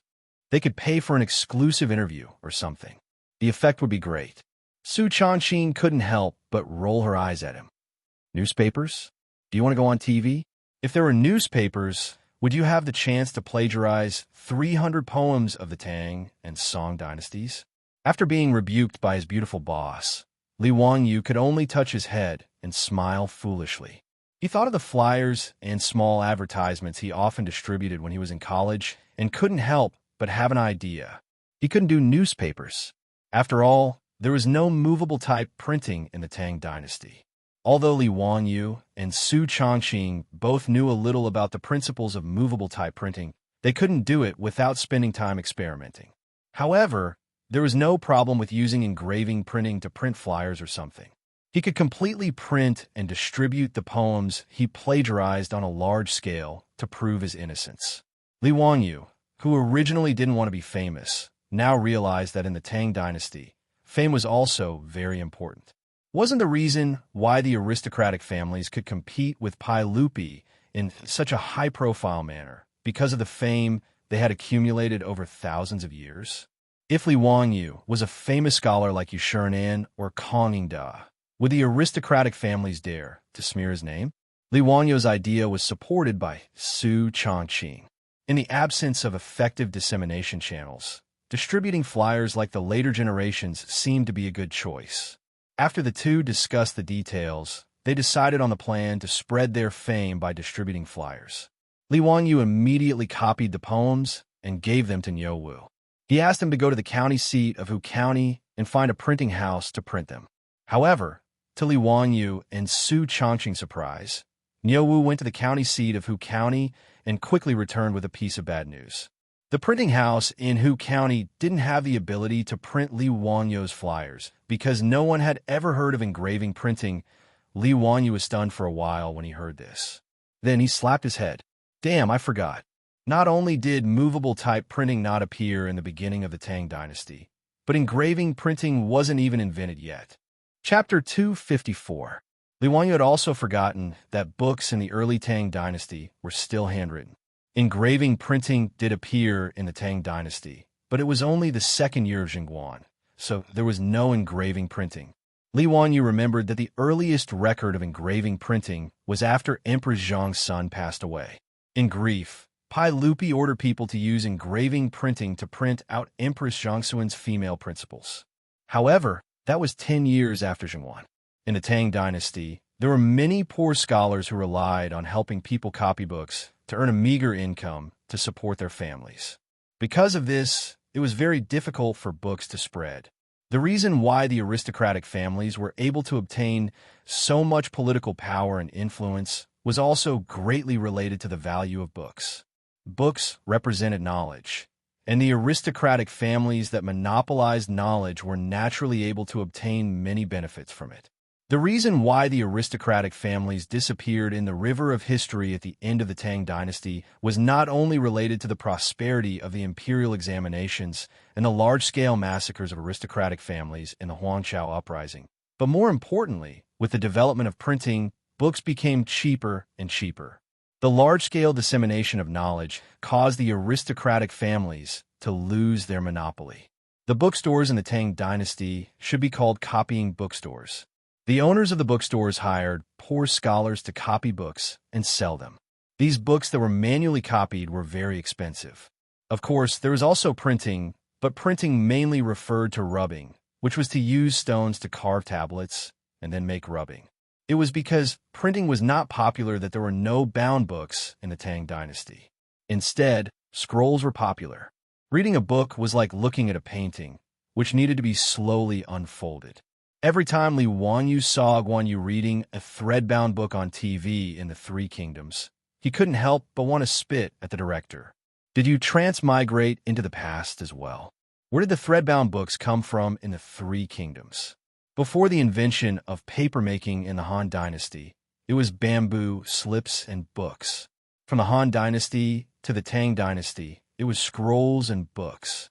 After the invention of engraving printing in the Tang Dynasty, threadbound books began to appear, which was the book style that the later generations were used to.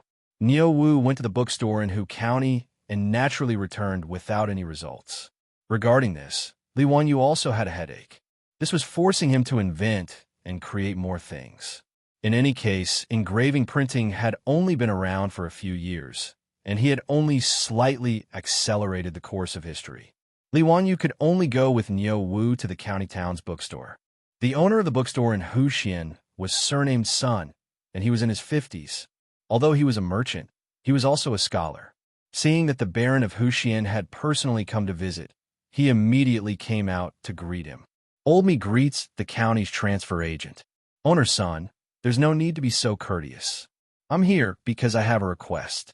I hope Owner Sun can help me. Owner Sun smiled bitterly. Huxian Nan, your troops have already explained the matter to Olmi, but it's impossible to copy 10,000 manuscripts in a day. Olmi is powerless. Li Wanyu wasn't in a hurry to answer. He just smiled and asked, Owner Sun, do you have any craftsmen who could do seal carving? Owner Sun froze for a moment, then nodded and replied, Of course we do. Does Huxian need seals or stone tablets? Our bookstore could do both. Olmi has a few craftsmen who are very skilled. They definitely aren't inferior to the seal carvers in Chang'an. That's good. Owner Sun, do you have any wooden planks? They don't need to be too big, just about the same size as my manuscript. Li Wanyu waved the manuscript in his hand and continued to ask. His question confused Owner Sun, but he had no choice but to cooperate. Of course we do. Huxian Nan, please wait for a moment. Olmi will immediately send someone to fetch it. Not long after, a high-quality boxwood plank was brought over. Li Wanyu picked it up and looked it over. He nodded in satisfaction and said to Owner Sun, Owner Sun, please bring some paste. Owner Sun, who didn't know what was going on, could only do as he was told. However, he was even more confused. Just what did this Baron Huxian want to do? Li Wanyu didn't explain. He took the paste and carefully brushed a thin layer on the boxwood plank. Then, he carefully pasted his manuscript back onto the plank. The Xin paper was very thin, and the ink could clearly be seen on the back of the paper. After pasting the manuscript back onto the plank, the writing was still very clear. After the paste dried, Li Wanyu smiled and handed the plank to Owner Sunday. Owner Sun, I'll have to trouble you to find a skilled craftsman to help me carve this plank. The words on it need to be carved in yang. Yang carving meant that the words would protrude, while yin carving meant that the words would sink. When printing, yang carving meant black words on white paper, while yin carving meant white words on black paper. At this moment, Owner Sun seemed to have figured out something. When he realized why Li Wanyu wanted to carve this plank, he was so excited that his beard was about to curl up. Huxian Nan, this can be used for printing. Tao Ancestor, how could I have never thought of such a simple and convenient method? Huxian Nan, please wait a moment. I'll immediately find the best craftsman in the bookstore and have him carve it for you. In fact, block printing wasn't complicated. It was just a combination of Chinese seals and printing. Whether it was seal carving or printing, China had existed since the Qin dynasty. However, no one had thought that by enlarging a seal, it could be used to print books. Sometimes, the development of technology was like window paper. It could be broken with a light poke. Owner Sun wasn't bragging. The craftsman in his bookstore only used 2 hours to carve the boxwood plank. Moreover, the words were clear and the strokes were vigorous. At this point, Owner Sun didn't even need Li Wanyu's instructions. He immediately asked the craftsman in the bookstore to prepare the ink and tools for printing. They used a roller to apply the ink evenly on the block. Then, they covered it with paper and gently brushed the paper with a brush before taking it off. A leaflet that was exactly the same as the one Li Wanyu had written before was printed. Owner Sun couldn't wait for the ink to dry. He snatched the printed leaflet and carefully examined it. He was so excited that his hands couldn't help but tremble. It's done just like that? Is it really that simple? Doubt, ancestor above. How convenient would it be to use this to print books? The current Analects of Confucius had to be manually copied. Not only was it expensive, but it was also very slow. There were 20 chapters of the Analects of Confucius, with a total of 15,900 words. Even the most skilled copyist would need an entire day to copy it. Just now, he'd asked the craftsman in the bookstore to try printing with a block. Not only was it beautiful and the words were clear, but a craftsman could also print thousands of copies in a day. Although a block could only print a portion of the book's contents, he could carve many blocks and print them at the same time. In other words, if necessary, his bookstore could print thousands of copies of the Analects of Confucius in a day. Moreover, the price might be 1/10 of the original copy, or even less. After a simple calculation, the result left owner's son on the verge of fainting. Happiness had come so suddenly. Chapter 255. With the engraving printing technique, the 10,000 leaflets that Li Wanyu needed were not a problem at all. He just needed to carve 2 more engraving plates and print them together. Owner's son calmed down his excited mood, rubbed his hands, and looked at Li Wanyu uneasily. Huxian man, look at the engraving technique. Li Wanyu naturally understood what he meant. Li Wanyu did not value the engraving printing technique, so he just nodded indifferently. I'll give you the engraving printing technique, but I have to print a lot of things these days. Before Li Wanyu could finish his words, owner's son immediately patted his chest and promised, Old me will only take the cost of the paper. The engraving, ink, and labor will all be borne by old me. Huxian man, what do you think? Seeing that the owner of the bookstore was so agreeable, Li Wanyu naturally nodded and agreed. Although paper was invented in the Han Dynasty, the price of paper was still high until the Tang Dynasty. His leaflets this time used a lot of money, so owner's son of the bookstore did not dare to pat his chest and say that he would bear the cost alone. After settling the matter of the engraving printing, Li Wanyu's propaganda offensive began smoothly. The next day, after getting the leaflets from the bookstore, Li Wanyu asked Niu Wu to send all the leaflets to the Shunfeng Express Carriage Company and use 4-wheeled carriages to throw out a large number of leaflets. In particular, he asked people to send a large number of leaflets to the directorate of Zibin Square to vent his anger. That was why the previous scene happened. And what the 100 Horsemen Department reported to Pai Lupi was exactly this. Pai Lupi laughed and praised Li Wanyu's counterattack. Li Wanyu's move also stunned the aristocratic families. In an era where news was spread by word of mouth, they had never heard of someone who could print his own work on a large scale and then distribute it everywhere as if it did not cost money. Previously, they tried their best to smear Li Wanyu, but they could only send people to various markets in Chang and city to spread rumors. How could the effect be compared with Li Wanyu's generous leaflets? Yesterday, it was still widely known in Chang, and that Li Wanyu of Hu County was a lucky courtier. Today, Li Wanyu's Zio's compilation was being circulated all over the capital, making the aristocratic families even depressed.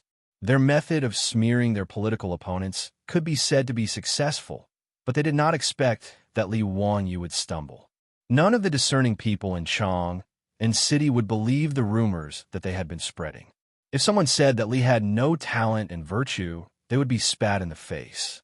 To be able to write such a poem, not afraid, even if my bones are crushed, I want to keep my chastity in the world. How could he be a sycophant without virtue and talent? In an era when paper was still expensive and most people were illiterate, people naturally had a sense of trust for the words written on the paper. Even the illiterate residents of Chang and city kept the leaflets carefully when they got them. There were even scholars in Chang and city who held the leaflets and read it aloud while shaking their heads. The passers-by were amazed and talked about it.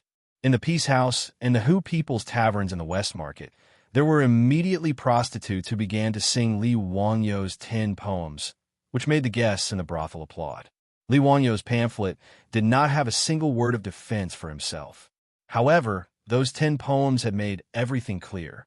They had also silently slapped the faces of those aristocratic families with loud slaps. In just half a day, The atmosphere of public opinion in Chang and city was turned around by Li Wangyou's leaflets. Even in the directorate of Woburn Square, no students were discussing whether Li Wangyou was a sycophant. Instead, they were discussing his poems with interest and whether there would be a second issue of Zio's compilation. On the other side of the daily court, Pai Lupi proudly asked the ministers in the hall, with Li Wangyou's leaflets in his hand, "My lords, yesterday there was an imperial censor that impeached a man from Huxing County for being young and inexperienced, lacking talent and virtue. What do you think about this?" Zhang Sun Wuji, Fang Xianling, Duru Hui, and the others were all smiling. They naturally knew that Li Wangyou had made such a big fuss. The imperial censor who impeached Li Wangyou yesterday was now blushing like a monkey's butt. The aristocratic families and ministers who agreed with him were also embarrassed and did not know how to answer Pai Lupi. "No one says anything? Humph. Zhen has here a few poems written by Hu Xianan. Why don't you read them for everyone?" Lier handed the leaflet in his hand to the eunuch, indicating for him to read it for the officials. In the hall, the chamberlain read the poems loudly with a sharp voice.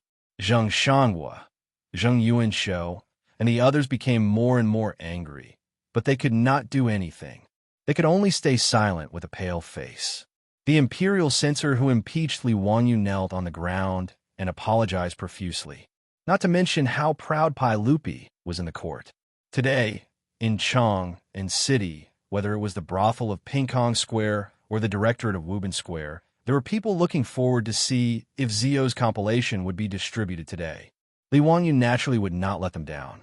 In the expectation of everyone, the four-wheeled carriage of SF Express set out again and distributed Zio's compilation to everywhere in Chang and city. Another 10 poems that had been passed down for generations. On the third day, there were still 10 poems. On the fourth day, there were no more poems on the paper. Instead, there were 2 essays, Love of Lotus and Epigraph of My Shack. Love of Lotus grows from the mud, but is not stained. Clear ripples, but is not evil. Straight from the middle, neither creeping nor branching. Fragrance is far and clear. Beautiful plants can be seen from afar, but not touched. As soon as the 2 essays were published, there was another frenzy in Chang and city. The aristocratic families completely shut their mouths. They could not afford to offend this young man. Even the young ladies in their boudoirs were all holding a copy of Ziyu's compilation in their hands and reading it out loud. It was unknown how many young ladies from noble families were infatuated with the 16-year-old young man of the Li family just because of these few poems and anthologies. There were even clever peddlers who collected Zio's compilation all over Chang and city and prepared to bind it to sell. The business was unexpectedly good. As for the scholars in Chang and city, some of them were envious of Li Wangyou, some of them were disdainful of him. Now, they were only left with admiration. Just like the bad students in school, they might be jealous of the top students who were good at studying, but they were only left with admiration for the genius who was the top scholar in the college entrance examination. Everyone was a scholar, but why was he so outstanding? The original base of anti-Li Wangyou, the directorate of Wubenfang, had now become the largest gathering place of Li Wangyou's fans. Countless students were looking forward to seeing if there were any new copies of Zio's compilation. Li Wangyou's poems and essays were constantly analyzed by the students. Even the words on the flyers were copied by the calligraphy students and regarded as classics. Zio's compilation had ignited Chang and city. On the 5th day, Li Wangyou finally threw out his trump card. Chapter 256. In the main hall of the Taiji Palace, the pregnant Empress Zhongsun held a leaflet and read it in a low voice. Pai Lupi no longer had the smug look on his face. Instead, it was replaced with a serious expression. Li Wangyou had been throwing out his works in Chang, and for 5 days in a row. Every time Pai Lupi saw those poems and articles, he was full of pride. The more outstanding Li Wangyou was, the more it showed that Pai Lupi had a unique vision and was able to stand against all opposition and choose him as the Crown Prince's teacher. However, in Pai Lupi's eyes, Li Wangyou could not compare to those great scholars. He was only more intelligent than others. The reason he chose Li Wangyou as his teacher was more because of Li Wangyou's status as a member of the imperial family. He hoped that his two sons would have someone to restrain them in the future so that they would not be too arrogant and despotic and destroy his Tang empire. However, today's article made Pai Lupi re-evaluate Li Wanyu.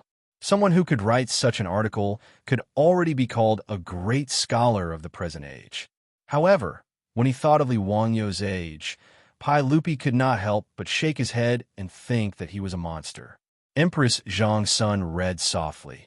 A teacher preaches, receives, and dispels doubts. People are not born with knowledge. Who can be without doubts? Therefore, there is no high or low, no long or young. Where the Tao exists, where the teacher exists. The last article that Li Wanyu threw out was Han Yu's on teachers. Even in the future, this was an article that students had to memorize. However, in the ears of Pai Lupi and Empress Zhang's son, it was like a bolt of lightning. It shocked the most respected couple of the Tang dynasty to the point that they looked at each other and did not know how to evaluate it. After reading the article, Empress Zhang's son let out a long breath and said leisurely, "Erlang, Zio is a great talent. You have chosen a good teacher for Chengxian and Qingke." Pai Lupi replied, "Yes, I didn't expect Ziyu's talent to be so outstanding." Maid Guanyin, you didn't see the expressions of those aristocratic family officials in the main hall today. They looked as if their fathers had died. How delightful. However, Empress Zhangxuan's beautiful eyes flickered. Erlang, Chengxian, Qingke, and Chang'll only go to Ziyu Manor to study for 2 days every 10 days. Isn't that too little? Pai Lupi paused for a moment before nodding his head. That's right, but it's too little. As the teacher of Chengxian and the others, how could Ziyu be so irresponsible? I think it would be best to visit Ziyu's residence every other day. I'm just afraid that Ziyu won't be willing. How dare he? Second young master, why don't we do this? In Li Zheng Hall, the male and female lowered their voices and began to discuss. Far away in Dingzhou village, Li Wanyu couldn't help but sneeze a few times. His beautiful boss couldn't help but look at him with worried eyes. Wanyu, be careful not to catch a cold. It's fine. Someone must be saying bad things about me. Who knows how those aristocratic families are cursing me behind my back. Li Wanyu smiled proudly. His beautiful boss rolled her eyes at him. Are you proud now? You plagiarized so many poems and essays. I was forced to do this, wasn't I? Those big shots will understand me. Li Wanyu put his hands together and casually bowed toward the sky. Big shots. It's not that I don't want to give you a way out, but those aristocratic families are really pushing me too far. I'm also a victim. Please forgive me. Su Changqing couldn't be bothered with his antics. He only rolled his eyes at him to show his disdain. Li Wanyu suddenly thought of a line from the movie Charlotte's Troubles. He couldn't help but smile and ask, Changqing, do you think that in the future Li Bai, Han Yu, and the other big shots will say, I really admire Li Ziyu, but I've always felt like I'm living in his shadow? Su Changqing was speechless. He thought for a moment and replied, I don't know if Li Bai and the others will say that, but I'm sure that you'll be the person that the students will hate the most in the future. What do you mean? Why would they hate me? Look at the poems and essays that you plagiarized. How many of them are required to be memorized in the language classes of the future? Half of the book is signed by you, and they all have to be memorized and tested. Tell me, don't you think you'll be hated? Li Wanyu was momentarily stunned by Su Changqing's words. After pondering for a long time, it seemed to be true. A drop of cold sweat slid down Li Wanyu's forehead. F***CK. How much hatred would he receive in the future? Li Wanyu felt a chill down his spine when he thought of the countless students who would grit their teeth and memorize all the essays that were signed by him. Forget it. Anyway, that was more than 1,000 years in the future. They could do whatever they wanted. It was none of his business. Li Wanyu quickly threw this question to the back of his mind. He moved closer to his beautiful boss and began to flatter her with a cheeky smile. However, he didn't know that a huge wave had been set off in Chang'an City because of this on teachers. Previously, the poems and essays that Li Wanyu threw out were only indirect responses to the slandering of him by the aristocratic families. However, This on teachers was seen by the public as Li Wangyu's public reply and refutation of the slandering. This on teachers had a clear argument, a strict structure, a thorough reasoning, and a majestic momentum. It was extremely persuasive and infectious. In particular, the sentence, "Everyone has their own specialization in learning the Tao, and everyone has their own specialization," made people applaud it. In Chang and City, the aristocratic families closed their doors and refused to receive any guests, like cowards. In Chang and City, a group of Confucian scholars led by Yu Shirenan and Kong Ingda also applauded Li Wangyu's on teachers. However, no one dared to mention that Li Wangyu was too young to be the crown prince's teacher. As for the aristocratic families like the Wang clan of Taiyuan and the Zheng family of Xingyang, it was too late for regrets. They didn't achieve their goal of smearing Li Wangyu's reputation. Instead, they gave him the limelight in Chang and City. This was simply asking for trouble. As for the students in the Imperial College, they started to make a fuss. This time, they didn't want to go to the Vermilion Bird Gate to impeach Li Wangyu. Instead, they wanted the Imperial College to invite Li Wangyu to teach them. Currently, in Chang and City, the two places with the most fans of Li Wangyu were the Pingkong Square and the Wuban Square of the Imperial College. One was the admiration of the prostitutes in the brothel for the handsome young man Li Wangyu. The other was the admiration of the scholars for Li Wangyu. As for the request of the students of the Imperial College, the old man Kong Ingda actually agreed with a smile. He even used Yu Shirenan as a lobbyist and went to Dingzhou village to find Li Wangyu. Li Wangyu originally thought that these two old men were greedy again and wanted to freeload the wine. When he heard that Kong Ingda wanted to invite him to the Imperial College to be a doctor and teach the students of the Imperial College, and the 4 schools, he almost had a heart attack. With the amount of knowledge he had, he could still fool Li Chengxian, Li Tai, and the other brats. But if he were to teach the students of the Imperial College, what would he teach? No matter how Yu Shirenan and Kong Ingda tried to persuade or coerce him, Li Wangyu wouldn't budge. He was determined not to be a doctor of the Imperial College. Regarding this, Kong Ingda and Yu Shirenan didn't regret it. They could only turn their grief into appetite. They ate another delicious meal at the Li family and drank the last of Li Wangyu's secret stash of sorghum wine. Chapter 257. Li Wangyu became a plagiarist and created the engraving and printing of flyers, eliminating the trouble caused by the aristocratic families. However, he did not expect that his actions would bring him even greater trouble. After he became famous in Chang, and everyone praised his poems and essays, which attracted many scholars in Chang and to Dingzhou village, wanting to meet him and ask for advice. Some scholars even submitted their essays to him. Li Wangyu was now the founding father of the country and was indeed qualified to recommend talents to the imperial court. But he did not want to be involved in such trivial matters at all. Originally, he was patient and received a few scholars who came to visit him. Later, he could not bear to be disturbed, and it was not good to close the door and refuse visitors, so he simply avoided them. He did not dare to return to his residence until sunset and the crowd dispersed. He could only wander around to pass the time. In the first 2 days, he went fishing by the Gan River. After feeling bored, he went to the Taoist temple that Sun Simiao was building and chatted with Lu Shenwei. Sun Simiao's temple was progressing very quickly and would be completed in a month. Yin Libin also agreed to paint murals for the temple, which made Sun Simiao very satisfied.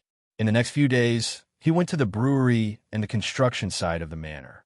But he heard from Yo Wu that there were still scholars in the residence waiting tirelessly for his return.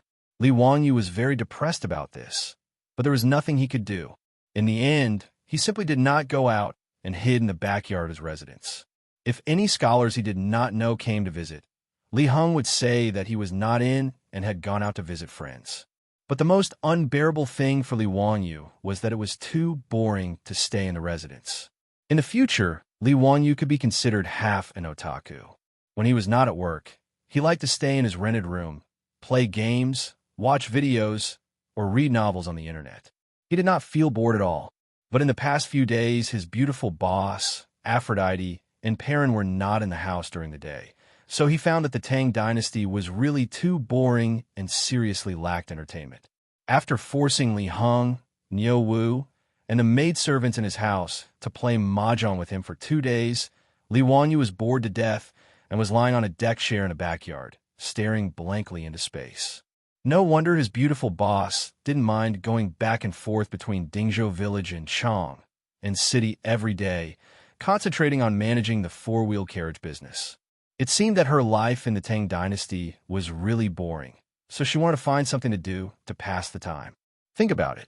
People who were used to all kinds of modern facilities, but after transmigrating to the Tang dynasty, there were no novels to read, no television, no games, and no internet.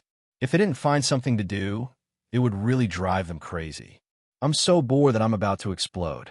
Of course, it was not that there was no entertainment in the Tang dynasty, but that Li Wanyu was not interested in it. The entertainment in the Tang dynasty, especially among the dignitaries, was first of all kinds of banquets. Banquets big and small included toasting each other, reciting poems, and laughing. It was beautiful and wonderful. But in Li Wanyu's opinion, it was really boring. Next was listening to songs and watching dances, such as flower dances, sword dances, horse dances, line dances, step dances, festival dances, entertainment dances, but Li Wanyu still didn't find it interesting. He was not even interested in the spring festival gala performances of the modern era. The songs and dances of 1,300 years ago, while although unique, were just so. Li Wanyu was not interested in other entertainment activities such as watching plays, cockfights, and juggling. The people of the Tang dynasty loved to see and hear. Therefore, Li Wanyu, who was lying on the deck chair, could only sigh and moan about boredom.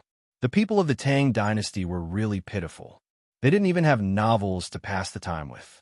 Of course, it was not that there were no novels in the Tang dynasty, but Li Wanyu couldn't understand them. He only knew a little about classical novels, which gave him a strange feeling like he was in a high school Chinese class. Reading that kind of novel was not entertainment at all, but self-torture. Thinking of novels, Li Wanyu began to ponder again. Should he simply copy a few more novels to enrich the amateur cultural life of the people of the Tang dynasty?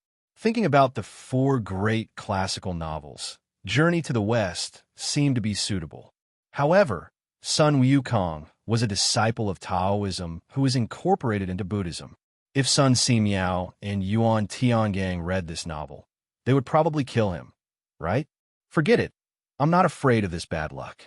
I'll leave Wu Qingjin to write it. Naturally, he couldn't write water margin either. Not to mention that he needed to modify the background of the story. The key was to write a story about a group of rebels. If Pai Lupi read it, he would probably ask him to explain clearly who he was trying to rebel against. Dream of the Red Chamber was a good book. If he modified it and brought it to the Tang dynasty, it would probably make those scholar ladies love it to death. But the biggest problem was that Li Wanyu had never read Dream of the Red Chamber. In fact, it wasn't that he hadn't read it. Li Wanyu had indeed read Dream of the Red Chamber several times, but he had read the novel version of Dream of the Red Chamber. This was very awkward. After thinking about it, the only book that could be written was Romance of the Three Kingdoms.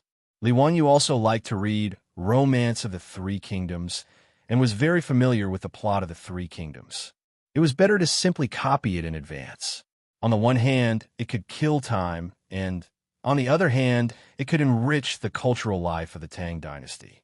Thinking of this, Li Wanyu immediately sat up from the recliner and ran back to the study room excitedly. He ground the ink, picked up the pen, and began to write on the paper. The first banquet was the heroes of the Peach Garden Swear Brotherhood and slay the Yellow Turban Hero. It was said that the world was divided for a long time and divided for a long time. Li Wanyu couldn't write anymore.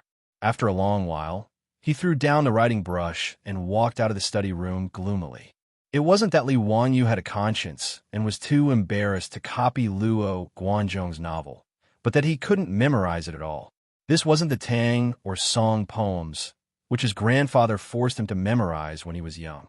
The essays like Epigraph of My Shack were forced to memorize by his language teacher, but no one told him that he needed to memorize Romance of the Three Kingdoms. Romance of the Three Kingdoms was a total of 120 chapters and more than 640,000 words. Who would be bored enough to memorize it? Speaking of the plot of Romance of the Three Kingdoms, Li Wanyu was very clear about it. But knowing the plot didn't mean that he could write it into a novel, not to mention a novel in vernacular, which was beyond his ability. Li Wanyu felt more and more aggrieved when he saw a good opportunity to show off.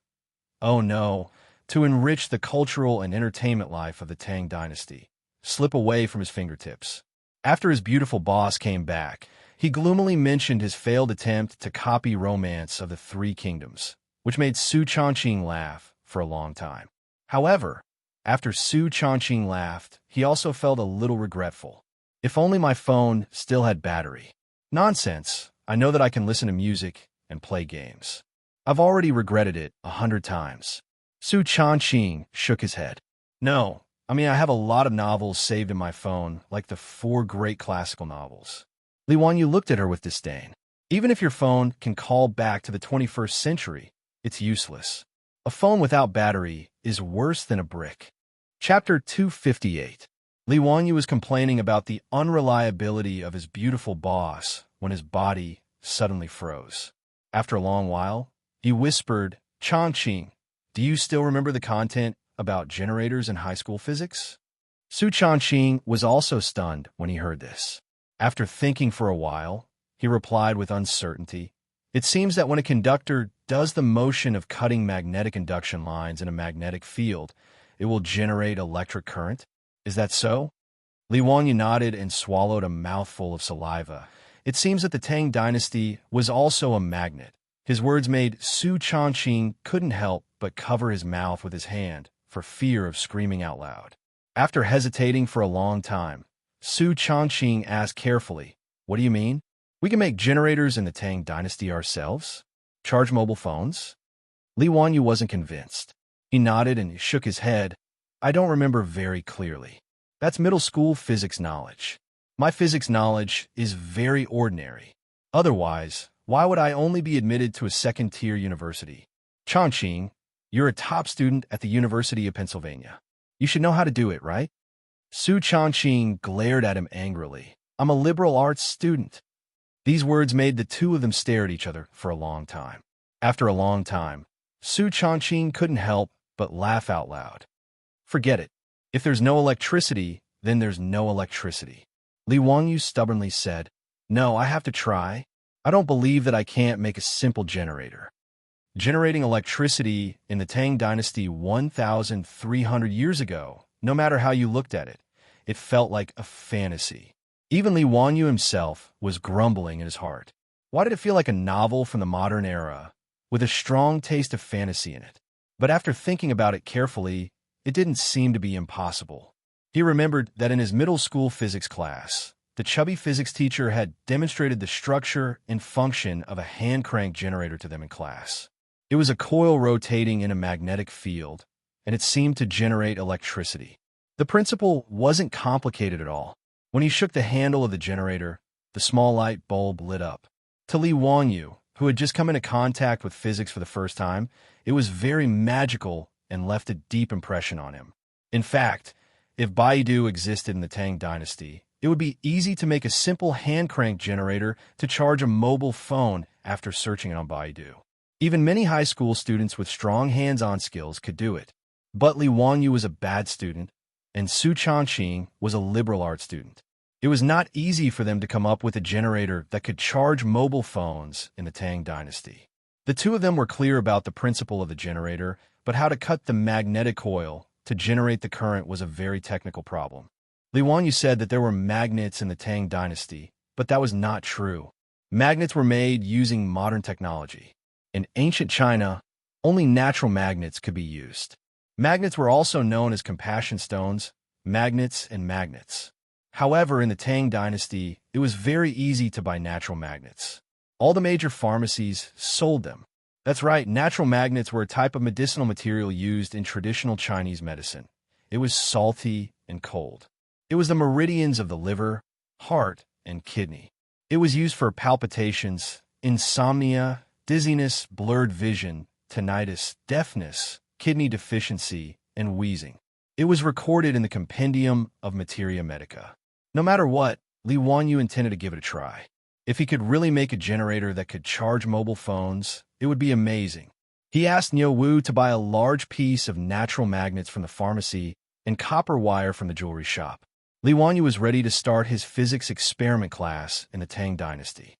He pulled Su Changqing with him, and the two of them racked their brains to recall the physics knowledge they learned in junior high and high school. They did draw a few blueprints, but they did not feel confident when they drew the blueprints. Let's give it a try first. Li Wanyu stretched and asked Niu Wu to help him invite Carpenter Lu over so that he could get ready to work. He and his beautiful boss recalled the structure of the generator. It was made up of a rotor and a stator. The stator was made up of a ring that was fixed on the outside, and copper wire had to be wound around it. The rotor was in the middle of the stator, and a magnet was installed on it. It could be turned with a handle, and after it spun quickly, it could generate electricity. The principle seemed simple, but neither of them had really operated it before, so they could only experiment slowly. And even if they could make a generator, it was still unknown whether it could charge mobile phones.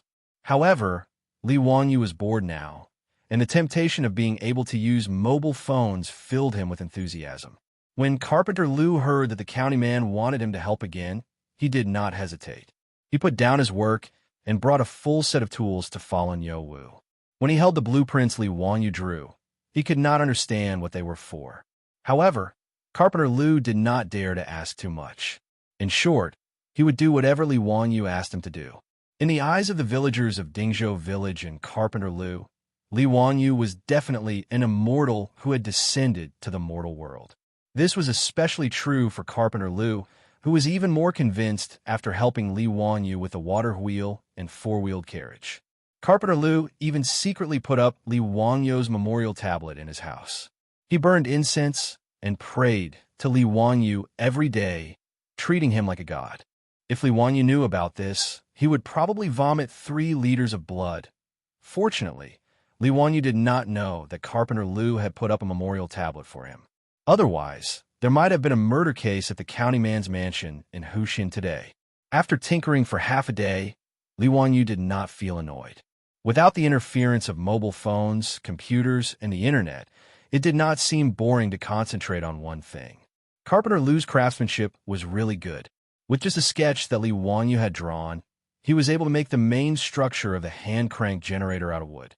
Li Wanyu shook the handle with satisfaction and saw that the rotor inside was operating smoothly. Now, it was time to wrap the copper wire around the stator.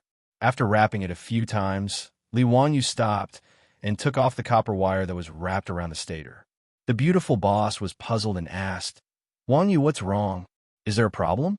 Li Wanyu shook his head. "No, I just suddenly remembered that it seems to be better to use silver wire. It seems that silver is the metal with the best conductivity, right?" The beautiful boss recalled for a long time before nodding. That seemed to be the case. Thus, the copper wire that Niu Wu had just bought was abandoned. Li Wanyu sent him to the jewelry shop in Huxian to buy silver wire for himself. Although silver was not a common currency in the Tang dynasty, it was still very common. It was also very common to use it to make jewelry and utensils. Naturally, the jewelry shop did not lack gold and silver wire. Niu did not spend much effort and bought a lot of it. Although the handmade silver wire could not be compared with the industrially processed ones in the future, it was still quite exquisite. Li Wanyu could only say one word about the exquisite craftsmanship of the Tang dynasty's craftsmen. Seeing that Li Wanyu was about to wrap the silver wire around the stator, the beautiful boss called out to him, "Wait, Wanyu, why do I seem to remember that there were wires wrapped around the stator in the physics class?" Li Wanyu did not understand. "Yeah? How could there be wires in the Tang dynasty? You just use copper wire or silver wire instead. What's wrong? Is there a problem?" "Stupid, it's insulated. Aren't wires insulated? You could just wrap the silver wire around it. How can it not be insulated?" Li Wanyu was stunned by the beautiful boss's words. It seemed to be true. Damn, where was he going to find insulated wires in the Tang dynasty? Chapter 259. In the backyard of the county magistrate's mansion, the door of Li Wanyu's study was tightly shut. Aphrodite and Perrin could only hear the voices of their Lang Jun and sister Changqing from time to time. Their Lang Jun, in particular, was breathing rather rapidly, as if he was doing something strenuous in the room. Hurry up, hurry up. Su Changqing's excited voice came from the study. Phew, I can't take it anymore. Rest. Let me rest for a while. Li Wanyo's panting voice came. Wanyu, don't stop, don't stop. Keep going. Phew, I'm exhausted. I can't take it anymore. Let me rest for a while before continuing. You're so useless. It's time to exercise. Cough, how can you say that? How can you say that men are useless? I've lasted long enough. It's been half an hour, right? Humph, you're so useless. 10 minutes at most. Perrin was confused and wanted to knock on the door of the study to see what Sister Changqing and her Lang Jun were doing, but Aphrodite, who blushed, dragged her away. Although Aphrodite was a virgin, she seemed to have heard a lot of such voices in the taverns of the barbarians. However, there was naturally no scene in the study that Aphrodite had imagined, which was not suitable for children. Instead, it was Li Wanyu who was panting and constantly shaking the handle of the generator. At one end of the generator, 2 silver wires were wrapped around the beautiful boss's phone charger, and the data cable of the charger was connected to the phone, and the phone was showing the icon of charging. Obviously, Li Wanyu had succeeded in making the generator and was now charging the phone. Li Wanyu, who was a bad student, was stumped by Su Changqing's question. How to insulate metal wires was a very serious subject in the Tang dynasty. After pondering for a long time, Li Wanyu and Su Changqing still didn't know how to insulate metal wires. How could hand-cranked generators be so easy to make 1,300 years ago? The generator project that he had been busy with for half a day still ended in failure before it even started. This was a huge blow to Li Wanyu, and he was depressed for several days. However, there was always a way out. Li Wanyu quickly found a way to solve the problem of the metal wire insulation. He applied a layer of paint to the metal wire. There were records of the use of raw lacquer in China a long time ago. In the classic of mountains and seas, the northern mountains, it said, Guo Mountain, its trees are mostly lacquer brown. There are many lacquer trees on Mount Yingtar.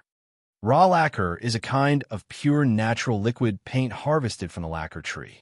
Because of this, the production of raw lacquer in China was low since ancient times, and the price was expensive. Only the rich and powerful could afford it. Not to mention that it was impossible for ordinary people in the Tang dynasty to use raw paint to paint their furniture. Even the houses of the rich and powerful of the Tang dynasty, there were not many who could use raw paint. Because raw lacquer was not poisonous, it was often used to make utensils. In Li Wanyu's mansion, there was a set of wooden tableware that had been painted with raw lacquer. It was a congratulatory gift from a rich and powerful person in Chang and city after the news that he had been conferred the title of Baron of Hu County.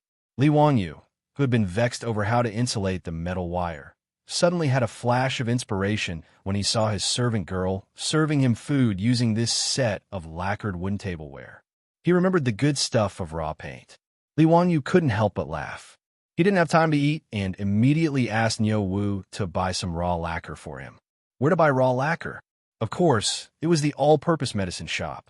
That's right, raw lacquer was also a kind of medicinal material. The Compendium of Materia Medica said, dry lacquer can be used as medicine.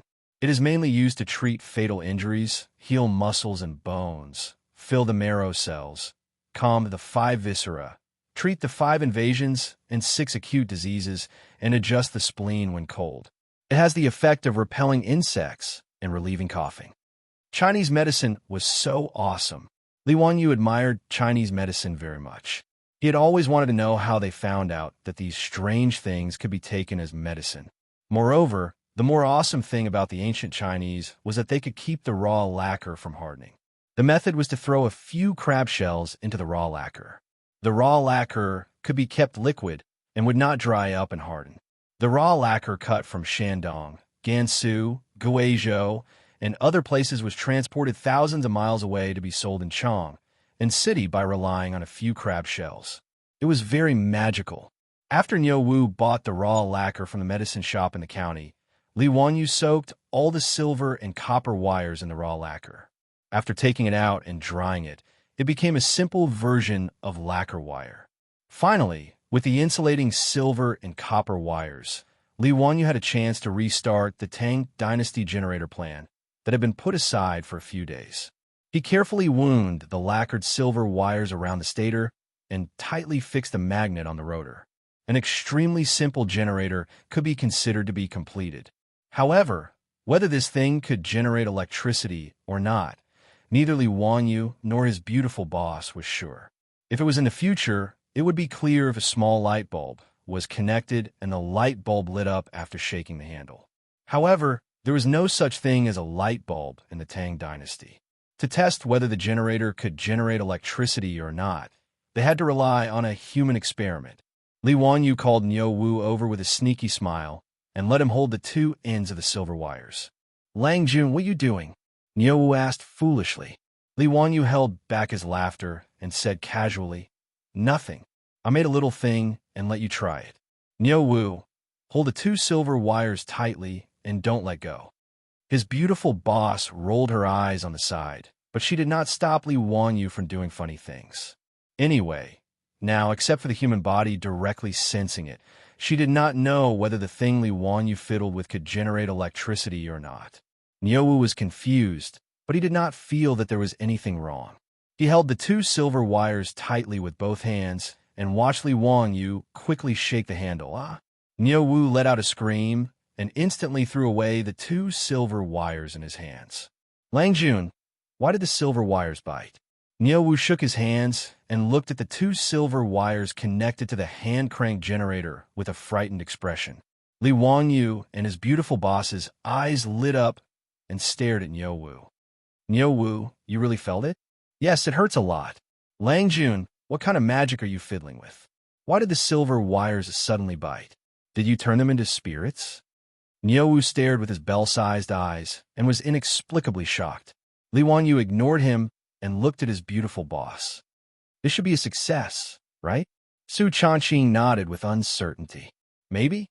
It seems that the current is not small. Otherwise, Niu Wu would not have been electrocuted like this." "Then let's try it." "Yes, let's try it."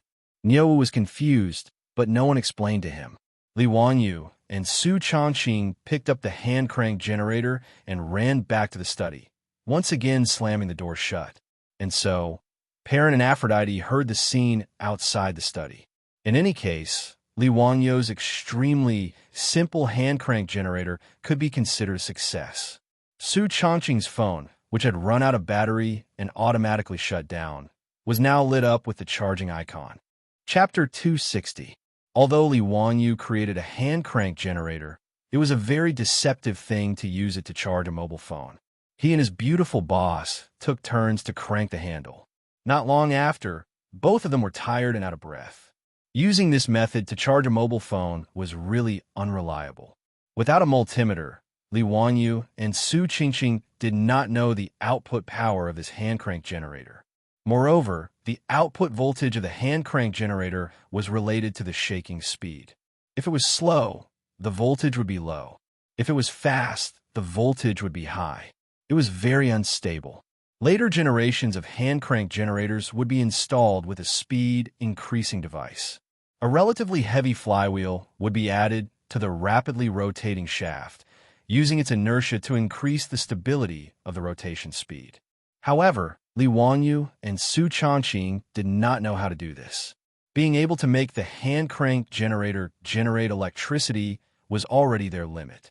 In order not to damage the mobile phone, Li Wanyu had to crank the handle at a constant speed to charge the mobile phone, and this task was impossible to complete without a few hours. I can't lift my hand." Li Wanyu cranked the handle for more than half an hour. He was so tired that he almost stuck his tongue out. The key was that his arm was sore and unbearable.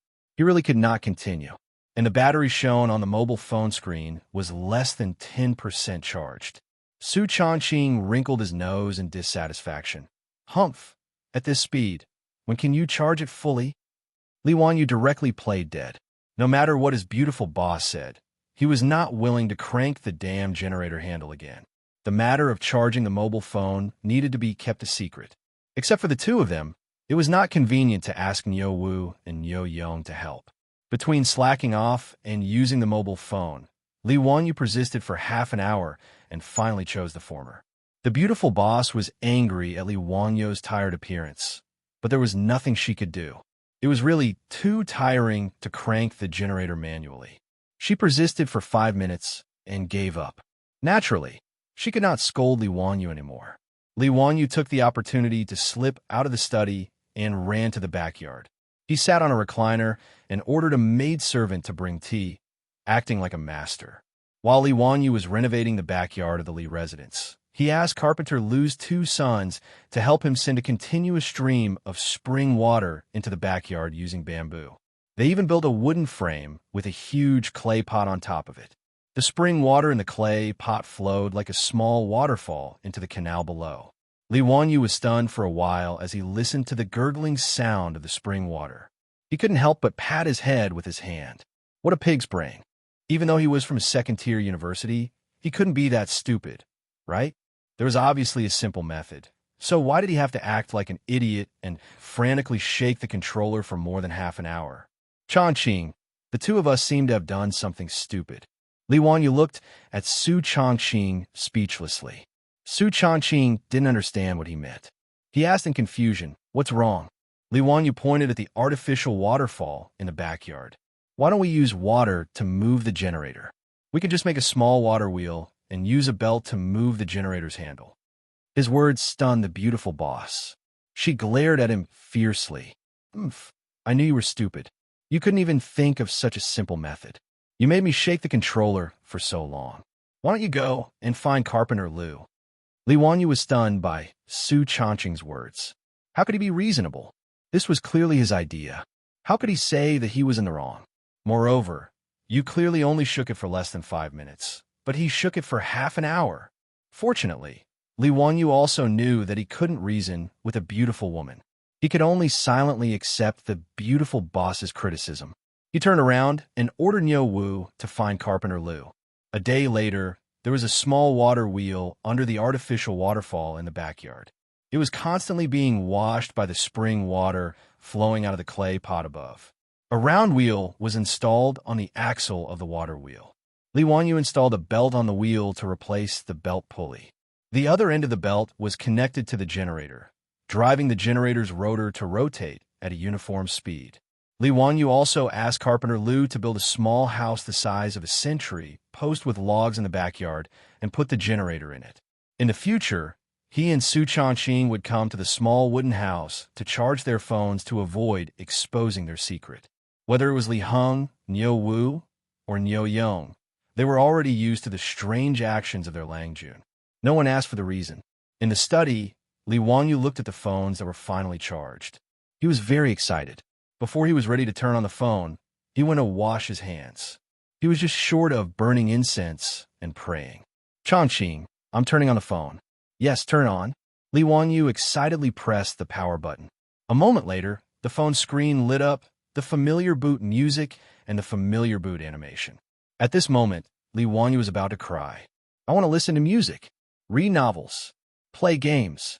Before Li Wanyu finished roaring in his heart, a slender hand reached in front of his eyes and slowly took the phone that he had just turned on. "Hey, Chongqing, what are you doing?" Li Wanyu asked unhappily. The beautiful boss smiled. "Nothing, this is my phone." Her words almost made Li Wanyu choke to death. "Okay, this is indeed the beautiful boss's phone. I helped you charge it. You can't burn the bridge after crossing the river. So what if you're beautiful? Can you do whatever you want?" At this moment, Li Wanyu's acting skills were off the charts. His extremely aggrieved look was enough to make anyone who heard it cry and feel sad. However, Su Chongqing didn't bite at all. Her slender fingers tapped his forehead. You're right. This lady is beautiful. What do you want?" "This is this lady's phone. I'll use it first. Do you have a problem with that?" Li Wanyu was speechless. What else could he do? He could only endure it. Looking at the beautiful boss who was happily holding the phone and playing with it, Li Wanyu was so weak, pitiful, and helpless. He squatted in the corner and drew circles. Under Li Wanyu's unremitting efforts and resistance, he finally won time to use the phone from the beautiful boss. That was every night after the beautiful boss went to bed. Fortunately, the beautiful boss paid attention to her health and usually didn't stay up late. Plus, there was no night entertainment in the Tang dynasty, so she went to bed early. Therefore, after 8 o'clock in the evening, the right to use the phone finally belonged to Li Wanyu. It had to be said that the beautiful boss's phone was a good thing. With her income, the phone she bought was a high-end model with enough storage. Su Changqing, who didn't mind the trouble, downloaded a lot of things on the phone. Music, MP3, videos, novels, games. She even downloaded several TV series. Li Wanyu was full of resentment.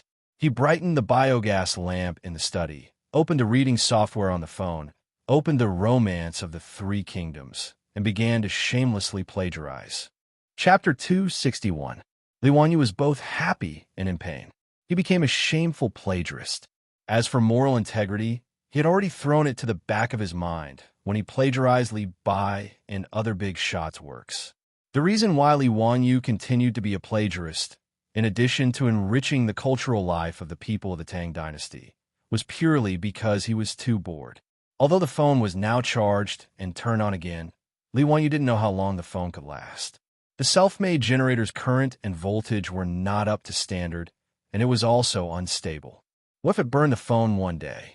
Therefore, Li Wanyu also planned to take advantage of the fact that the phone was working normally and copy all the novels stored in Su Changqing's phone. If the phone failed in the future, he wouldn't be so bored. Another reason for copying books was to continue to build his reputation. Although he couldn't bear the harassment after becoming famous, Li Wanyu now had to pinch his nose and continue to build his reputation. After these few incidents, Li Wanyu could also be considered to have understood. If he wanted to let himself and his beautiful boss live comfortably in the Tang dynasty in the future, he must build his reputation. Politics was too dangerous, and he didn't want to touch it. If he wanted to protect himself and not let those aristocratic families have ideas about him, he must have enough reputation. If he could build his reputation until everyone respected him, then the aristocratic families, including Pai Lupi, wouldn't dare to touch him easily. Only then could he continue to be a leisurely landlord. However, being a plagiarist wasn't that easy, especially in the Tang dynasty, where writing small words with a brush was even more painful. Li Wanyu started copying from 8 o'clock in the evening until 12 o'clock in the middle of the night when he got the phone. In addition to making his right wrist extremely sore, the reward was that he finished copying the first chapter of the Romance of the Three Kingdoms. Looking at the total 640,000 words of the Romance of the Three Kingdoms and the 120 chapters of the book, Li Wanyu suddenly felt that he had dug a huge hole for himself. Based on today's speed, wouldn't it take him 4 to 5 months to finish copying the entire Romance of the Three Kingdoms? When he thought of this, he felt his vision darken. After Li Wanyu wrote this manuscript, he planned to send it for engraving and printing. Therefore, every word had to be written seriously. He couldn't be careless. To be able to write more than 4,000 words in 4 hours was already considered extremely fast and talented. With such a calculation, Li Wanyu almost decided to give up. He felt that his life was dark. However, this was a hole that he had dug himself, so he had to continue copying it even if he had tears in his eyes. Li Wanyu was full of resentment. He turned off his phone and went back to sleep. For the next week, Li Wanyu hid at home every day and became a poor copyist. It didn't take long for him to copy a thick stack of manuscripts for the Romance of the Three Kingdoms. In fact, it was not how fast Li Wanyu copied, but how few words could be written in a manuscript. Even if the words were small, in order to be engraving and printing, the words couldn't be too small. At most, there would be no more than 200 words on a page. He could copy more than 4,000 words a day, which was more than 20 manuscripts. After copying for nearly 5 or 6 days, he actually accumulated more than 100 manuscripts. It was a thick stack in his hand. Looking at the stack of manuscripts in front of him, Li Wanyu suddenly couldn't help laughing. The cynical man had a bad idea in his mind. Since it was so painful for him to copy, why not drag everyone down with him and suffer with him? Just at this time, the old housekeeper Li Heng came to inform him that Ma Zhou and Yin Libin had arrived. Today was the day of rest every 10 days. Since Ma Zhou and Yin Libin worshipped Li Wanyu as their teacher, they would come to Dingzhou village to learn from Li Wanyu during their rest days. When Li Wanyu heard that Ma Zhou and Yin Libin had come, he couldn't help but smile. Well, I have a good lab rat. I can test whether my plan of dragging people down is feasible. Picking up the finished manuscripts, Li Wanyu went to find Ma Zhou and Yin Libin. Greetings, teacher. Teacher, are you writing poems or articles again? As soon as Li Wanyu came out, Ma Zhou and Yin Libin immediately stood up and saluted respectfully. Seeing the thick stack of manuscripts in Li Wanyu's hands, they were surprised and thought that Li Wanyu had new work. Some time ago, the aristocratic families asked people to attack and smear Li Wanyu. Ma Zhou and Yin Libin were the most anxious, as the Wanyu collection was spread all over Chang and city like flyers. Li Wanyu's reputation soared. Ma Zhou and Yin Libin also felt honored and felt lucky to be able to become Li Wanyu's disciples. Towards Li Wanyu, the two of them admired him beyond compare, and their respect for him was even greater than before. Li Wanyu chuckled. That's not it. This is just a long historical novel I wrote when I was bored. It's called Romance of the Three Kingdoms. Let me show it to you too. Hearing that it was not a poem or article, but a novel, Ma Zhou and Yin Libin's interest decreased a little. But since their teacher said so, they naturally couldn't refuse. He respectfully took the manuscript from Li Wanyu's hands. The two of them gathered together and started to read the Romance of the Three Kingdoms. The rolling Yangtze River flows to the east. The waves wash away the heroes. Right and wrong, success and failure vanish in a blink of an eye. The green hills are still there. The sunset is still red. The white-haired fisherman on the riverside is used to the autumn moon and spring breeze. A pot of turbid wine is a happy reunion. So many things in the past and present are just jokes. After reading the opening poem Riverside Immortals, Ma Zhou was so excited that he slapped his thigh. Teacher is really talented to be able to write such a majestic long and short sentence in a novel. It's really soul-stirring and memorable. Poems were created in the Tang dynasty and were also called poetic verses. In response to Ma Zhou's praise, Li Wanyu just smiled faintly and signaled them to continue reading. Ma Zhou didn't pay much attention to the novel, but after reading Riverside Immortals, they stopped underestimating it and started to read it seriously. The first chapter of Romance of the Three Kingdoms was about the Oath of the Peach Garden. The plot of the novel quickly attracted Ma Zhou and Yin Libin's attention. They stopped talking and just looked down at the manuscripts. Li Wanyu had now copied 5 chapters and had just reached the chapter where the 3 heroes fought Lu Bu. Ma Zhou were very excited when they read the manuscripts. Zhang Fei shouted, "This must be Dongzhou? What's so good about chasing Lu Bu? Why don't we take down the thief Dong first? That's cutting the weeds and eliminating the roots." It said, "To catch a thief, one must catch the thief's leader." Don't know the outcome. Let's listen to the analysis below. They flipped to the back of the manuscripts, but there was no more. Teacher, where's the rest of the manuscripts? There's no more. I've just reached this part. Ma Zhou and Yin Libin's faces immediately became very ugly. They were itching to continue reading, but Li Wanyu actually said there was no more. The two of them almost cursed it out loud. Seeing Ma Zhou and Ma Zhou's uncomfortable expressions, Li Wanyu almost laughed out loud. Hee, I've really dragged the two of you down with me. It'll be hard for you too. Just sit back and wait for the next update. Thinking back, Li Wanyu was very sad when he was reading online novels in the future. He even had the thought of sending the author a razor blade. Could he dare to update faster? What was even worse was that other than reading the chapters, he encountered an author who didn't update. That made him want to kill someone. Li Wanyu was now ready to use a move that would anger the heavens and the people. Just like online novels, he would update the novel and release it. Chapter 262. Li Wanyu planned to do the same as the later generations of online novels. Every time he finished copying 5 chapters, he would send them to the bookstore in Huxian to be printed and published. Since the birth of block printing in Huaxia, the characters printed could not be too small due to the engraving technology and craftsmanship of the craftsman. A page of about 200 words was printed. Even if it was printed on both sides, the Analects of Confucius, with about 10,000 words, had a thickness of 30 or 40 pages. The paper that could be used to print books in the Tang dynasty was much thicker than the paper of the later generations. The thickness of the Analects of Confucius was roughly equivalent to the thickness of a book with about 200 pages in the later generations. Li Wanyu planned to print and publish the Romance of the Three Kingdoms separately. He would publish 5 chapters at a time with about 20,000 words, which was equivalent to the thickness of 2 Analects of Confucius. The 120 chapters of the Romance of the Three Kingdoms could be published in 24 volumes. He had worked so hard to copy the book. Naturally, he had to collect some interest to make those who were waiting to read the book feel uncomfortable. Looking at the depressed looks of Ma Zhou and Yin Libin in front of him, the cynical man silently praised his method. Li Wanyu thought of another idea.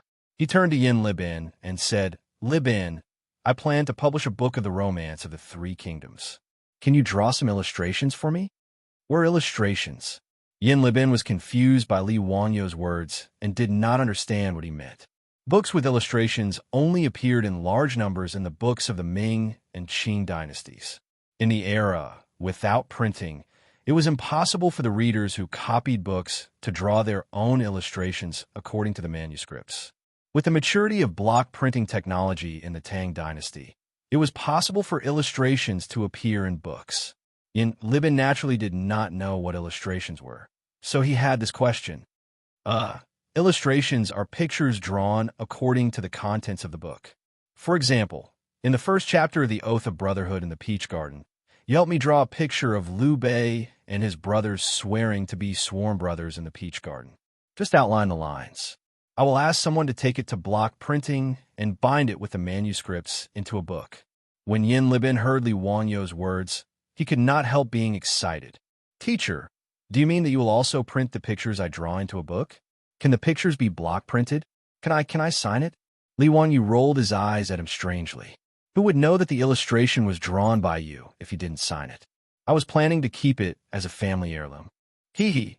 If the illustrations in the Romance of the Three Kingdoms were drawn by Yin Libin, how much would it be worth if it was auctioned in the future?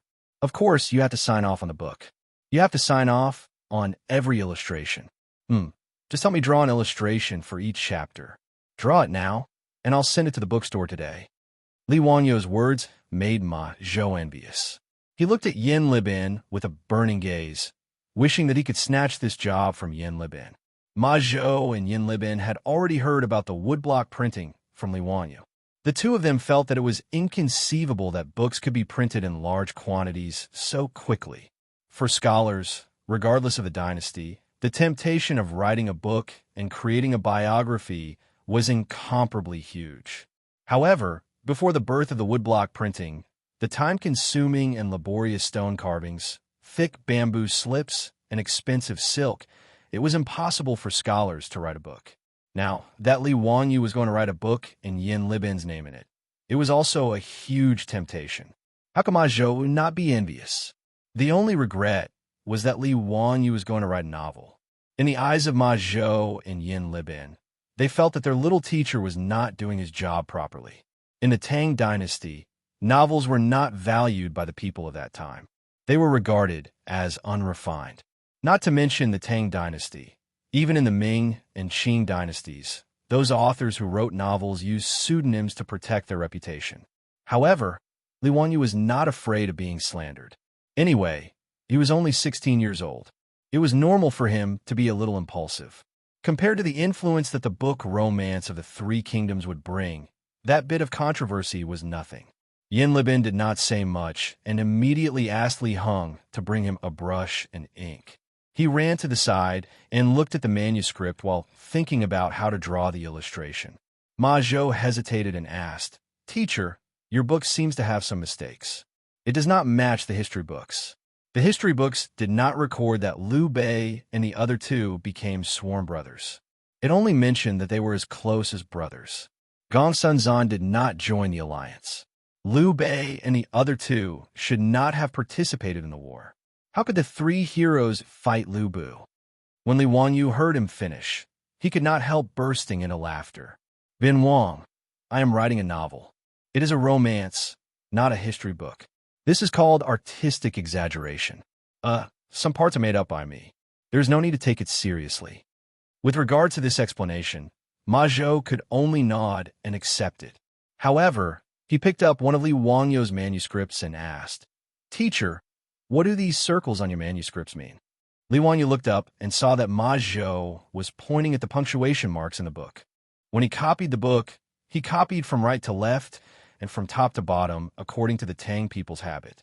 He also changed the simplified characters into traditional characters.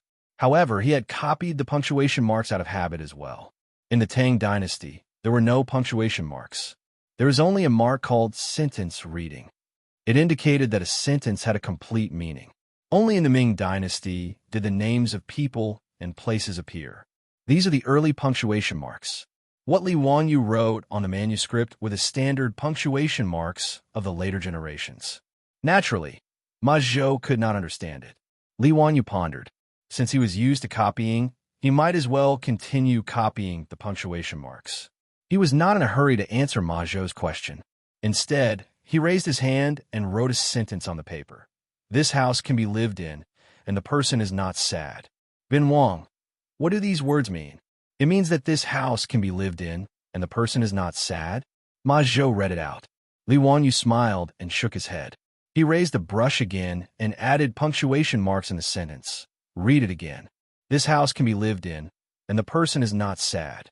The person is not sad. SSS.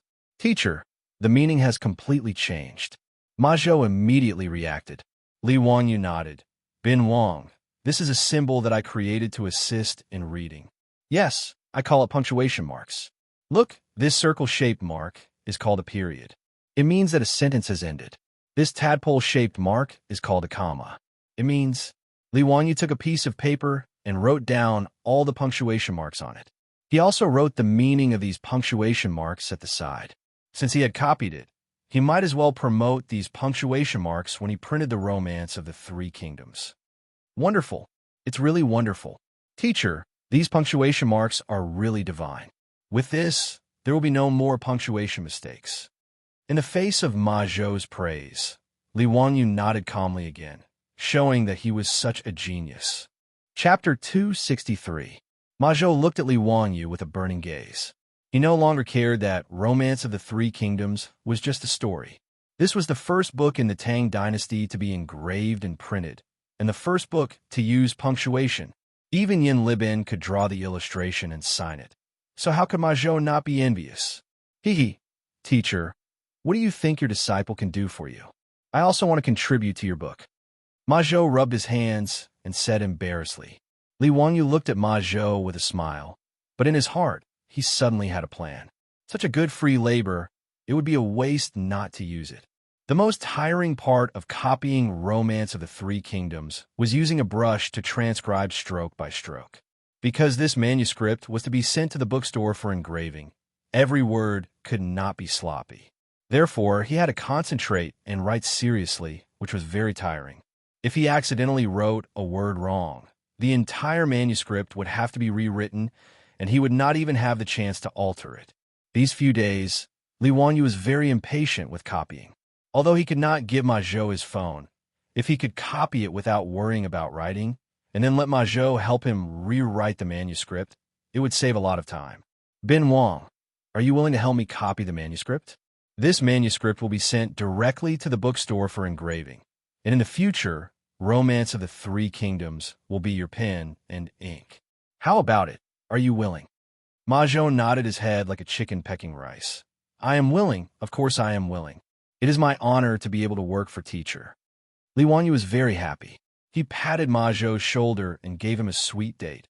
On the cover of this book, I will write your name and indicate that it is your Ma Zhou's Ma Bin Wang's ink. These words made Ma Zhou even more excited. He could not wait to start copying. Not only would he be able to leave his name on the book, but he would also be able to see the updated content. Ma Zhou was very satisfied with this. When Yin Libin, who was concentrating on his painting, heard this, he couldn't help but raise his head and look at Li Wanyu with eyes full of anticipation. Li Wanyu saw the look in Yin Libin's eyes and immediately gave him a sweet date. Libin naturally has to leave his name on the cover. The illustration will be drawn by Yin Libin. Pretending that he didn't care, Yin Libin lowered his head and continued to paint. However, the corners of his mouth couldn't help but curl up. He was obviously very satisfied. Li Wanyu had already copied the first 5 chapters of the Romance of the Three Kingdoms. Naturally, there was no need for Ma Zhou to copy it again. This made Ma Zhou feel very regretful. He could only wait for Li Wanyu to finish the rest of the manuscript. While the two of them were talking, Yin Libin had already finished a draft. He dried the ink and handed it to Li Wanyu. "Division Commander, what do you think of this?" Li Wanyu took the manuscript. After looking at it, he almost wanted to keep it for himself. It was such a waste to use it as an engraving plate. It had to be said that letting a master like Yin Libin draw for him was like using a cannon to kill a mosquito. It was like using a sledgehammer to kill a chicken. Yin Libin was originally good at drawing people. After learning from Li Wanyu for a period of time, the lines of the people he drew were strong and round. The clothes were simple and heavy, and it became more and more lifelike. What he drew was the scene of Liu, Guan, and Zhang becoming sworn brothers in the peach blossom garden. Yin Libin was known as the legend of painting. The standard of his illustration was much higher than the illustrators of later generations. This made Li Wanyu very satisfied. "Libin, this illustration is very good, very good. There are still 4 chapters left. You could draw them all. I will send them to the bookstore to engrave them. I hope that they can be printed in 10 days. After receiving his division commander's praise, Yin Libin immediately nodded. He ran back to the table and started to draw again. Because he only needed to draw the lines, and the size of the illustration was not large, Yin Libin did not need much effort to draw the illustrations for the 5 chapters. Li Wanyu also finished the cover of the Romance of the Three Kingdoms. Under Yin Libin's expectation, he wrote a small line of words. Illustration drawn by Yin Libin. These words made Ma Zhou very envious. He wished that he could copy the first 5 chapters again, so that Li Wanyu could also write "Copy Ma Bin Wang" on the cover. The first volume of Romance of the Three Kingdoms was ready. Li Wanyu wanted to strike while the iron was hot. He would send it to the bookstore today and try to get it printed as soon as possible. The earlier it was released, the earlier the people who read the book would understand the pain of catching up. Wow, wouldn't that be great? Li Wanyu brought Niu Wu and rode a horse to the bookstore in Hu County. When owner-son of the bookstore saw Li Wanyu, he quickly went forward and bowed. "Olmi is here to see County Boy. Is there anything that Olmi can do for you?" Li Wanyu smiled and handed over the stack of manuscripts. "Owner-son, this is the first book that I plan to print. Take a look and see how long it will take to print it." Owner-son respectfully took the manuscripts with both hands and looked through it. "County Boy, Olmi can print it. May I know how many copies of this book you want to print?" Li Wanyu pondered for a moment. This was the first book, so he did not want to print too many copies. If he could not sell it, he would suffer a great loss. Although Romance of the Three Kingdoms was one of the 4 famous books in China, what if the people of the Tang dynasty did not like it? This was not impossible. Li Wanyu originally wanted to print 10,000 copies.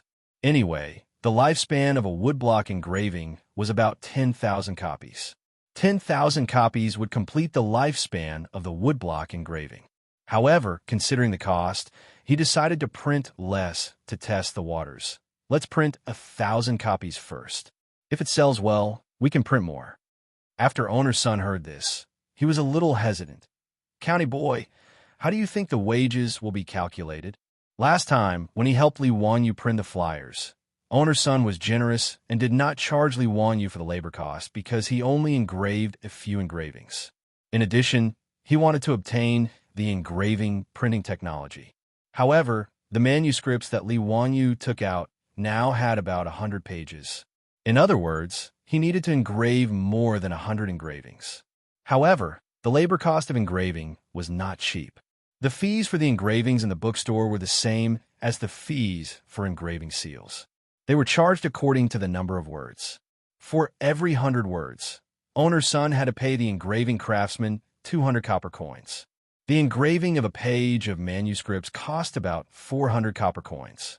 For this thick stack of manuscripts with more than 100 pages, just the labor cost of the engraving craftsman alone would cost 40,000 copper coins, which was equivalent to 40 strings of coins.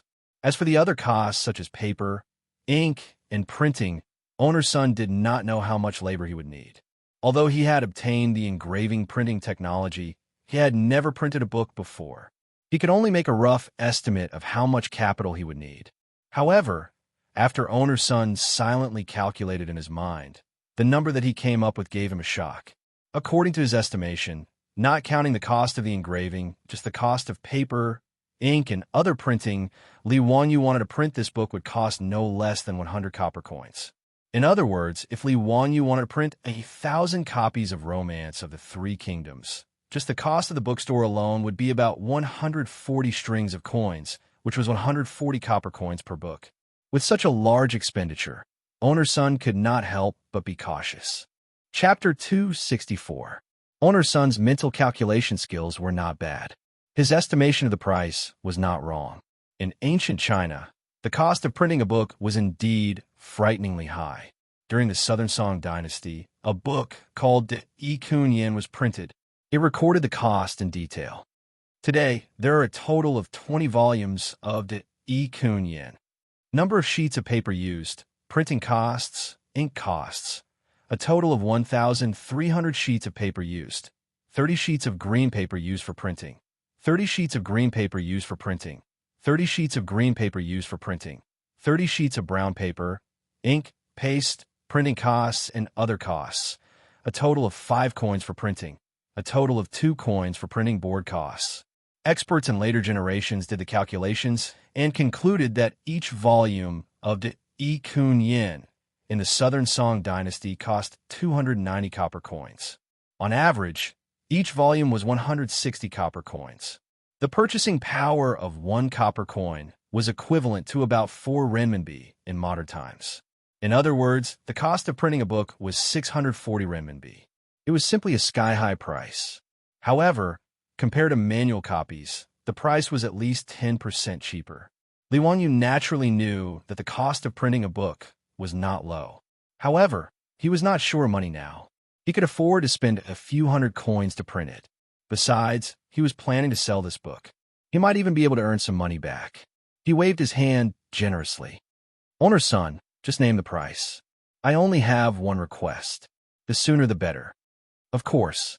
Counting man, your manuscript has too many words. It will take some time for the craftsman to carve more than 100 plates. Old Me estimates that it will take about 5 days to carve all the manuscripts. After 7 days, it can be printed and bound. In owner's son's bookstore, there were only 2 or 3 skilled craftsmen. After all, these craftsmen were originally engravers. His bookstore could not afford to keep too many craftsmen. Sure, owner's son, please hurry. All right, these 5 illustrations also need to be engraved and printed together. We need to add an illustration to the front of each chapter. Is there a problem? Owner's son nodded. No problem. Just leave it to old me. Li Wanyu said, that's good. He took out 2 5 taels of gold ingots and handed them to owner's Sunday. These 10 taels of gold will be the deposit. I will come to collect the book in 7 days and pay you the rest of the money. Workshop owner's son naturally had no reason to refuse. After accepting the gold, he repeatedly said, yes, yes. Don't worry, old me will have the book printed in 7 days. If you can't complete it, Huzianin, you could take old me's head and use it as a chamber pot. Li Wanyu laughed and scolded. Why would I want your head? Help me print it well. When I pick up the book, there will be a draft for you to print. Yes, old me understands. Owner's son smiled even more happily. There was no merchant who wouldn't like such a big customer. Seeing that Li Wanyu was about to leave, owner's son hurriedly asked, may I ask Huxian Nan, are you going to sell this Romance of the Three Kingdoms after you finish printing it? Li Wanyu nodded. Of course. Otherwise, why would I print so many? Owner's son said, I wonder if Huxian Nan is willing to sell this book to old me. Sell it to you? Li Wanyu shook his head. Huxian Nan is too small. I can't sell that many books. Besides, if it sells well, I plan to print another 10,000 copies. How can you sell your bookstore? Owner's son smiled and said, Hu Xinnan, don't worry. Olmi actually runs a bookstore in Chang, an East City. Business is pretty good. Hu Xinnan, don't worry about selling it. The old man's words piqued Li Wanyo's interest. He had been thinking about how to sell this Romance of the Three Kingdoms after it was printed. Since owner's son had a bookstore in Chang, an East City, it saved him a lot of trouble. Without waiting for Li Wanyu to nod in agreement, owner's son continued. Hu Xinnan, based on old me's experience, this Romance of the Three Kingdoms of yours should be able to sell for around 400 to 500 copper coins. Old me's bookstore only takes 20% of the consignment fee. As for the cost of printing the book, Old me only takes the capital. Hu Xinnan, what do you think? Li Wanyu thought to himself.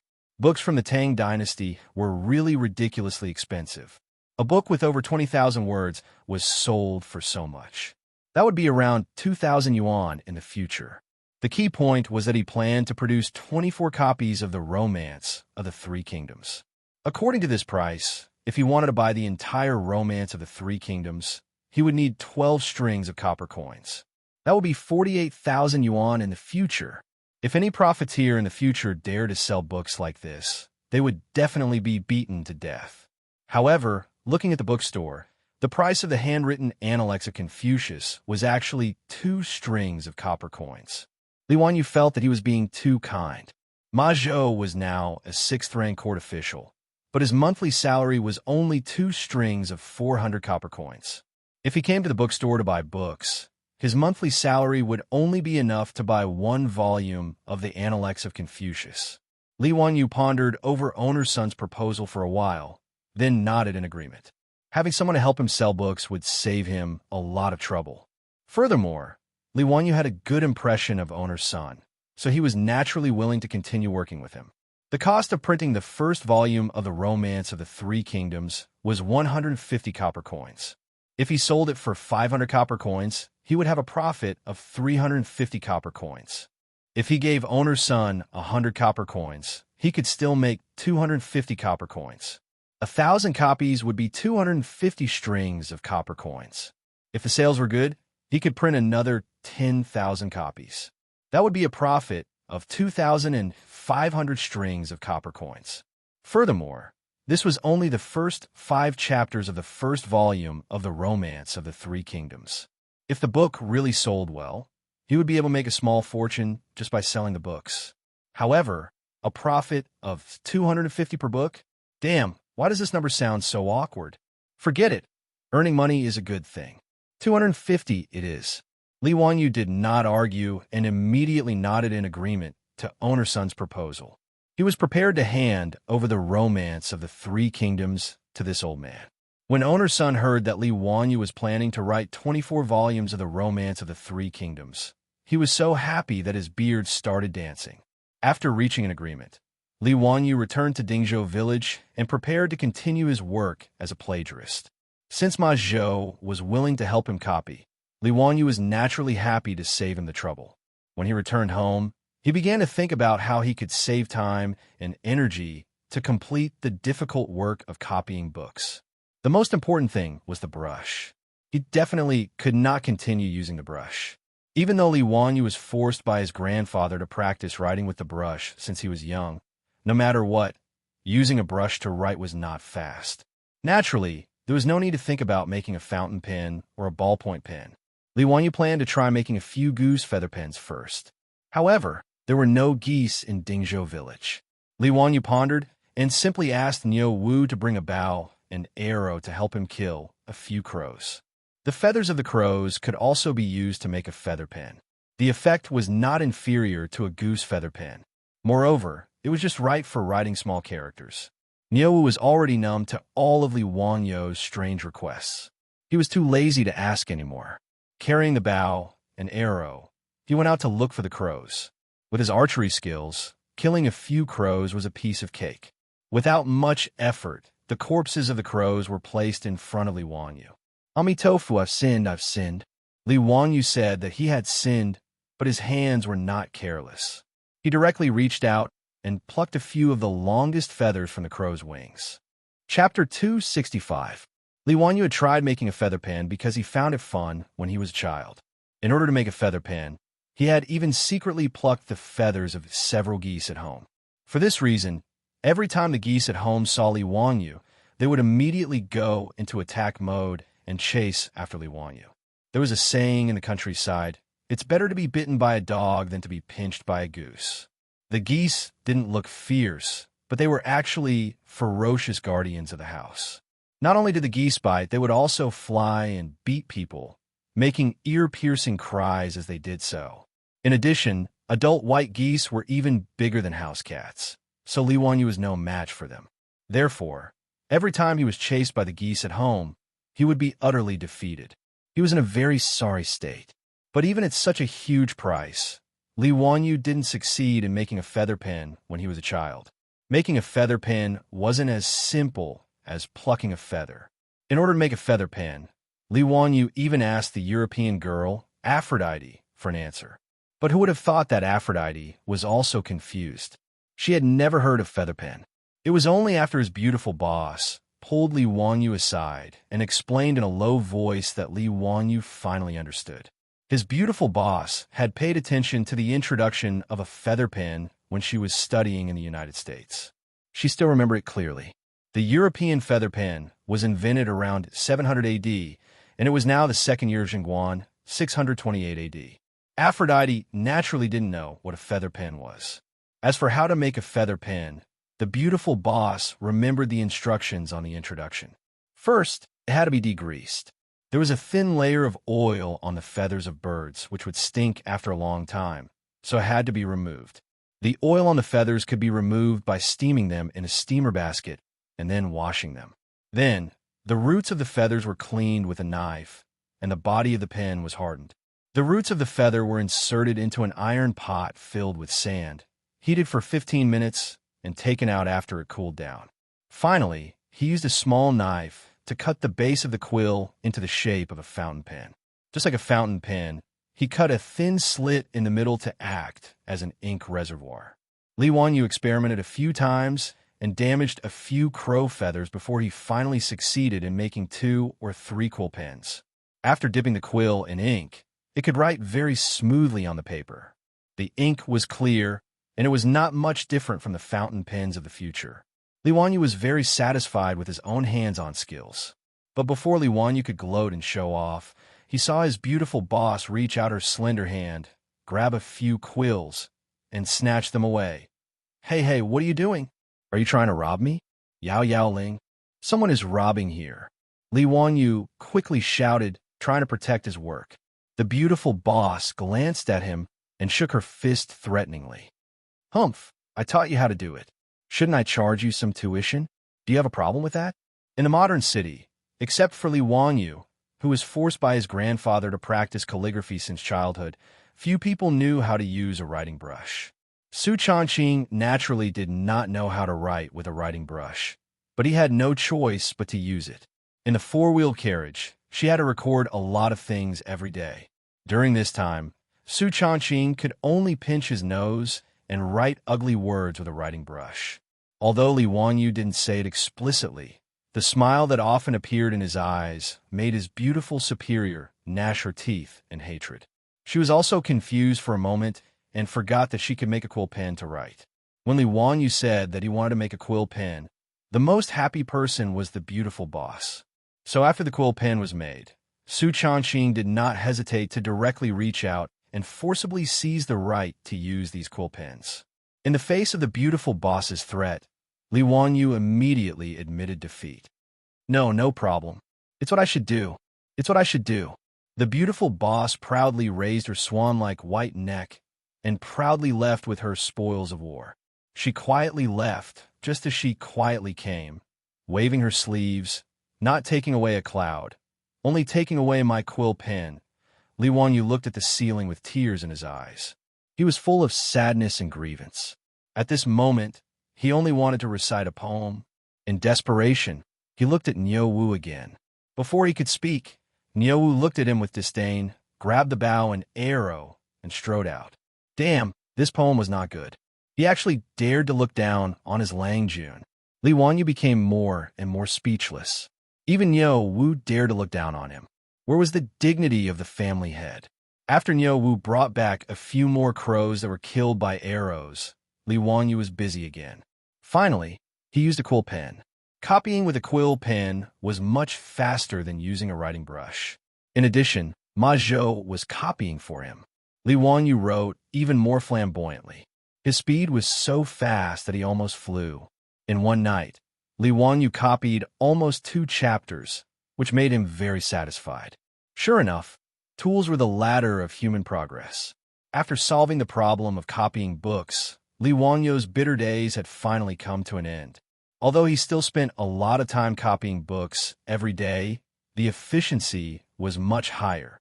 Every day, he asked Niu Wu to ride a horse and send the manuscripts he copied to Chang and City. He asked Ma Zhou and Yin Libin to copy and draw illustrations. Ma Zhou and Yin Libin were happy and didn't feel tired at all.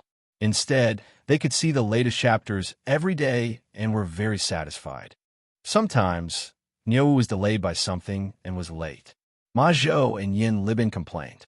Niu Wu could only silently roll his eyes. Sure enough, like teacher, like disciple. One day, because Li Wanyu was lazy and didn't want to copy books, he gave himself a day off. As a result, Ma Zhou and Yin Libin waited in Chang and City for a long time, but Niu Wu didn't come to deliver the manuscripts. In a moment of anxiety, they rode a horse to Dingzhou village to rush the manuscripts. Li Wanyu was speechless at this kind of behavior of urging him to update his novel. He could only comfort them and repeatedly promise that he would let Niu Wu deliver the manuscripts to them tomorrow. Finally, he sent the 2 disciples who were eager to see the next chapters back. 7 days later, Li Wanyu finally received the freshly printed Romance of the 3 Kingdoms sent by owner Sunday. He also told Li Wanyu that the first volume of Romance of the 3 Kingdoms would be officially sold at Sunji Bookstore in the East Market of Chang and City tomorrow. Li Wanyu also had high hopes for this. He planned to personally go to the East Market the next day to see how the 4 great classical novels he painstakingly copied were received in the Tang dynasty. Chapter 266. In the afternoon, Li Wanyu was standing outside Sun's bookstore in the East Market of Chang, and with a gloomy face. He came to Chang, and today to see the sale situation of the 3 Kingdoms novels that he had painstakingly copied. However, he did not expect that it would be completely different from what he had imagined. Sun's bookstore was not considered small in the East Market. There were 3 storefronts that sold all kinds of hand-copied scrolls, rubbings of steel inscriptions, paintings, brushes, ink, paper, and inkstones. They also accepted businesses such as seal engraving. The business was quite good. In the bookstore, there were many scholars dressed as scholars going in and out. Li Wanyu observed for a moment and saw that there were several transactions in the bookstore. However, there were people who bought the scrolls that cost 2 copper coins, but few people were interested in the Romance of the 3 Kingdoms that cost 500 copper coins. The engraved and thread-bound Romance of the 3 Kingdoms was quietly placed on the counter in the bookstore. It was not eye-catching at all. There were no advertisements, no publicity, and no shop assistants shouting to promote it. Occasionally, there were scholars who were curious and picked up the book to flip through it. When they saw that it was a novel with chapters, they put it back. However, there were scholars who read it carefully and their eyes lit up. They took out their copper coins and bought the book. However, before Li Wanyu could smile, the scholar who bought the book immediately hid the book in his arms like a thief. He was afraid that others would see it. This scene made Li Wanyu's temples throb. I'm writing the 4 great classical novels, not a romantic novel like Jean Ping Mei. What the hell do you mean by looking like you bought a pornographic film on the street? He thought. Seeing their junior teacher gnashing his teeth, Ma Zhou and Yin Libin, who had accompanied him to the bookstore, both comforted him. Teacher, this scholar is also afraid that people will see him by the novel and criticize him for not doing his job and neglecting his studies. Yes, teacher.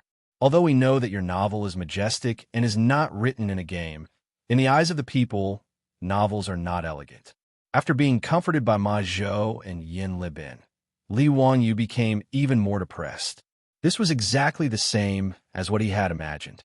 Shouldn't the romance of the three kingdoms be warmly welcomed by the people of all walks of life in the capital of the Tang dynasty as soon as it was released? Shouldn't it be that Luoyang paper was expensive, that the supply could not meet the demand, and that the goods were scarce and expensive? But in the end, it was completely deserted. Li Wanyu even had the thought of ejecting. No one was interested in the book that he had painstakingly copied. So what was the point of him continuing to copy? The few of them stopped outside the bookstore to observe. Owner's son finally saw Li Wanyu and the others outside the bookstore and hurriedly came out to greet them. Owner's son smiled and bowed to Li Wanyu. Congratulations to Mr. Huxian. Today, the three kingdoms will be on sale. In just 2 hours, 3 copies have already been sold. That's quite impressive. Nanny? Are you kidding me? The old man's words made Li Wanyu speechless. Did this old man misunderstand the concept of good sales? In 2 hours, that's 2 hours. Only 3 copies have been sold. You actually came to congratulate me? Is this good sales? Then how long will it take me to sell these 1,000 copies of the three kingdoms? In fact, in Owner's son's eyes, selling 3 copies in 2 hours was indeed a very good result. This was mainly because the price of engraving printing in the three kingdoms was cheap. The price of 500 copper coins was considered very cheap compared to the price of 1 or 2 strings of copper coins per scroll. In his bookstore, the copies of the books, such as The Great Learning, The Doctrine of the Mean, The Analects of Confucius, and Mencius, could only be sold 1 or 2 volumes per day. Before the invention of engraving printing, due to the high price of books, bookstores did business a bit like the antique shops of the modern era. They paid particular attention to not opening a business for a year, but opening a business for 3 years. Therefore, in Owner's son's eyes, selling 3 copies in 2 hours was already a very good business. However, Li Wanyu was getting more and more annoyed. This was too different from what he had imagined.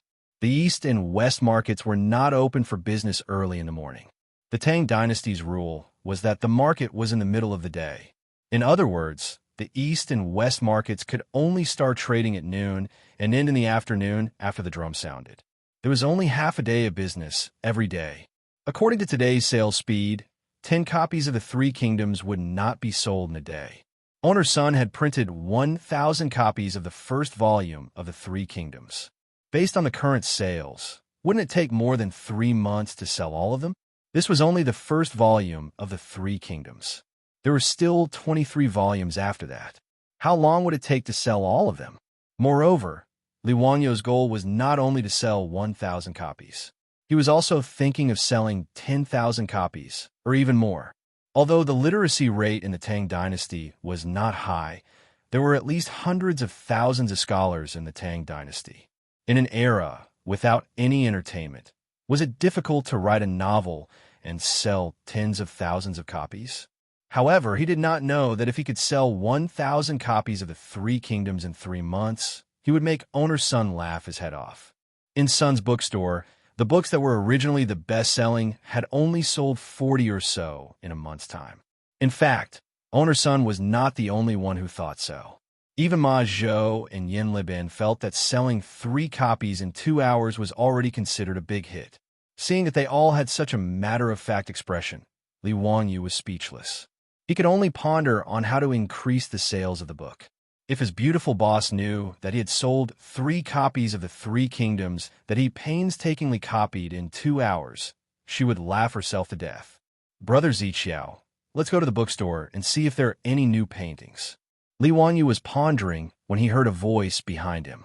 He turned his head and could not help but show a look of disdain. Chang in city was so king small that he could meet these troublemakers everywhere. The one who spoke was Cui Daogu of the Cui clan in Qinghe.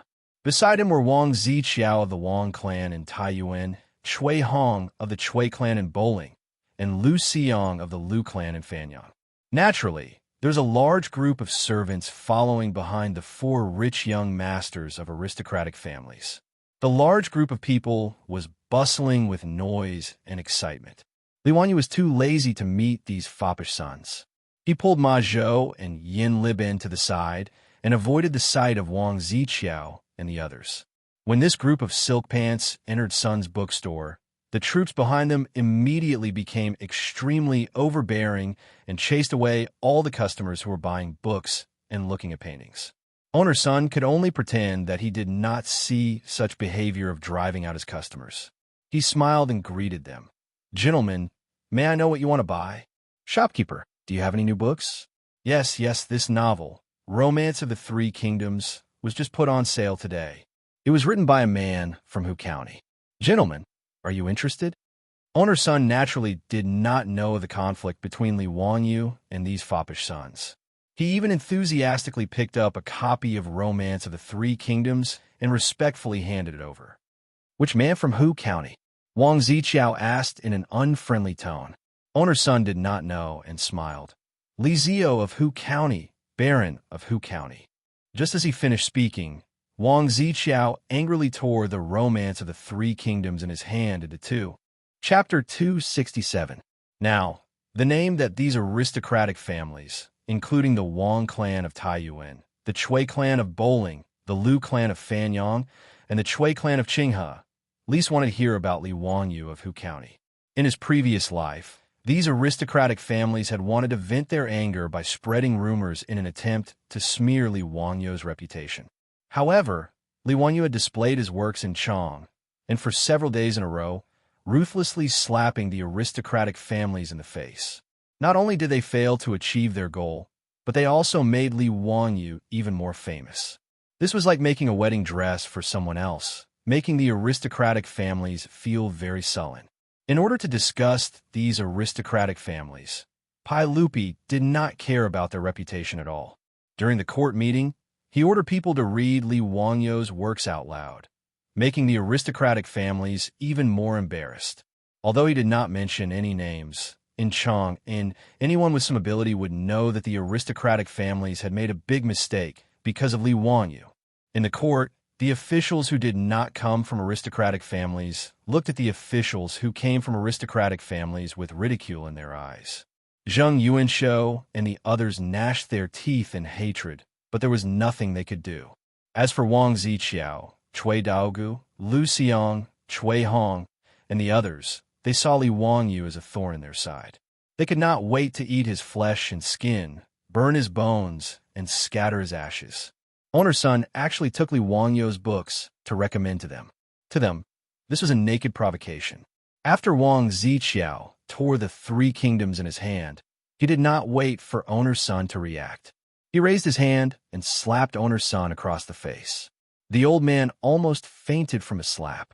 He took a few steps back and fell to the ground. "Old man, how dare you humiliate us?" Wang Ziqiao cursed angrily after slapping him. This sudden turn of events stunned Owner's Sunday. How could he not know why he was slapped? Did he say something wrong just now? Wang Ziqiao and the others came into the bookstore. Although he did not know Wang Ziqiao and the others, he knew that these young people were from the aristocratic families in Chang, and could not be offended by a businessman like him, just by looking at their overbearing manner of driving away the guests. Therefore, even though the guests were chased away, no matter how unhappy he was, he did not show it in the slightest. Instead, he welcomed them with a smile. He was even afraid that the clerk in the bookstore would say something wrong and offend the noble, so he personally went up to receive him. As for recommending Li Wangyu's Three Kingdoms to them, it was because they had asked about his new book, so he naturally had to reply truthfully. Secondly, Li Wangyu's Romance of the Three Kingdoms was indeed a good book. Although it was only the first 5 chapters with over 20,000 words, Owner's son loved it so much that he couldn't put it down and studied it repeatedly.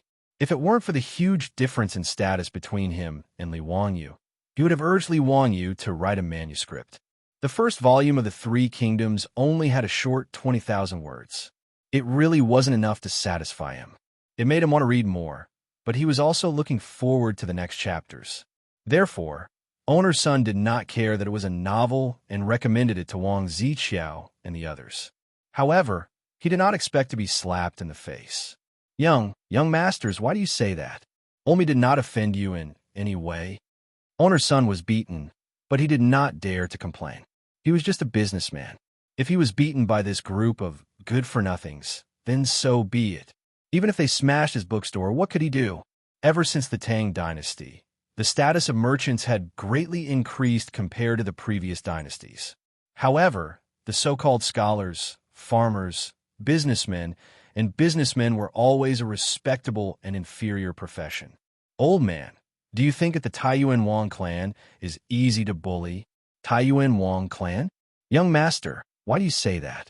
Old me does not dare to humiliate the Taiyuan Wang clan. Young master, are you mistaken? Owner's son said innocently. He really did not understand what was going on. Pooey, old man, you still dare to say no? What's the meaning of this? Wang Ziqiao scolded, unwilling to let this matter go. Li Wanyu, this bastard's book, is it? When owner's son heard this, he realized that these nobles in front of him did not get along with Hu Xianan. It was because he recommended Hu Xianan's book that he was met with this disaster. He could only smile bitterly, crawl up to Wang Ziqiao and the others, bowing and apologizing repeatedly. It's a misunderstanding, a misunderstanding. How could this old man have such thoughts? This old man didn't know. No matter what, it's all this old man's fault. Please forgive me. Owner's son's humble attitude did not earn the forgiveness of Wang Ziqiao and the others. They came to the East Market to relax because they were in a bad mood. When owner's son recommended Li Wanyou's book to them, they could not help but think of Li Wanyou's despicable face. They could not help but burn with anger and wanted to find trouble with the owner of the bookstore to vent their anger. Smash this bookstore for this young master. How dare you sell that bastard Li Wanyou's book? Hui, are you trying to go against us? Do you think you're worthy? Smash it. Wang Ziqiao waved his hand to the troops behind him, indicating that they should smash the bookstore to vent their anger. You can't smash it. You can't smash it. Young masters, Olmi has apologized to you. Please let Olmi's bookstore go. You can't smash it. When owner's son heard that Wang Ziqiao and the others were going to smash the bookstore, he hurriedly stepped forward to stop them. However, how could he stop this group of wolf-like troops? He was pushed to the side and almost fell down again. The commotion in the bookstore, in addition to Wang Ziqiao's troops forcefully driving away the customers, had already attracted the attention of the crowd in the East Market. Outside Sun's bookstore, there were many people gathered to watch the commotion. Due to the deterrence of the fierce troops blocking the bookstore, no one dared to help owner Sunday. There were a few patrolling East Market Martial Marquis. Seeing so many people gathered here, they hurriedly ran over. But after seeing the situation inside Sun's bookstore, these Martial Marquis did not say a word and turned to leave. What happened to Sun's bookstore? Why was he blocked by someone? Owner Sun is so young. How could he be beaten up? Why doesn't the East Market Martial Marquis do anything? Shoo, be careful with your words. Do you know who those people are? I don't know. Brother, please give me some advice. Those are all young masters with 5 surnames and 7 looks. The one who beat up owner's son is the son of Taiyuan Wang clan's first wife. Who do you think dares to meddle in their business? TSK, 5 surnames and 7 looks. How impressive. How did owner's son provoke these aristocratic families? No wonder the patrolling Martial Marquis does not dare to meddle. Who says so? Consider old man's son to be unlucky. Today, son's bookstore, I don't think he can keep it. Sigh, how pitiful. Just as owner's son felt that the end of the world had arrived, he heard a loud shout. Stop. In broad daylight, do you still have the laws of the land? Wang Ziqiao, Cui Daogu, and the rest immediately glared at the source of the voice. They wanted to see who was so blind as to meddle in the business of their aristocratic families. Li Wanyu, why are you here? After seeing the person who spoke, Wang Ziqiao and the rest could not help but feel a little guilty. Although they hated Li Wanyu to the extreme, when Li Wanyu stood in front of them, the 4 of them felt a little guilty. The one who pushed the crowd aside and stood up to stop them was Li Wanyu. Behind him, Ma Zhou and Yin Libin also had angry looks on their faces. Hee, as expected of 5 surnames and 7 looks. How impressive, Li Wanyu said with ridicule. Chapter 268. Li Wanyu was too lazy to pay attention to Wang Ziqiao and the others. He felt that talking to these aristocratic families was polluting the air. Therefore, Li Wanyu pulled Ma Zhou and Yin Libin to the side. He did not want to see these people face to face, so as not to affect his mood. Who would have thought that just because owner's son recommended the 3 kingdoms that he copied to Wang Ziqiao and the others, he was implicated for no reason and even wanted to destroy the old man's bookstore? Wang Ziqiao and the others were so arrogant and despotic. Even if his uncle could tolerate it, his aunt could not. Li Wanyu naturally would not stand by and watch. 5 surnames and 7 hopes. How impressive. You want to destroy other people's shops at the slightest provocation. Does the saint know that you are so awesome? Li Wanyu mocked. Li Wanyu, don't talk nonsense. It was the owner of this bookstore who humiliated us. We were just teaching him a lesson. Cui Daogo hurriedly explained. He did not want Li Wanyu to mention this matter to Pai Lupi. Li Wanyu showed a look of disdain. Humiliate you? Are you worthy? You, don't be so arrogant. Do you want to be enemies with the 5 surnames and 7 hopes? Do you want to stand up for this insignificant merchant? How can we not teach such a disrespectful merchant a lesson? Hee, insignificant merchant? May I know what your official positions are? What are your titles now? Li Wanyu asked. His words made Wang Ziqiao and the others speechless. They did not know how to answer. The aristocratic families led by the 5 surnames and 7 hopes mainly relied on the local areas. They relied on their power, money, and prestige to control the local politics and enjoy a superior political and social status, contending with the imperial power. However, in terms of status and titles in the imperial court, they were far inferior. Pai Lupi naturally would not confer high positions and titles to officials from aristocratic families. Even the head of the Zheng family, Zheng Yuanshou, was only a 3rd-rank official of the Honglu Temple. As for the disciples of these aristocratic families, they actually didn't have any official positions, nor did they have any titles. If one really wanted to talk about it, they were nothing more than commoners. He was different from Pai Lupi's group of debauches. Although Cheng Chumo and the other debauches did not have a noble title, they all had official positions granted to them by the imperial court. Although most of them were fake titles, it was enough to show Pai Lupi's attitude. Normally, no one would be so tactless as to ask Wang Ziqiao and the others about their official positions and titles. The 5 surnames and 7 hopes were the best identities for the legitimate sons of these aristocratic families. Are you humiliating us? Wang Ziqiao roared in exasperation. Li Wanyu took out his goldfish talisman and waved it in front of Wang Ziqiao and the others. Do you see it clearly? I am the Baron of the founding county of the Tang dynasty, with the title of Huxian. You guys are nothing. Do you have any seniority? Why aren't you bowing to me? His words made Wang Ziqiao and the others speechless. Li Wanyu was now the Baron of the founding county of the Pai Lupi. Logically speaking, they should bow to Li Wanyu. But how could Wang Ziqiao and the others be willing to bow to Li Wanyu? They looked at each other and planned to turn around and leave. Stop. You tore my book and are going to leave like this? What are you going to do? Li Wanyu said, Didn't the adults in your family teach you to apologize for destroying other people's things? Prince Zhou chuckled and said, Apologize? Who could afford my 5 surnames and 7 hopes? Just because of this bookstore owner? You can ask him if he dares to accept my apology. When owner's son heard his words, he quickly waved his hand. Old me can't afford it, can't afford it. Please don't say that. Owner's son's surrender was naturally within Li Wanyu's expectations. How could a merchant go against the 5 surnames and 7 hopes? Not to mention a small bookstore owner. Even if Chang and Xiu family was a wealthy family, if Zhang Liang, the commandery duke of Chongping, wanted his paintings, he could only obediently offer them up with both hands. Li Wanyu ignored owner's son and only stared at Wang Ziqiao. The book you just tore was placed in the bookstore for sale. It has nothing to do with this bookstore owner. Let me ask you, are you going to compensate or not? So what if I compensate? So what if I don't? If you compensate, then we can talk about it. If you apologize, then this matter will be dropped. If you don't compensate, then please leave. I will go ask your family for compensation. Li Wanyu once again waved the goldfish talisman in his hand at Wang Ziqiao and the others, indicating his status. With his title of Baron of Kaigua County, even if he was from the Taiyuan Wang clan, his status was now equal to Wang Ziqiao and the others' elders.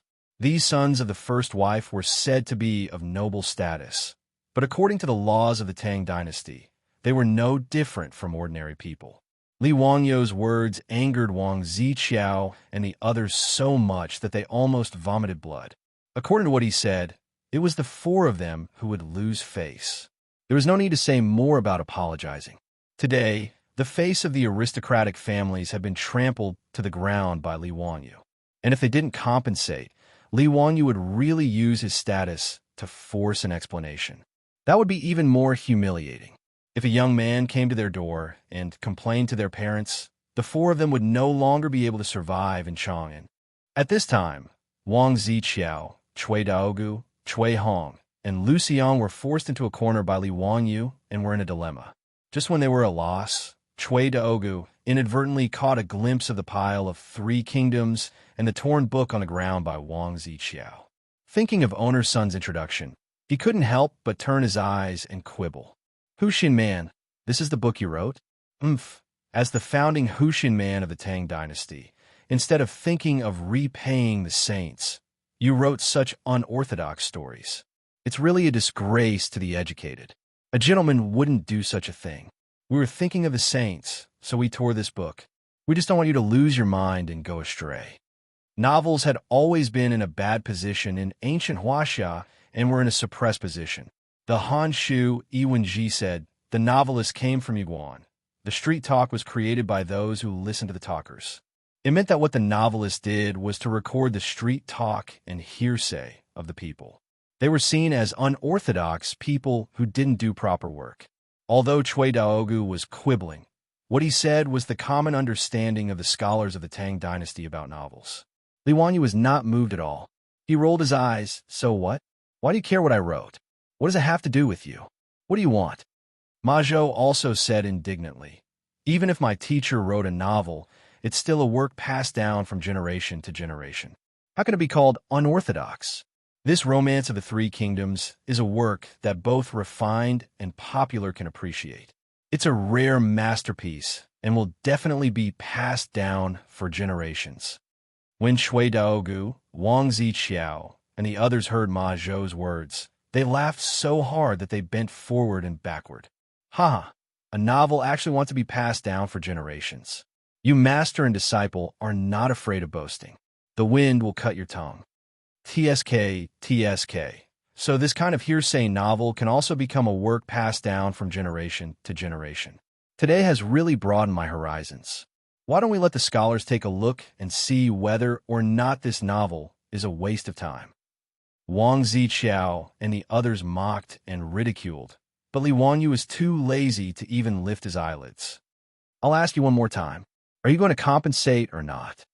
Chapter 269. Faced with Li Wangyou's interrogation, Wang Ziqiao threw caution to the wind and stubbornly replied, what if I tear up a book that no one cares about?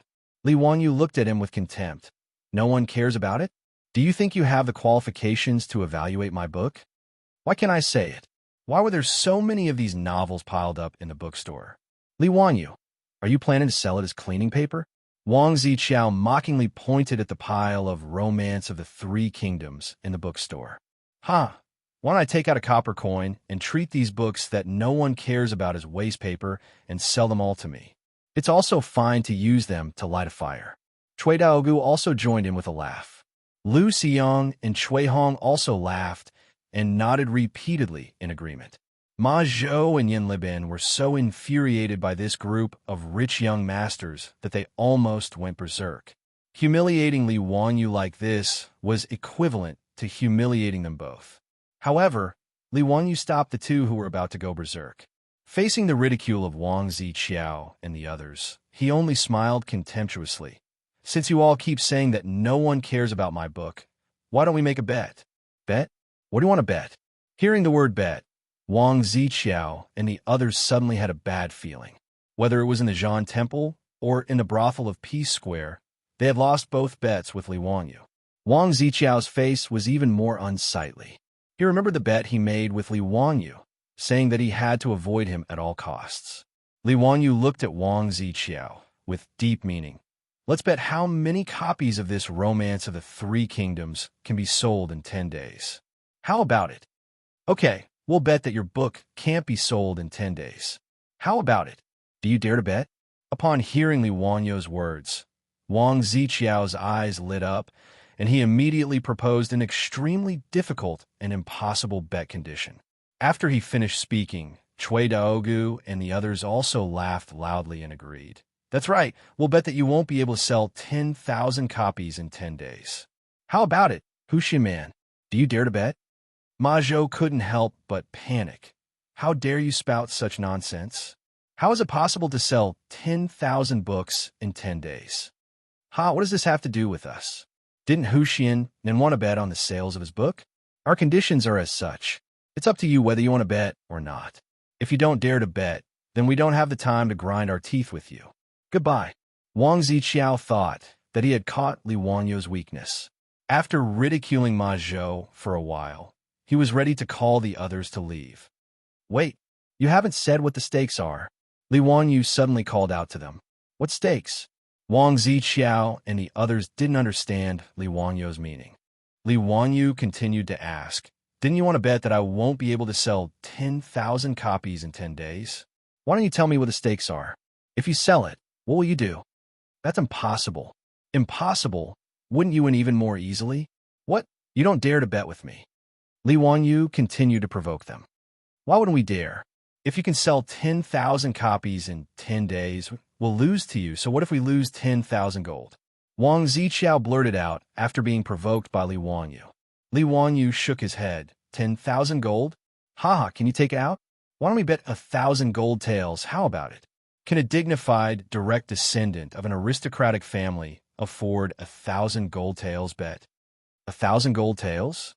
That's 6,000 copper coins, 6 million gold taels.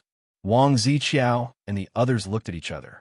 Although they were direct descendants of aristocratic families, they really couldn't take out such a large sum of money. Their families were rich, but it didn't mean that they had money in their hands. But how could they be willing to back down? Not to mention, in Wang Ziqiao and the others' eyes, it was impossible for them to lose. 10 days was equivalent to 10 days. And to sell 10,000 copies, let alone 10 days, even if it was a year, they wouldn't believe it. After all, the Tang dynasty wasn't the modern era. All the bookstores in Chang and East City added together might not be able to sell 10,000 copies in a year. Although Li Wanyo's novel looked strange and wasn't a common book, so what? Hu Xinman, don't talk nonsense. Do you dare to make a written pledge and set a bet? Wang Ziqiao and the others were sure that they would win, so naturally, they were fearless. Li Wanyu laughed. Haha, that's right, lest some people lose the bet and don't admit it. Owner's son, please bring us a pen and paper. This, Hu Xinman, do you really want to bet with them? Why don't you just let it go? Why bother fighting based on personal feelings? Owner's son hesitated for a moment, but still tried to persuade him. He didn't want Li Wanyu to lose such a large sum of money just to stand up for him. Even Owner's son felt that Li Wanyu couldn't win. 10,000 books were sold in 10 days. This was too inconceivable. To sign such a bet, other than losing 1,000 taels of gold, there was no other possibility. Ma Zhou and Yin Libin were also shocked by Li Wanyu's words. Although they felt that Romance of the Three Kingdoms was a good historical novel, it was impossible to sell 10,000 copies in 10 days. Division Master, Ma Zhou wanted to persuade him, but Li Wanyu reached out and stopped him. Owner's son, I only have my own opinion. Just go and bring me a pen and ink.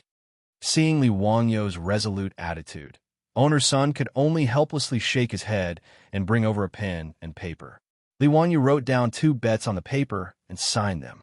Okay, it's your turn. Sign. Li Wanyu put down the pen and raised an eyebrow as he looked at Wang Ziqiao and the others. Wang Ziqiao, Cui Daogu, and the other 3 were rather dumbfounded. They hadn't expected Li Wanyu to agree to such an absurd bet. Did he really have the confidence to sell 10,000 books in 10 days? How could this be possible? In the eyes of the Tang, the contents of this bet were no different from the modern era's demand to paint the Great Wall in 10 days. Sign. I don't believe that he can win. Wang Ziqiao coldly snorted as he wrote down his name on the bet. Chui Daogu and the other two glanced at each other and nodded, signing their bets. Li Wangyu chuckled as he picked up a bet, dried the ink, and put away. That's good. With the contract in black and white, we'll see who's the winner in 10 days. Remember, prepare the gold. Otherwise, I'll ask the saints to collect the debt from your clan. Wang Ziqiao and the others only sneered. Huxian man, you should prepare the gold yourself. If you can't produce the gold in 10 days, be careful that we don't sue you at Taiji Palace. After saying this, they didn't stay any longer. After putting away the bet, they called out to their troops, and the crowd retreated like the tide. Huxian man, what should we do? Old me. Ah, it's all old me's fault for implicating Huxian man. Owner's son bowed to Li Wangyu in fear and trepidation. Li Wangyu waved his hand. It's fine. I have my ways. Chapter 270. When Li Wangyu made such a bet with Wang Ziqiao and the others, Owner's son was the one who was the most frightened. He was worried that Li Wangyu would blame him in the future if he lost the bet. He was also worried that if Li Wangyu won, those young masters would vent their anger on his bookstore. What should he do then? For the old man, today's matter was in a dilemma. But no matter what, Owner's son still hoped that Li Wangyu would win the bet. After all, Li Wangyu had only made such an unfair bet with the young master of an aristocratic family because he wanted to stand up for him. If Li Wangyu lost, Owner's son would definitely feel guilty. The merchants of the Tang dynasty were very honest. The word unscrupulous merchant had not yet appeared. In fact, the word unscrupulous merchant had evolved from the word unscrupulous merchant, and the original meaning was unscrupulous merchant. In ancient times, when merchants did business, other than filling the bucket full, they would also scoop more to make the rice in the bucket full. In other words, as long as they did business, they would always add something to the customer. However, because of the changes in people's hearts, later generations slowly became unscrupulous merchants. It was also a kind of moral regression. Old me, if there is anything old me can do, I will not refuse. Owner's son patted his chest and promised Li Wangyu. Li Wangyu nodded and smiled. There's indeed something that I need your help with. Old me, please tell me. Inform the bookstore to quickly start printing. There are only 1,000 books of the 3 kingdoms in this bookstore. If there are no books printed, even if all these books are sold out, I'll be the one to lose. Owner's son nodded and promised. Old me, rest assured. Old me will immediately return to Huxian and arrange for the bookstore to start printing. Old me guarantees that within 5 days, the remaining 10,000 books will all be printed. That's good. Thank you, Owner's son. Li Wangyu continued after thinking for a while. The second volume of the Romance of the 3 Kingdoms has already been copied. Tomorrow, I will have someone send it to the bookstore. Owner's son, please have someone start to engrave the plates. We will strive to have the second volume on the market in 7 days. We will still print 10,000 copies.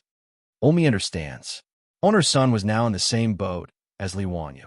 Naturally, he nodded his head and agreed. After leaving the bookstore, Yin Libin and Ma Zhou had a worried look on their faces. Division Commander, how can you agree to the wager of the Wang, Chui, and Lu families? It's really impossible to sell 10,000 books in 10 days. If we lose the bet, will the teacher really have to compensate them with 1,000 taels of gold? Li Wangyu didn't panic at all. He smiled at the two of them and said, What are you afraid of? There's no possibility of losing this bet.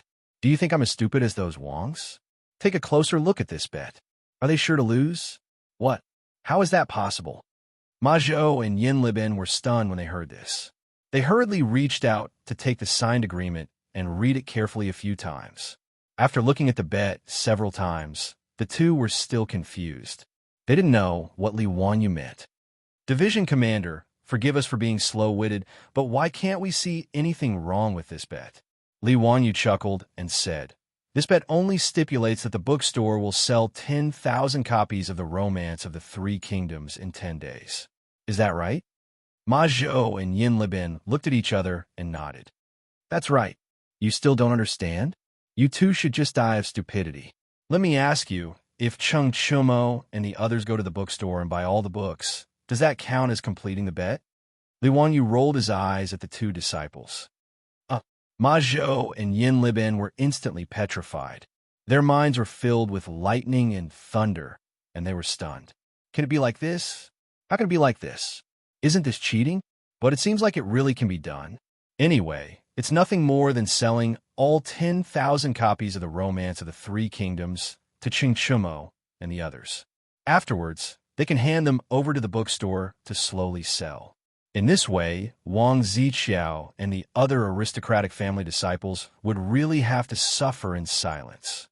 Anyway, in the bet, there was no stipulation on who to sell these 10,000 copies of the Romance of the Three Kingdoms to. Division Commander. This is a bit. Ma Zhou was thinking about what words to use to describe Li Wangyou's shameless idea, but for a long time, he couldn't find the right words. Li Wangyou stared at him. What? Are you going to let me lose to those disgraceful debauches? Of course not. This disciple naturally hopes that Division Commander will win, but what? Hurry up, I still have to rush back to Dingzhou village. You and Libin can go to your own things. Don't follow me. Li Wanyu didn't pay attention to the two dumbfounded disciples. He called Niu Wu and rode back to Dingzhou village. He was in a hurry to go back. Naturally, he wanted to find his beautiful boss to discuss how to make a marketing plan for the Romance of the Three Kingdoms. Although Li Wanyu and Ma Zhou said that they wanted to trick Wang Ziqiao and the others, in fact, he didn't intend to bully these aristocratic family debauches. It was just a kind of insurance. Li Wanyu didn't want the famous book that he had painstakingly copied to be a pearl covered in dust in the Tang dynasty. That would be a waste of his painstaking efforts. He wanted to make a name for himself, but instead became a joke. That was not what he wanted to see.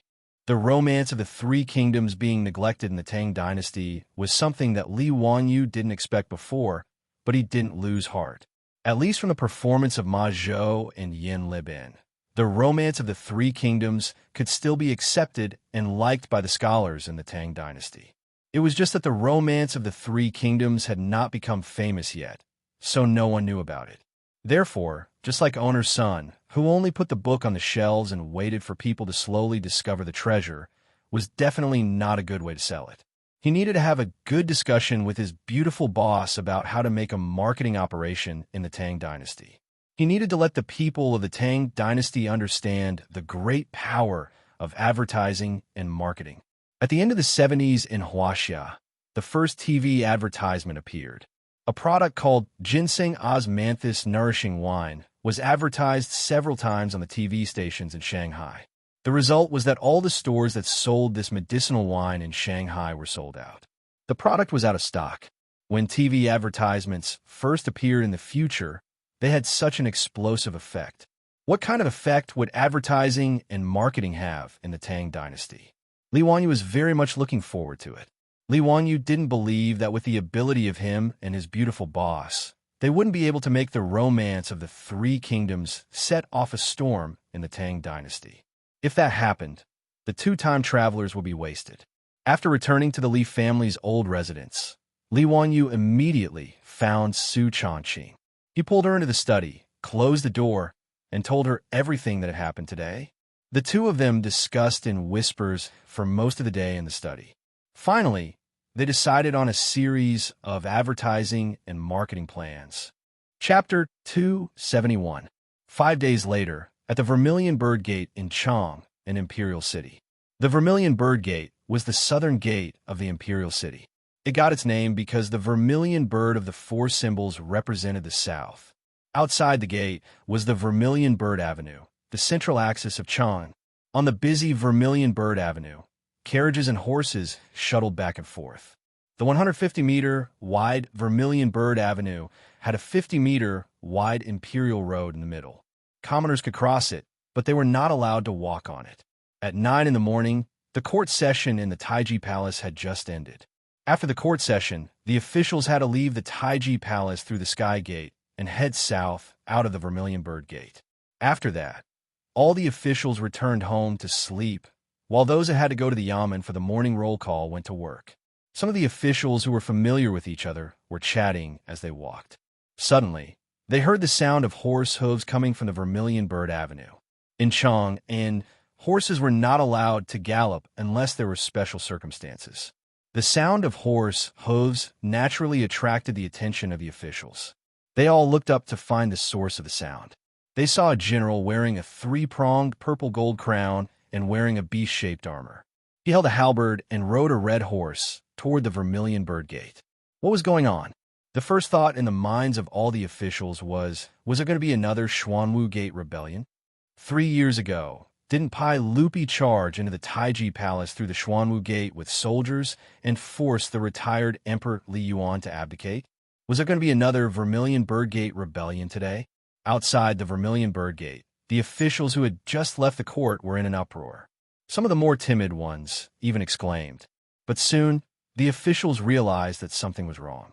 The Imperial Army guards outside Vermilion Bird Gate did not even bat an eye at the charging general. It was clear that these Imperial Army soldiers knew what had happened, and there was only one general charging toward the Vermilion Bird Gate. Of course, he was not here to start a rebellion. Otherwise, it would be too childish. That general galloped his horse to the Vermilion Bird Gate and pulled on the reins. He brandished his halberd and shouted, "I am Lu Bu, Lu Fengxian. Who dares to fight with me?" When the officials and generals of the Vermilion Bird sect saw who it was, some of them immediately burst into laughter. "Isn't this the legitimate son of Duke Xiao, Chai Lingwu? Why are you dressed like this?" He even said that he was Lu Bu, Lu Fengxian. Lu Fengxian was a general of the Three Kingdoms, right? That's right, the so-called Lu Bu among men, red hair among horses, is precisely Lu Bu. In the records of the Three Kingdoms, it was said that Lu Bu had the courage to fight a tiger and was unparalleled in battle. But what exactly is Chai Lingwu doing? "Duke Xiao, what is your young master doing?" An official familiar with Chai, Xiao couldn't help but make fun of him. In the crowd, Chai Xiao's eyes were twitching. If it weren't for the fact that they were in public, he would have dragged this bastard over to beat him up. Shameful, truly too shameful. Just as the crowd was laughing and enjoying the show, they saw a handsome horse charge out from not far away.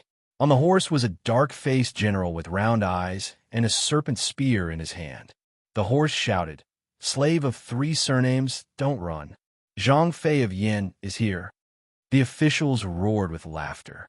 If this wasn't Cheng Yaojin's legitimate son, Cheng Chumo, who else could it be? Cheng Yaojin, that old bastard, was also in the crowd.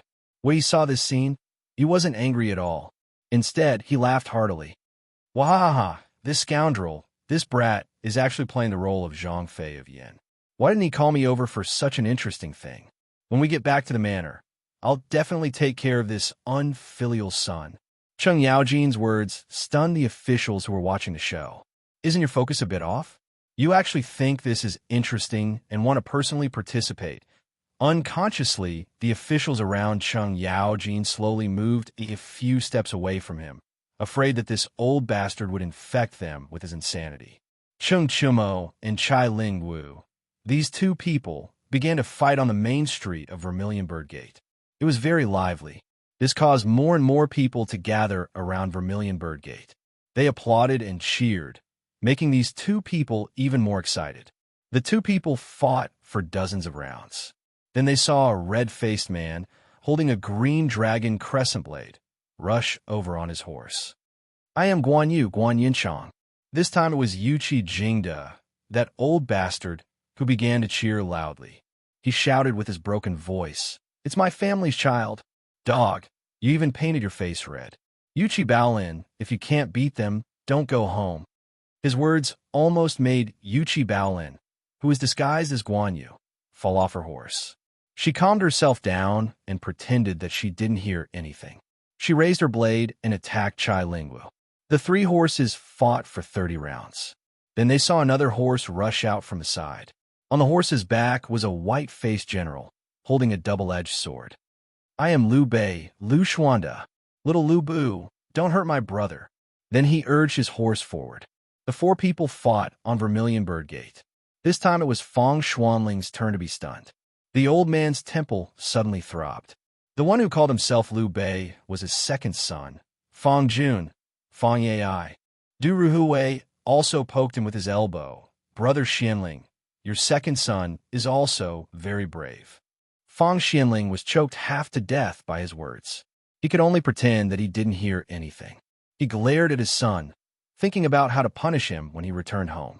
Cheng Chumo, Yuchi Baolin, and Fang Ai surrounded Chai Ling Wu and fought. Seeing this, the officials and the common people on Vermilion Bird Gate stared straight at them, cheering louder and louder.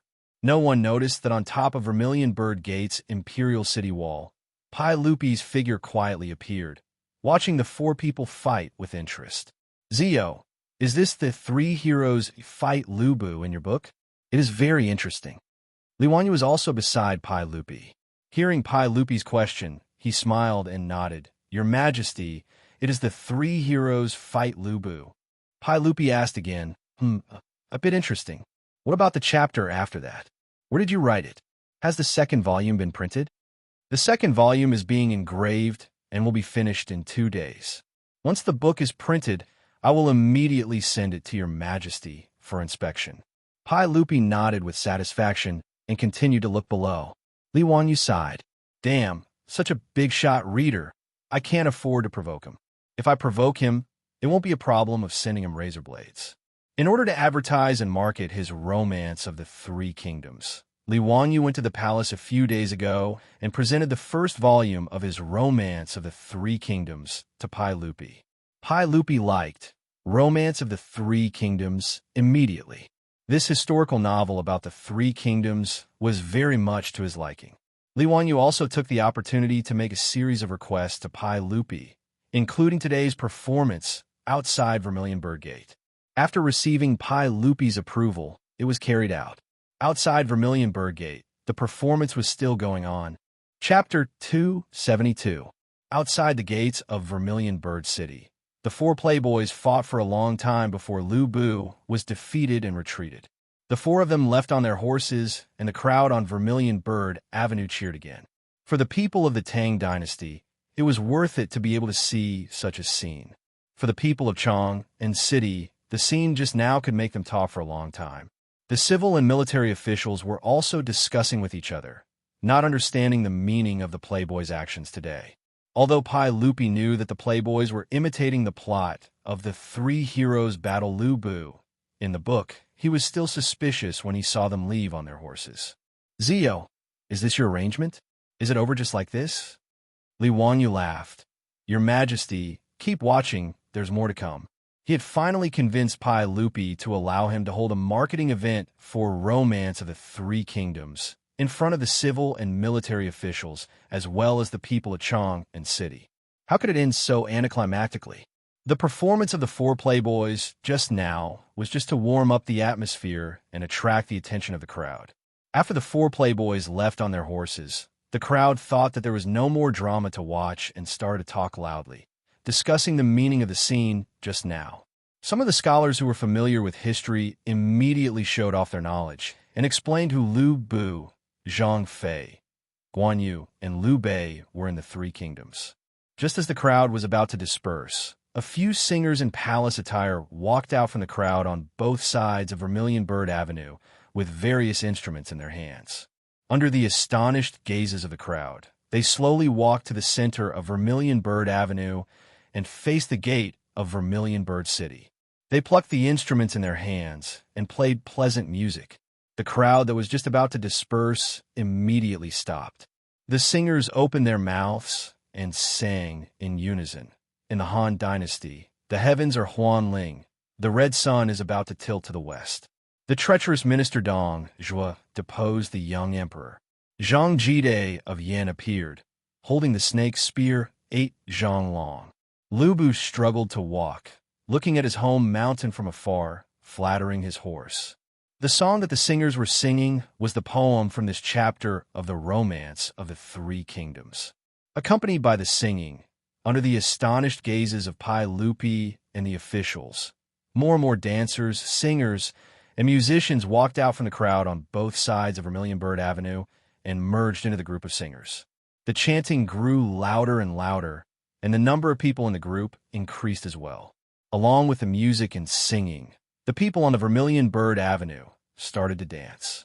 This scene left Pai Lupi and the civil and military officials dumbfounded. How could it be done like this? Weren't these people just watching from both sides of Vermilion Bird Avenue? Why did they suddenly walk to the Vermilion Bird Avenue one after another and start singing and dancing? Vermilion Bird Avenue, which was more than 100 meters wide, was now filled with hundreds of people. These singers, dancers, and musicians were all performing the same dance and reciting the same poem. After reciting the poem 3 times, the music suddenly stopped. The people performing on Vermilion Bird Avenue all shouted in unison, "The general trend of the world. Long united must divide. Long divided must unite." Drinking wine and discussing heroes, all in the romance of the 3 kingdoms. Huxian County's Li Zio's new masterpiece, the historical novel Romance of the 3 Kingdoms, talks about the general trend of the world. Changdong, Dong, and Shi City, all the major bookstores are selling it. After the advertising slogan was shouted, the civil and military officials in front of the Vermilion Bird Gate were almost petrified. The people watching from both sides of the avenue were also completely flabbergasted. Pai Lupi was even more speechless. He glared at Li Wangyu, who was secretly laughing to the side. "What kind of nonsense is this? Isn't your shouting a bit too straightforward? What do you take my Vermilion Bird Avenue for? Even the peddlers walking the streets wouldn't shout like this, right?" No matter what they thought, after the dancers, singers, and musicians on Vermilion Bird Avenue shouted the advertising slogan 3 times, they suddenly scattered in all directions. Very quickly, they merged into the crowd of onlookers and could no longer be found. Vermilion Bird Avenue once again became empty. Li Wangyu snickered in his heart. Have you seen the flash show of the future? Flash show refers to a lot of people in a specific place, at a specific time, unexpectedly doing a series of specific songs, dances, or other actions at the same time, and then quickly leaving. After Li Wangyu and his beautiful boss discussed it, they moved the flash show to the Tang dynasty's Chang'an. They did this to advertise the book Romance of the 3 Kingdoms. It could be said that they had put in a lot of effort. These people who were performing the flash show on Vermilion Bird Avenue were all found by Li Wangyu from Pingkong Fong. A team of 100 people performed the flash show in less than the time it took to burn a stick of incense, but rehearsed it for a day. For this, Li Wangyu paid everyone the same amount of copper coins. If it wasn't for the fact that he had finally saved up some money, he wouldn't have dared to spend so much money. Li Wangyu originally planned to find an actor to cosplay the 3 heroes battle Lu Bu scene at the beginning. However, when the other playboys heard about this, they immediately snatched this job. In order to compete for these 4 roles, the playboys even broke out into a fierce war. After a bloody battle, Cheng Chumo, Chai Lingwu, Fong Yai, and Yuchi Baolin snatched the right to perform. Chai Lingwu originally didn't want to cosplay Lu Bu and wanted to exchange roles with Cheng Chumo, but Li Wangyu dissuaded him. "Zio, why don't you let me cosplay Zhang Fei?" Li Wangyu looked him up and down for a long time. He only said one sentence, which made Chai Lingwu give up on the idea. Cheng Chumo's face is black. The playboys who didn't get the role were very dissatisfied. Li Wangyu repeatedly assured them that there would be more opportunities for them in the future, which temporarily dispelled their resentment. In this regard, Li Wangyu could only shake his head. The Tang dynasty was seriously lacking in entertainment. Look at this group of playboys. They even wanted to snatch the opportunity to cosplay, which almost led to a bloodbath. TSK, how pitiful. Naturally, the rich playboys had also read the Romance of the 3 Kingdoms. Thus, Li Wangyu had another group of followers who would use force to threaten him. Faced with the threat of the playboys, Li Wangyu began to consider whether to put up a sign at the entrance of Dingzhou village. Playboys and dogs are not allowed to enter. However, considering that it would be unfair to the dogs, he reluctantly dismissed the idea. The cosplay performance in front of the Vermilion Bird Gate in the Imperial City, as well as a flash advertisement, immediately spread throughout Chang and city at the speed of light. At the same time, Li Wangyu's leaflet publicity began again. Leaflets full of slogans and introductions of the 3 kingdoms were once again scattered all over Chang and city by 4-wheeled carriages. Fortunately, there were no urban management officers in the Tang dynasty. Otherwise, this kind of littering would definitely be punished until Li Wangyu went bankrupt. In any case, Li Wangyu's Romance of the Three Kingdoms suddenly broke into the sight of the people of the Tang dynasty. Chapter 273. The flyers that Li Wangyu had people throw around in Chang and were picked up by the scholars. When they saw the content, their expressions changed drastically, and they carefully hid the flyers away like thieves. If there were transmigrators in the future who saw the titles of these flyers, they would definitely curse Li Wangyu for being shameless. The titles on these flyers were truly the essence of the news shock department. Shocking. 3 men did this in the Peach Garden. Yes, this was the oath of the 3 in the Peach Garden. Shocking. Men will be silent when they see it. Women will cry when they see it. Shocking. A woman actually dares to do such a thing in broad daylight. This was the story of Jiao Chan's honey trap at the Fengyi Pavilion. Shocking. This kind of shocking headline was what people in the future hated the most. In short, the headline was hateful, but it was enough to attract attention. Li Wangyu shamelessly copied this trick and openly printed it on the flyers. In this regard, the beautiful boss could only roll her eyes to express her admiration for Li Wangyu's shamelessness. Even in the future, netizens who had experienced the baptism of countless headlines were still attracted by these shocking headlines time and time again. They clicked on them and were fooled, not to mention the people of the Tang dynasty who had not experienced the baptism of headline baiting. In short, these flyers had the effect they were supposed to have. In Chang'an, all literate scholars had a strong interest in Romance of the Three Kingdoms after receiving the flyers. As for whether they could find the content they wanted to read in the book, that was none of Li Wangyu's business. The effect of the flash advertising outside the Vermilion Bird Gate was naturally explosive. In addition to the shocking publicity effect of the flyers, the various bookstores in Chang and welcomed a large number of customers who wanted to buy the book. After the Eastern and Western markets opened at noon, countless curious scholars poured into the markets and went straight to the bookstores. Even the civil and military officials outside the Vermilion Bird Gate asked their servants to go to the bookstores and buy Romance of the Three Kingdoms for them. The book written by the Crown Prince's imperial tutor, Pai Lupi's favorite, and the new Baron of Wu County naturally had to be praised. Regardless of whether the book was good or not, everyone was curious about it. To be able to cause such a huge commotion outside the Vermilion Bird Gate, he had to read this book no matter what. Owner's son didn't go back on his word.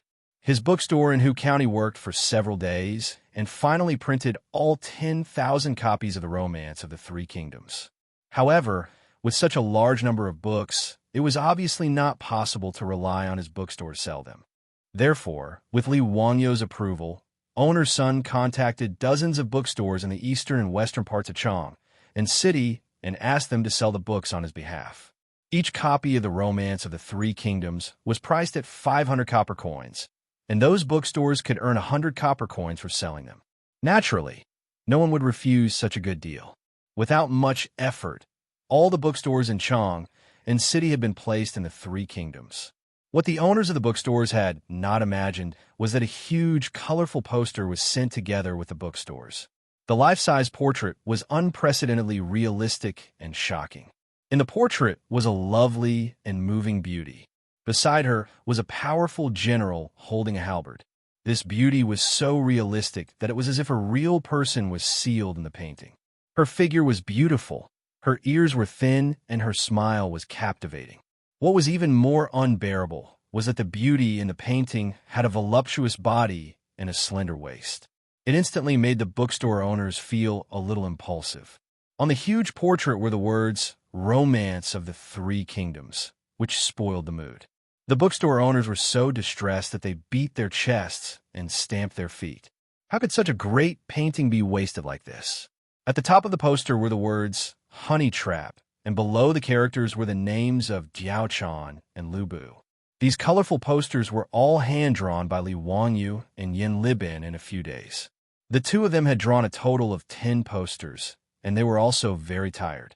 Li Wangyu was very resentful about this. This damned Tang dynasty. Why didn't they invent a color printer? The scholars and servants who went to the bookstore to buy books were all shocked by the colorful posters hanging in front of the bookstore.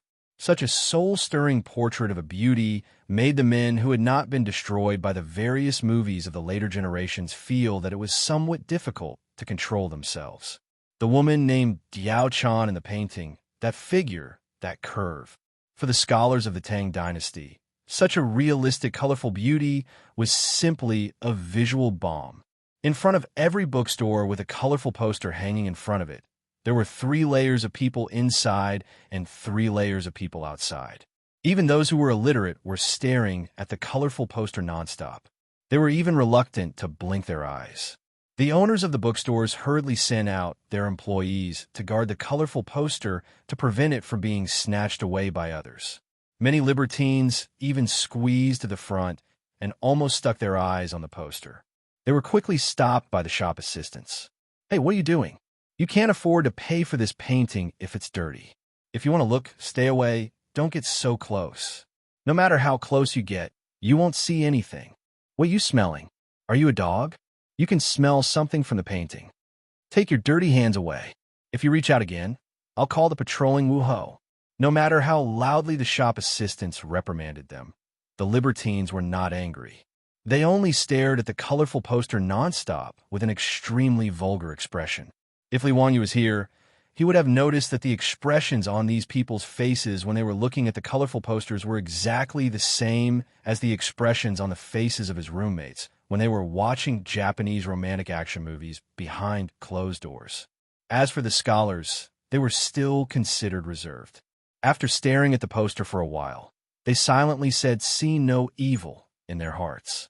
Then, they squeezed into the bookstores and asked to buy the Romance of the 3 Kingdoms, written by Hu Xinnan. The thick Romance of the 3 Kingdoms was actually sold for only 500 coins. Such a cheap price surprised many of the scholars. Some impatient ones, after paying the money, began to flip through the book in the bookstore. The opening poem, Riverside Immortal, attracted the praise of the scholars. Hu Xinnan, Li Wangyu was still so talented. This poem described the rise and fall of history and the vicissitudes of life. As they continued to read, these scholars were fascinated. The 3 Kingdoms era at the end of the Eastern Han was like a vast historical scroll that slowly unfolded in the book. After flipping through a few pages, all the scholars only had one thought in their hearts. This Romance of the 3 Kingdoms was a peerless book. Chapter 274. The Romance of the 3 Kingdoms was one of the 4 classics of Huaxia. Naturally, it was extraordinary. What was even rarer was that it happened to suit the tastes of the current Tang dynasty's officials and scholars. This book described the general trend of from chaos to governance at the end of the Han dynasty. It had a lot in common with the chaos at the end of the Sui dynasty and the replacement of the Sui dynasty by the Tang dynasty. After the chaos at the end of the Sui dynasty, the people's thoughts were settled. The Romance of the 3 Kingdoms also met the psychological needs of the scholars of the Tang dynasty. In the words of later generations, the immersion was extremely strong. Those scholars who read the 3 Kingdoms in the bookstore could not help but be surprised to find that this novel was bright and smooth. It was both elegant and popular. Moreover, there was a deep meaning in the words. As the saying goes, understanding the world is knowledge, and practicing human relationships is literature. Every paragraph in the book was full of wisdom and the essence of Huaxia's traditional culture. Good book. A rare good book.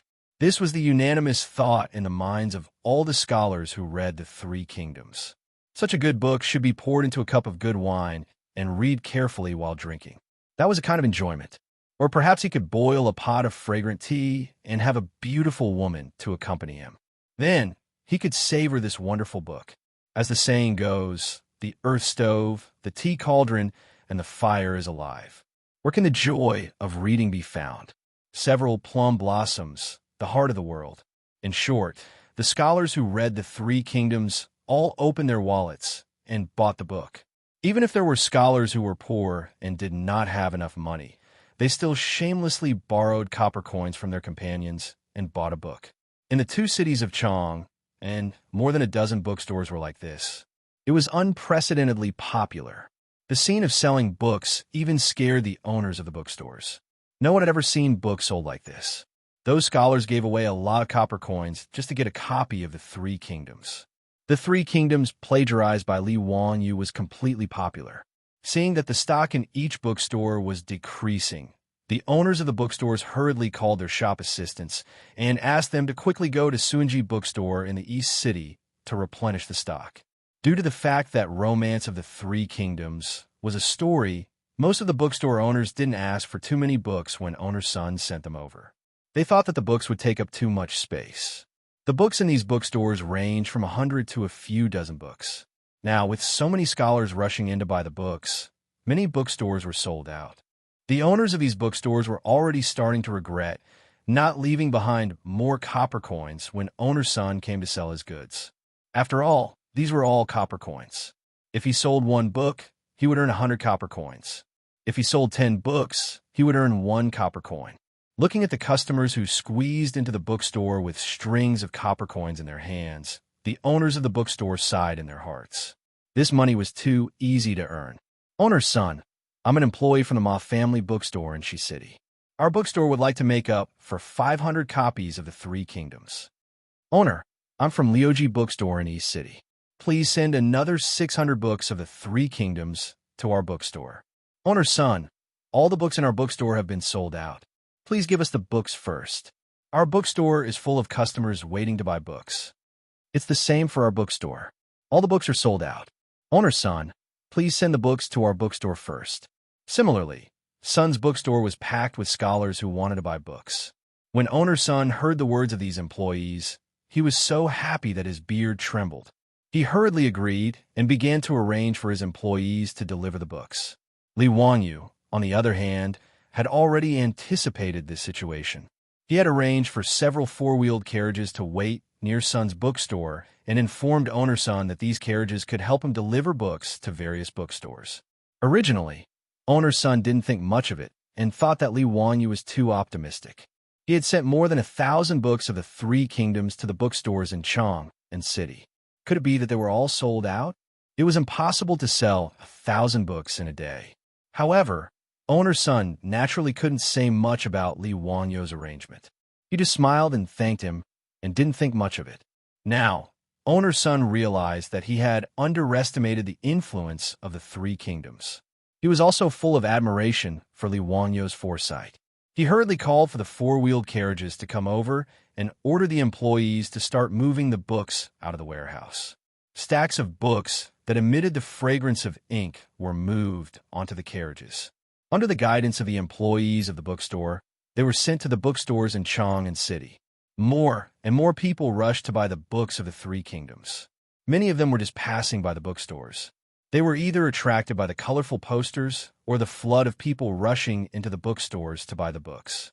Out of curiosity, they unconsciously squeezed into the bookstores to see what kind of book it was that so many people were rushing to buy it.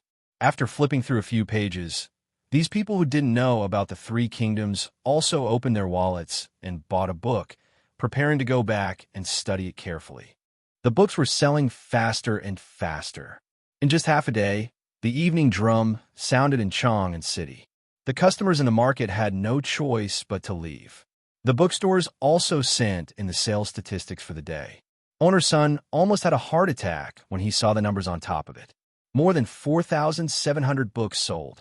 It had only been half a day for the Tang dynasty. Such a terrifying sales volume was comparable to a stormy sea. It set off a huge wave in Chang and City. Owner Sun suddenly felt like laughing. Those young masters from aristocratic families actually wanted to bet with the men from Hu County. Wasn't it obvious that they were prepared to give away money? There were still 5 days before the bet, and nearly half of the 10,000 books in the bet had been sold today. What was the point of this bet? He had forgotten that back then, he had also thought that Li Wangyu would be the loser of the bet. Owner Sun was amused for a long time. Then he immediately called his shop assistant and rode out of Chang and City, ignoring his old body. He was going to tell Li Wangyu the good news and inform the craftsmen in the Hu County bookstore to continue printing The Three Kingdoms. According to today's trend, 10,000 books of The Three Kingdoms would not be enough. Not to mention how happy owner Sun was Wang Ziqiao and the others naturally received the news that Li Wanyu had made such a big scene in Chang'an City. His troops and servants went to the bookstores in the east and west to inquire about the news. When they came back, they described the scene of the rush to buy the books. Wang Ziqiao, Cui Daogu, and the other two could not help but feel their hearts skip a beat. If Li Wangyu's book continued to sell like this, there was a chance that they would lose that ridiculous bet. The four people who received the news looked at each other. If they really lost 1,000 taels of gold, each of them would have to pay more than 200 taels of gold. Although 1,000 taels of gold was just a small amount for aristocratic families like the Wang clan of Taiyuan, it was not a small amount for the four of them. It would even make them feel the pinch. Even as the legitimate sons of aristocratic families, they could only get a fixed amount of money from their families every month. They could get 200 to 300 strings of copper from their families every month. This was enough for them to indulge in wine and women every day, lingering in the various brothels of Peace Square. One had to know that a first-rank big shot in the imperial court only had a monthly salary of 600 to 800 strings of copper. From this, one could see how extravagant aristocratic families were. It was no wonder that old Du would write such an indignant poem. Meat stinks at the Vermilion Gates, bones frozen to death on the road. Wang Ziqiao and the others did not have much savings. Usually, they would spend all the copper they had every month. If they really lost the bet with Li Wanyu, they might not be able to pay the money. Everyone, we can't just sit and wait for death. We can't let that little bastard Li be so arrogant. Inside the Peace Square, Wang Ziqiao hugged a prostitute and said fiercely,